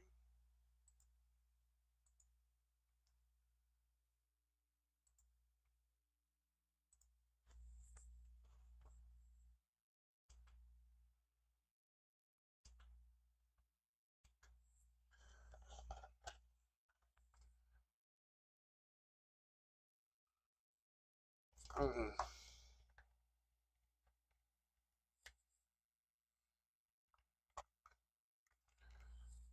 On my big one, it's fine.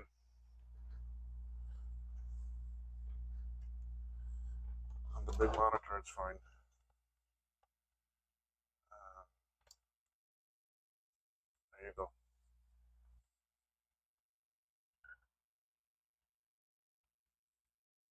Yeah, looks fine.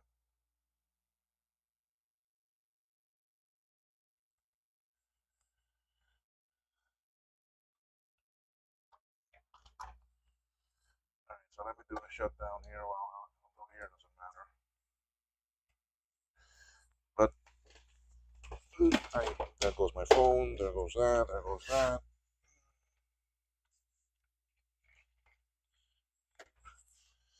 Okay. What do I need to see? Oh, I know why I don't have audio either. Let me find that part that I need.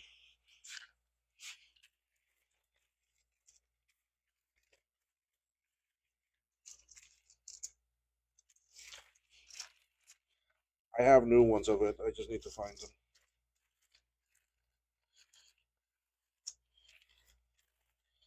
And no, it's not the audio jack.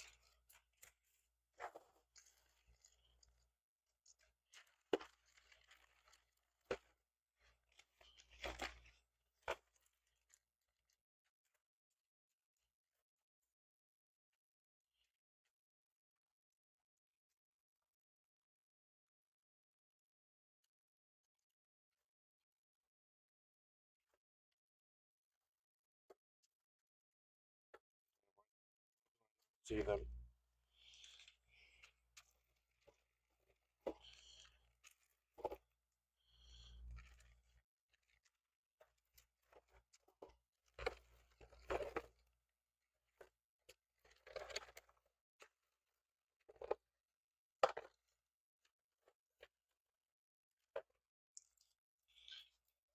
Oh boy, hold on. Let me keep on digging through here and find it.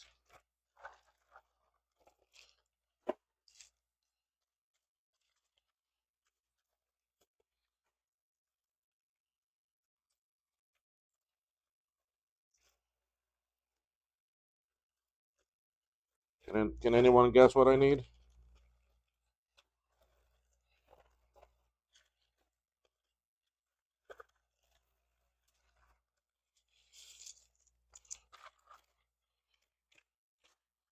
Here it is.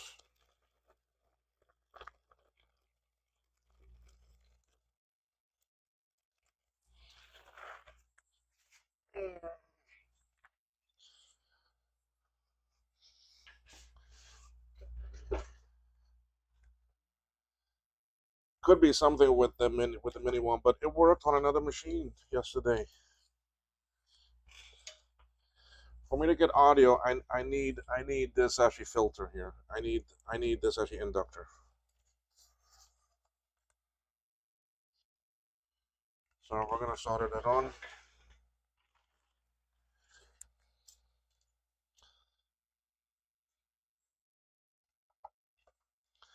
I forgot that I need that for audio to work.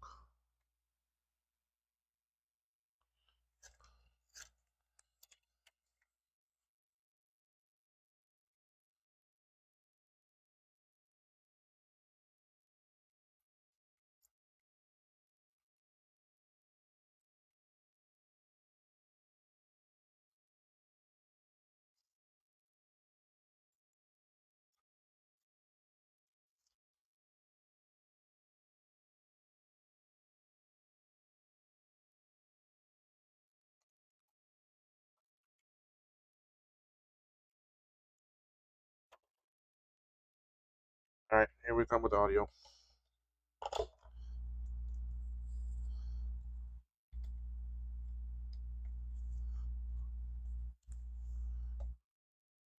About connecting the keyboard right now.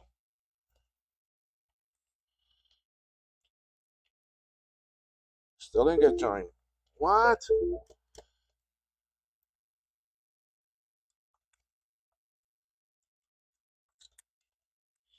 That's in good. That's in good. That's there. All of those are there. That's there. I don't need that because I bypassed it by jumping these two. Just make sure that those are jumped good. Yeah. Try the other speaker.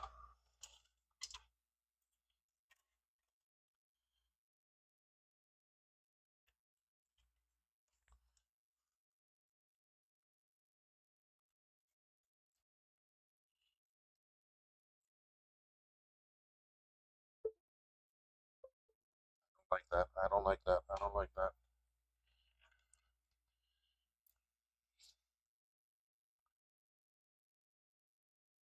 Boot it up and go and see on inside.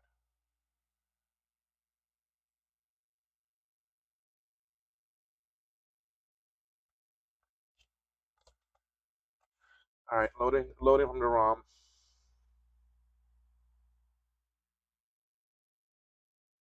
Yeah, yeah, I know it's probably something with that little screen.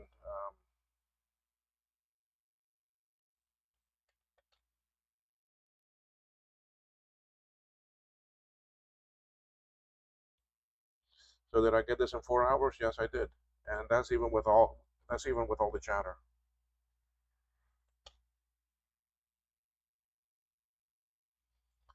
So not bad. Yoke's second board works. Come on, come on, come on. Everything's taking so long to boot up.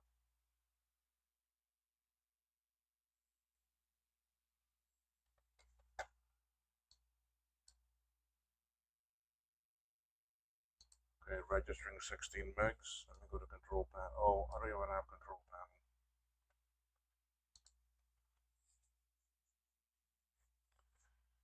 I don't have control panel here because I'm in an actually a stripped down OS because of the ROM. Let me go into mine because mine are better. Mine have more stuff on them. But I just don't know if all of mine are actually programmed to work on this. This is a 4. This is an 8.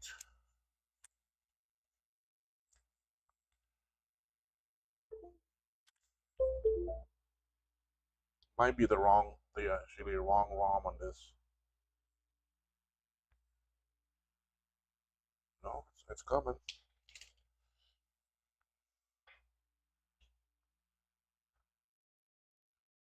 This is an 8 megabyte ROM.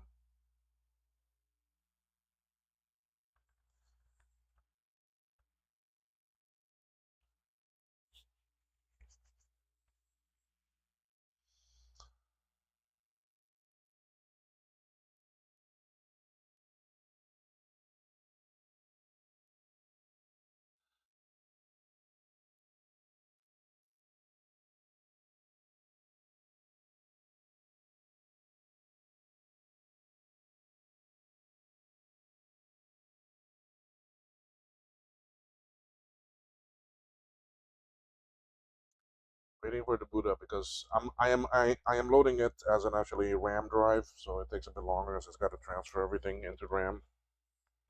Okay, here it comes. See, on mine I have a full actually control panel.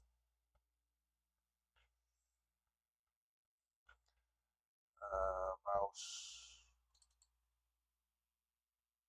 make that faster. Go to sound.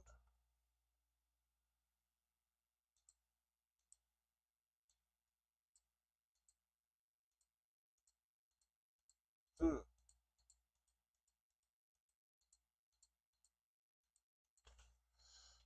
Why am I not getting anything?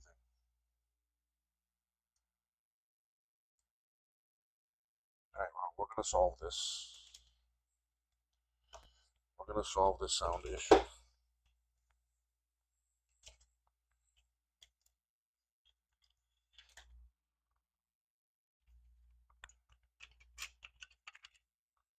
It's nice having a lot of different ROMs to use. We're gonna solve this sound issue. I have some jacks here. We're gonna solder one of these on here and solve our problem.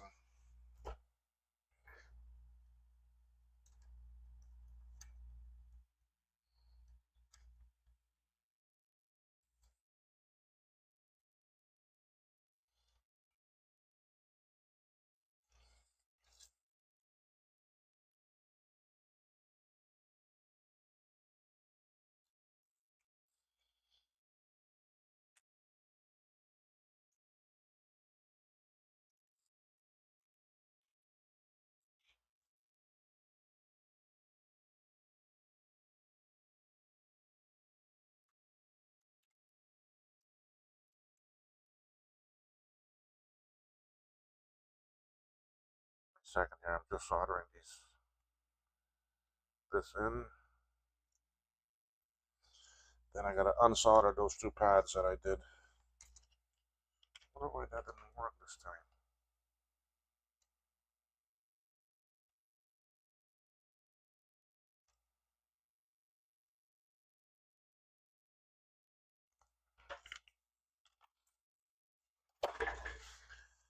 Alright.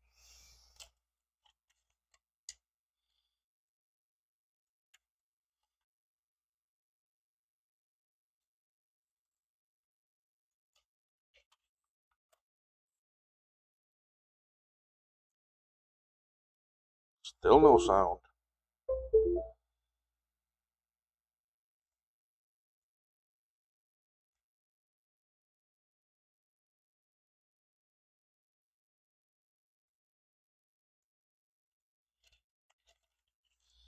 That's in, that's in. Don't think I need the boards for sound.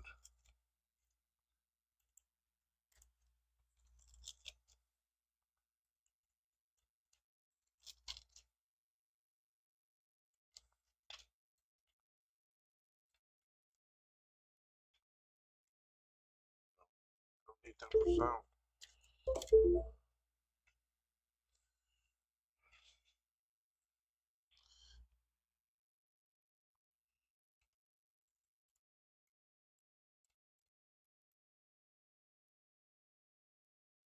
Bent legs.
Go to this cable because I want to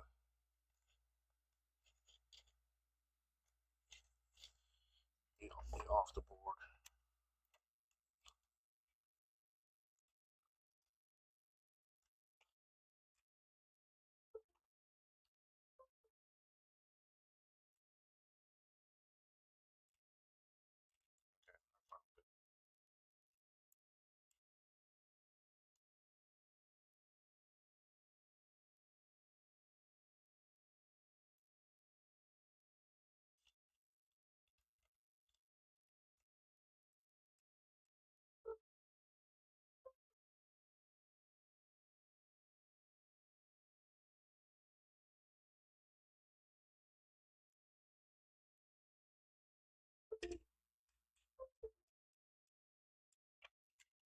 My speaker.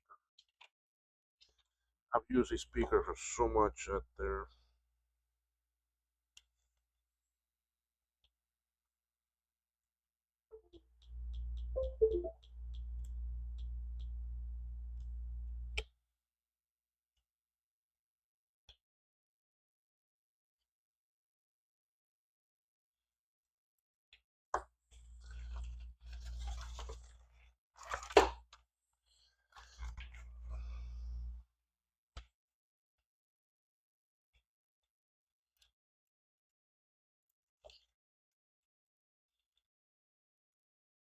Yep, I have sound. It's my connection here. Yeah, I have audio. It's my speakers.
Yeah, I just don't have it to here, so it's an issue with that.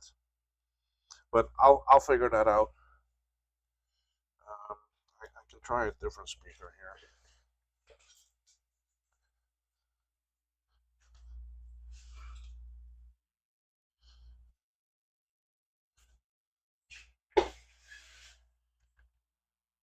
No, I don't have the keyboard connected, so it's not gonna boot.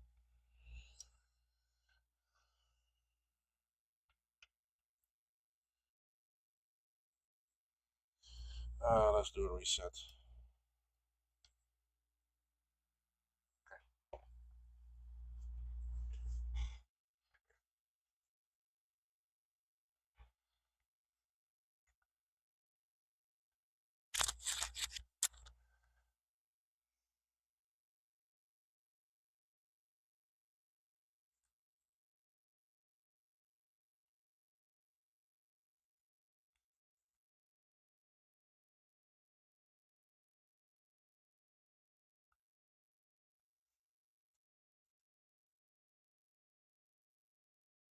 It's booting into the ROM. So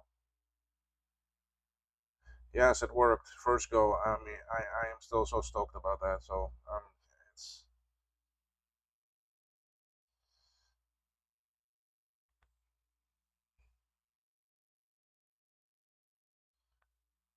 I know the sound circuitry up to the jack here works. So I mean that's control panel sound. Turn up the volume.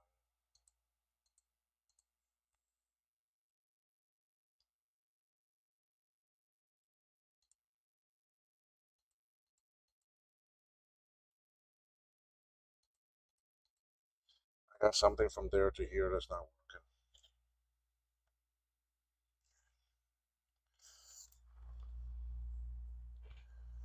I mean that's the thing. Soldering these jumpers here should divert the sound.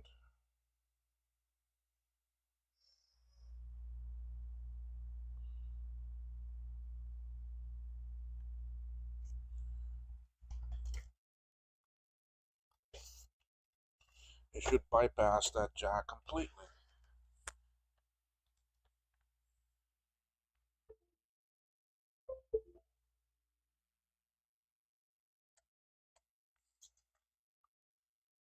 It's not.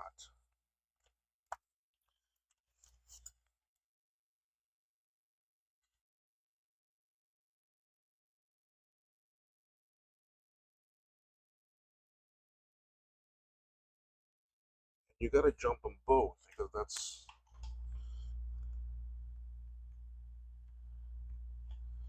Let's just try one and see. You gotta do them both.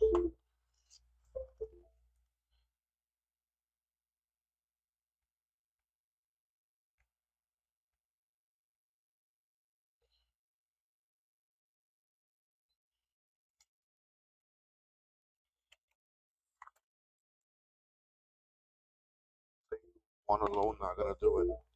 You gotta jump them both.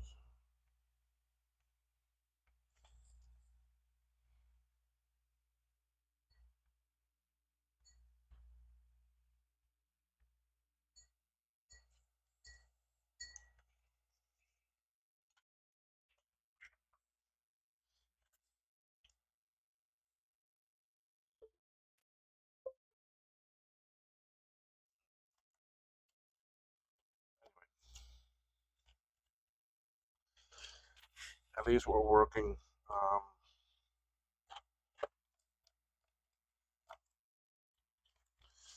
Let me solder something else onto there so then we can boot it off of a SCSI.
solder on this side.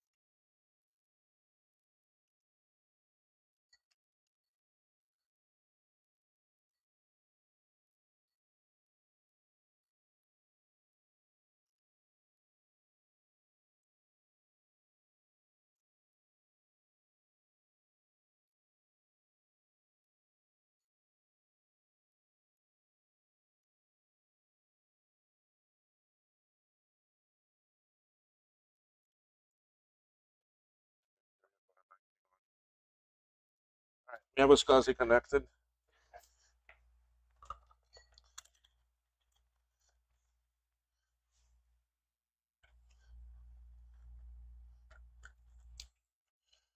I could boot now with a normal ROM.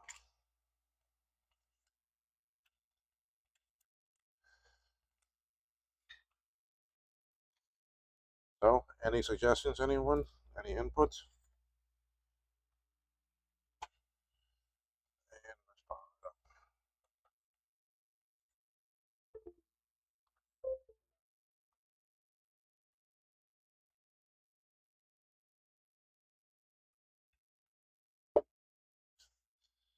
Could very well be the jack is melted inside.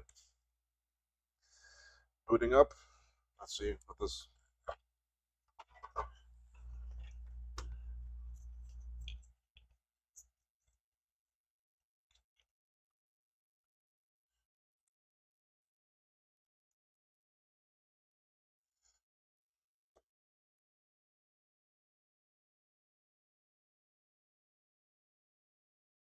Yay.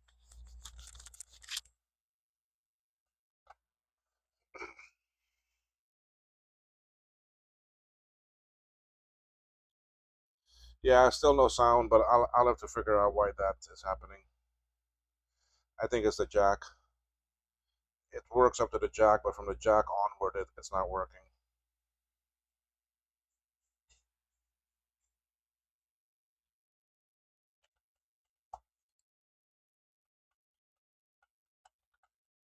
So here, let's see what our memory shows.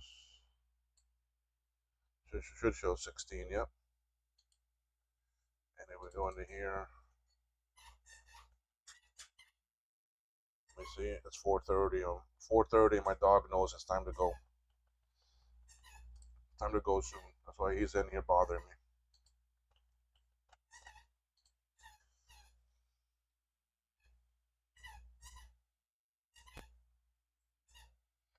So not bad. First go, it works. See, this is a minor issue, that sound issue. And it could just be the jack. I'll put a new one on it.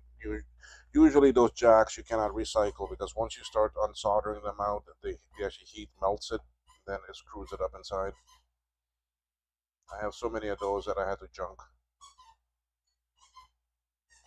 Oh yeah, he knows when it's time to go. He knows. He knows. He's in here ready to go. You want to go outside? Come on, I'll let you outside. Uh-huh. Come on. Go.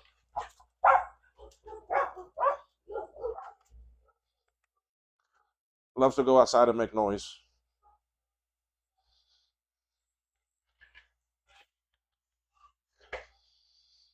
Memory pass.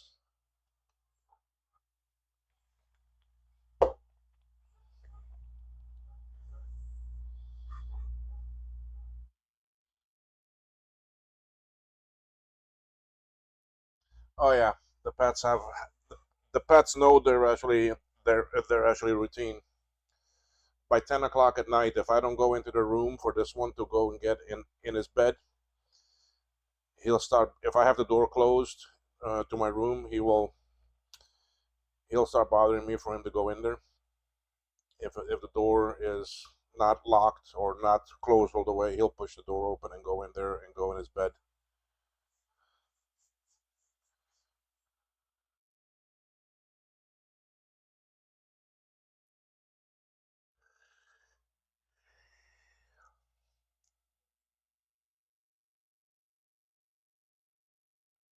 Oh yeah, he's out there barking like crazy, trying to um, stir up all the other dogs in the neighborhood to actually bark.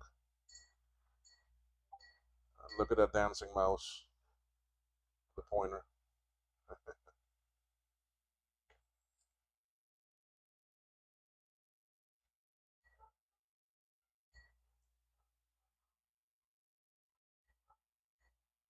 All right, so this is gonna pass everything. It's already passed once through everything.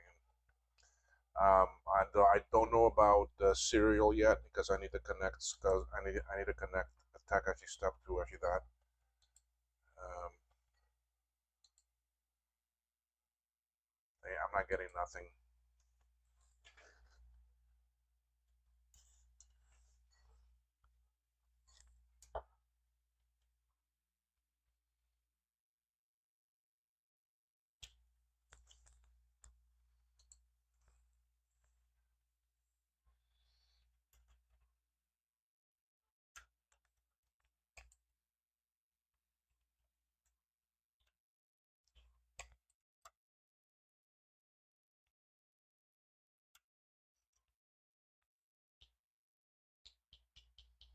I can hear popping noise when I do this.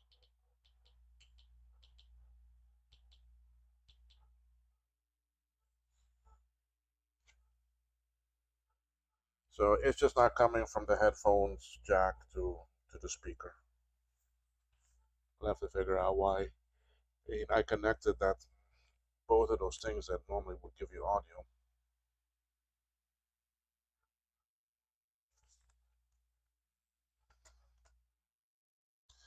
Look at one thing for a minute here. Do I have the schematic for this open? No.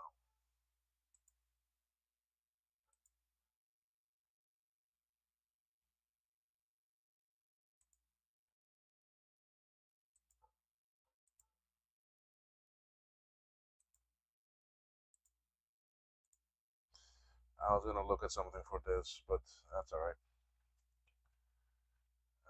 This schematic should tell me the same thing.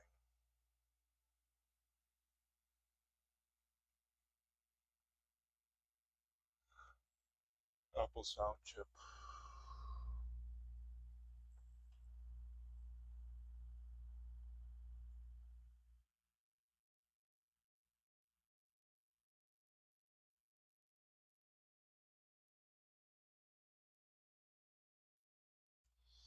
This one's not gonna tell me the same thing. But anyway, um,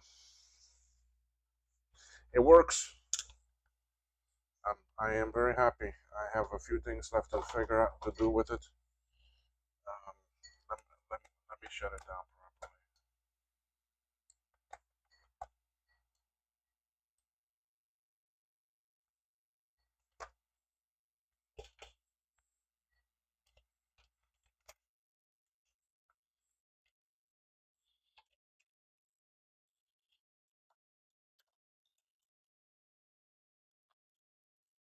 Boots up SCSI. Snooper passes everything. I think what I'm going to do with this is that I'm going to throw it in my not the ultrasonic cleaner because ultrasonic cleaner is cold right now. I'm going to put it in the alcohol and let it soak a little bit and then brush it, try to clean off some of this flux. I do got more to solder on it, but almost everything else I got to solder is going to be through actually hole.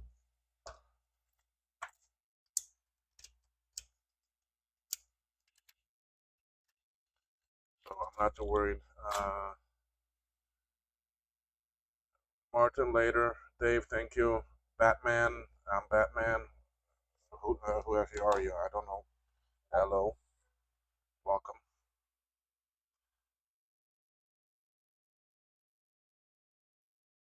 Oh, penguin. I have a white dog, but I don't have no penguin. He's out there making a ruckus right now. Let me go get him 1 second. He's running up and down the fence line.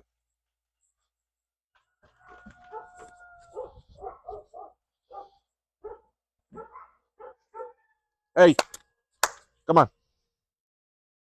Come on. No, hey. Come on. Come here. Come on. Come on. Come on. Inside. Hey, hey. Inside. Listen. Okay, thank you. Boy, he don't want to listen. Uh-huh. That's it.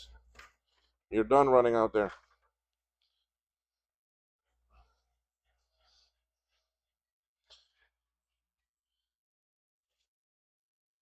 All right, point five. We'll see you later.